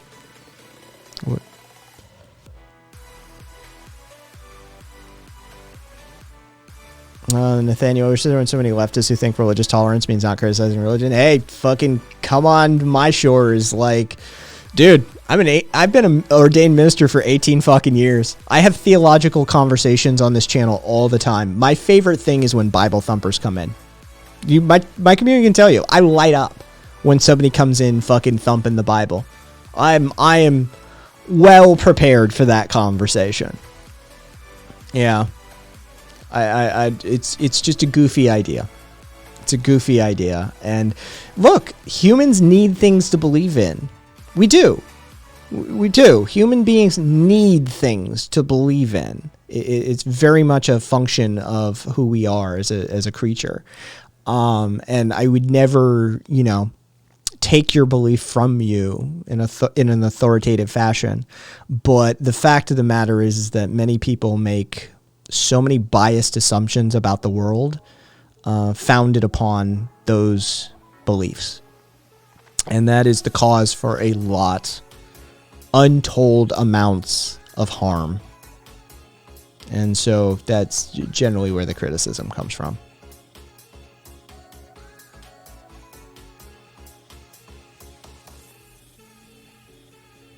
Oh, yeah. Okay. So White X Lights, you want to circle that a few more times and refuse to actually answer the question? That's fine. Yeah, Frackle's on it. Like, come on. I'm pretty sure that White Lights is a Muslim. Interesting. Really? How did you Yeah. how did you come to that conclusion? If I may ask, what's the thought process? I just think it's the more likely one, right? It's just the more recent one, right? Fair enough. Fair enough. A little recency So- bias.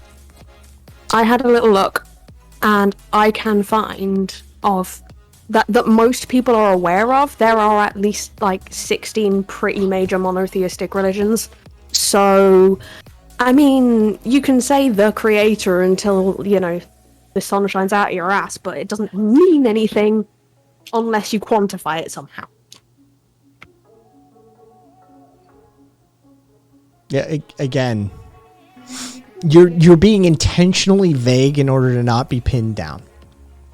You think I don't and you fuckers worship fucking Satan. There it comes out. Finally. Hail Satan.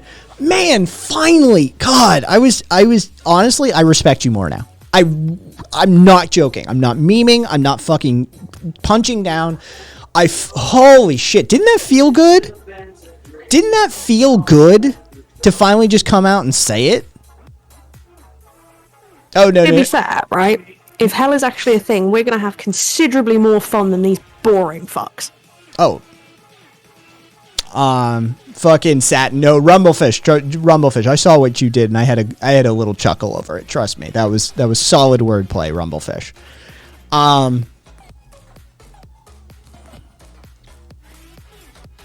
Like it just, God, that feels so much better, right? And by the way, Lucifer is the OG rebel, right? Like, shout out to Lucifer.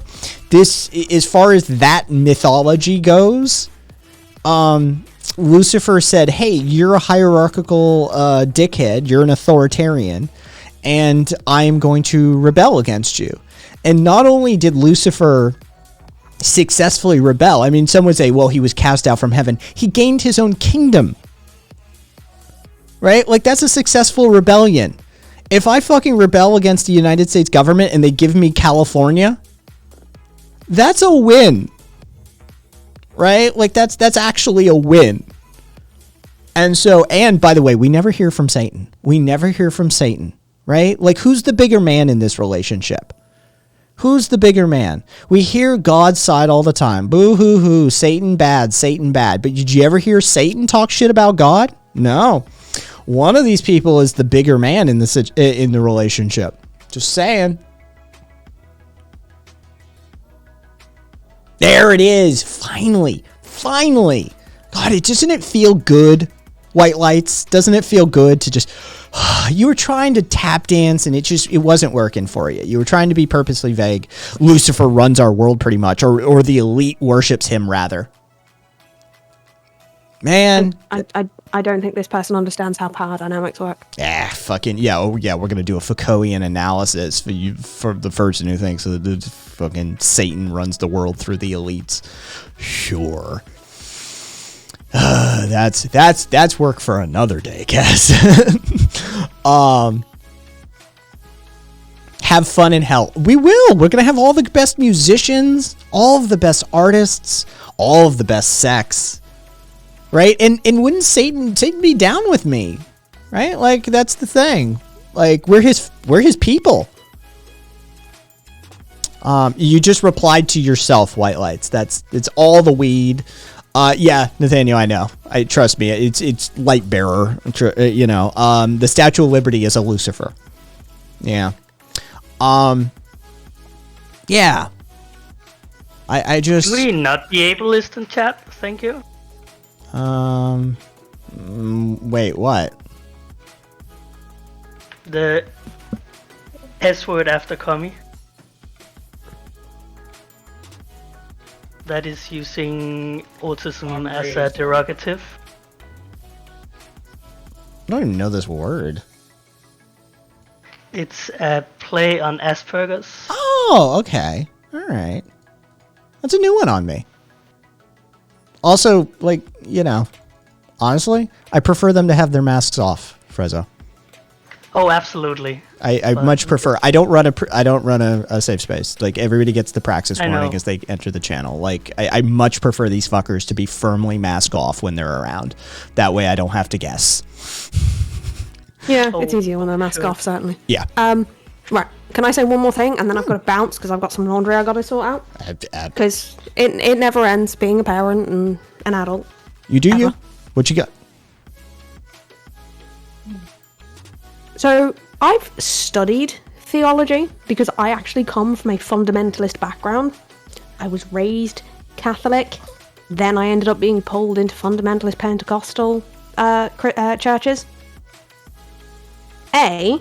Most of the shit you'll spout, you don't understand what the Bible's saying because mistranslations have happened over generations again and again and again, and it's watered it down. Arsena Kotai being a prime example. Continue. Yep. B. The verse you'll claim is anti-homosexual actually isn't. If you go back to the original Hebrew, it's anti-pedophilia.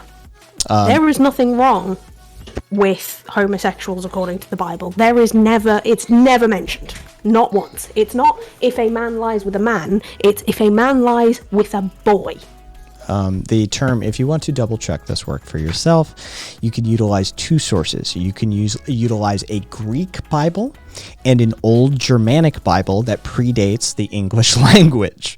And what you can find is that the mistranslation originates with a Greek translation to English of the term arsenokotai, which was mistranslated, which actually means pederasty rather than homosexuality. And you can cross-verify this using old Germanic Bibles that forward translate to pederasty or pedophilia as well. It does mention anal sex, and the reason, and it explains this, the reason it has a problem with anal sex is because at the time, there was a necessity to breed to have enough children to be able to work the land. That's literally it. That was the only problem. We are now at a point where we no longer need to worry about expanding the population at rapid rates. Ergo, do what the fuck you want. Providing you're not hurting anybody and it's consensual, do what the fuck you want. Also, if you go back again to the original scripture, Jesus hated bankers. He was a socialist at best, if not more radical than that. He was anti-hierarchy. He was very, very heavily for healthcare for all. He was very, very heavily for basic necessities for all for no charge. And there is nothing you can say that would prove different because it is literally in the text of the original Bible, in the original Hebrew, and in the ancient Greek. Yeah, we've got a few episodes on that. I wrote an essay, How to Piss Off Jesus. That is... Be a capitalist cunt. Well, it's the telling of the cleansing of the temple. That's exactly it. Like, yeah, it's I do not understand, right? Because even in the fucking King James, in the Old English, there is very clear lines drawn between this is what Jesus gets pissed off about, this is what he doesn't. So how they go, oh, this means we should be capitalist snobs. No. Not that. Also, if you're that fucking Christian exceptionalist, you shouldn't like Jesus anyway, because he was a fucking Jew.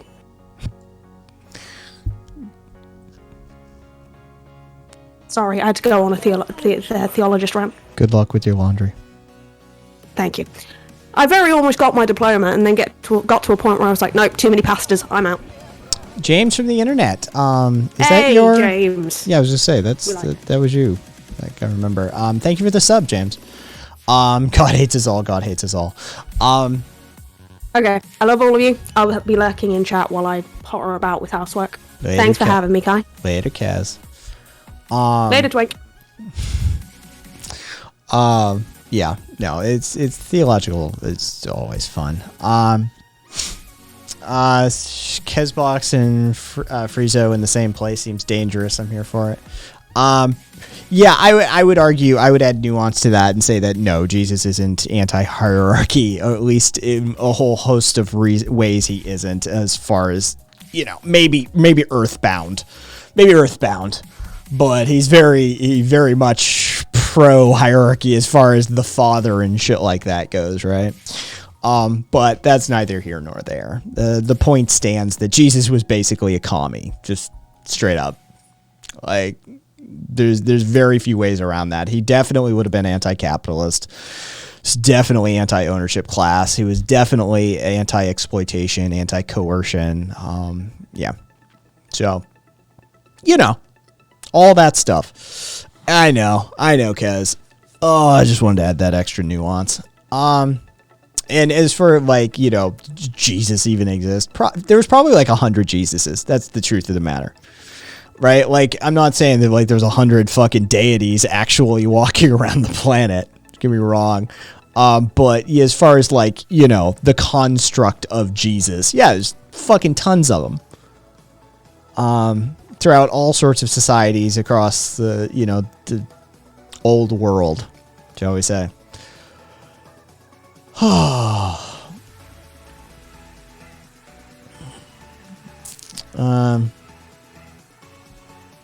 He's absolutely the Christian Ragnar. Yeah. Man, I'm still mildly annoyed by that conversation earlier with that guy. Is this the thing that I can... That's understandable. Like, you know, you go into it, you have expectations, you go in good faith, and it just, you know, somebody starts personalizing the attacks and he ends up in the ad hom territory, and, you know, and then expects you to explain everything, right, on top of that, right? It's like, okay, I'm going to be snarky and kind of shitty about this, but you need to, like, explain everything to me because I don't understand any of what you just said. Of course. Yeah. No. No, I don't think I will, thank you. Like, that was a shame. And James from the internet is waving at you, just FYI, in case you don't have eyes on chat. I'm kind of like having half an eye on chat. That's okay. So wait, like just now, like recently, the president of Haiti may have just been assassinated. Was it Haiti that had the like force like the coup? Yeah. Oh, 23 minutes ago, straight up, 23 minutes ago, fucking the Haitian president was assassinated in his home. They hate this dude. I'm mildly familiar with the dynamics of, I'm looking at Exol, of Haiti. There's this fucking guy called Barbecue that basically aligned 9 of the street gangs. He's a former cop who aligned 9 of the street gangs under his umbrella, and then he was using them as a tool for the president, Moise, or whatever the fuck that guy's name is, of Haiti, to oppress any political opposition. They'd go into neighborhoods, and the reason he's called Barbecue, he thinks it's because his father ran a successful barbecue business. It's because he likes to burn people alive. So yeah, there have been increased tensions. No, Raphael, this is in country. Guarantee it. Trust me, I'd be the first one to call out like Western shit fuckery on this. It's not a CIA hit. This guy is illegally in power. He was trying to pull a full dictator. He declared that he was owed another year of presidential term, and he was just ruling by decree at that point. It was growing increasingly tenuous in Haiti. I'm not surprised that some shit has gone down, frankly. A group of unidentified individuals, some of them speaking Spanish, attacked the private residence of the President of the Republic and fatally wounded the head of state, Prime Minister said. The country's security situation is under control of the Haitian police and the armed forces of Haiti. Mr. Moise had been struggling to quell growing public anger over his attempt to hold on to power despite the opposition's insistence that his term had ended.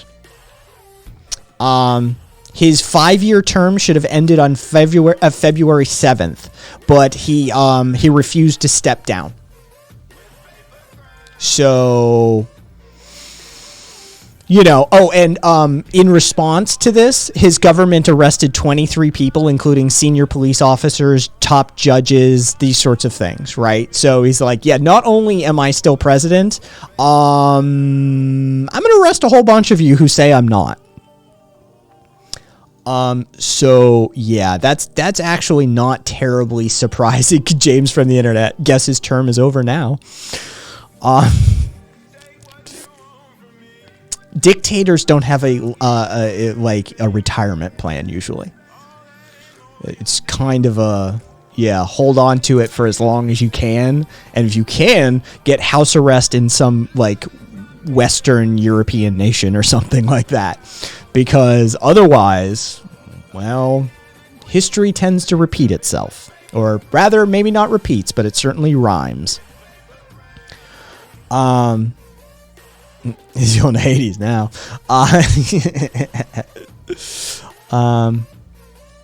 Of course he did. AFP news agency claims the PM said the mob contained foreign elements. Oh, I'm sure. Okay, that's in French. Like the assassinations of most of the South American. Honestly, I don't think we had much to do with this one. I mean, maybe somebody else did. No, but, probably not. No, not this one. Yeah, this one doesn't feel like us. It's just the hypocrisy of like, oh no, foreign elements, but it's like, Night Owl, dude. Yeah, I mean, look, I'm not going to sit here and justify, the extrajudicial assassination of a president. The guy was trying to become a dictator straight up, and he was using violent street gangs to literally raise entire fucking neighborhoods that were in opposition to him. He was not good people. He was not a good man. And when somebody says, hey, did you hear somebody broke into his house and put 2 into his chest? My reaction is not going to be exactly shocked. All right, it's not going to be surprise and shock and anger over that. It's going to be, that makes sense. That's pretty much how that sort of shit usually works itself out, quite frankly. So, I do not believe the world lost a whole lot of anything. He's one of those classic examples of rising to power on the promise of curtailing governmental corruption, and then governmental corruption rates went through the fucking roof under his administration. He's one of those that like, oh, I'm gonna end governmental corruption, and by end I mean profit insanely from it. So. Yeah, Kez, a wannabe dictator died. Okay, and? I just wonder what happened to barbecue. Like, that's my question. Like, because arguably the president wasn't even the issue. Arguably, it's these, like, violent mechanisms that the secret police only, they were using, like, street gangs. But, yeah, it's that element that is the oppressive element, really, in this scenario. Because that under the auspices of that former police captain, aka Barbecue, they weaponized multiple street gangs and coordinated their activity to raid opposition strongholds and arrest or assassinate political opposition. So they're still in play very much. So they could easily be retooled and repurposed for somebody else's agenda at this point. That would be my major concern for the area.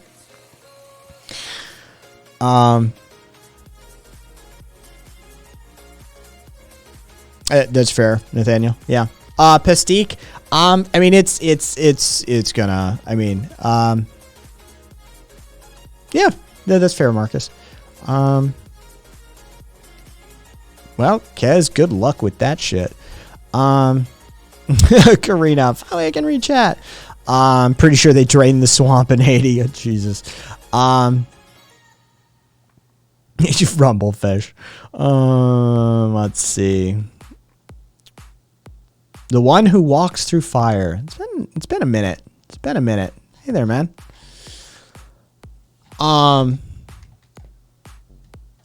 Yeah, it's been like 3 months since I saw you. But, I'll get overtired and hyper. It'll be fun. Fun. All right, Kaz. Well, you do you. I think what we're gonna do. Let me just refresh some stuff here. Oh, I need to turn all of this stuff back on. Forgive me, this might be loud. There we go. Save that. Re-enable alerts. Yes, thank you for another gift sub, Kaz. Jesus. Karina, you could probably do a city builder with an anarchistic theme pretty effectively. Like that Democracy 3 or whatever the fuck that game is. Like that sort of back-end engine, modeling like, various disparate political groups and their interactions via ideologies and, resource sharing and necessities in society. You could probably model like an anarchist society in a city builder pretty effectively. Yeah. Oh, God, Kaz, thank you kindly. Okay, so I did that. I feel bad. I don't want to, do we have, I think we're good right now. We don't have any, baggage. You know what? Yeah, we're going to do that. We're going to do this. Because I did public yesterday. We're going to raid over to Capone the trucker, who's apparently not trucking right now. Capone is playing a video game. But Capone is actually a trucker. He drives lorries in Britain. And he streams from the truck. Is it possible for followers to discuss things verbally with you? Yeah, Nathaniel, for sure. Fucking just hit me up on Discord. !Discord, link down below, whatever the fuck. You can contact me that way, or any of my mod staff can get a hold of me very easily. But Discord's gonna be the easiest, Nathaniel, for sure. Okay, Raphael. Good luck. Frezzo, thanks for hanging out. Yep. Thank you. I expect to see a image tracking system to keep track of these politicians out of you very shortly. Oh God. Everybody, knock the politics the fuck off. Capone isn't a politics streamer. So dial that shit way back down to 0 and enjoy the stream if you do choose to hang out with Capone. Either way, tomorrow is a 5:30 p.m. Pacific stream. I will see you then if you choose to join me. Either way, thanks for hanging out. It was lovely.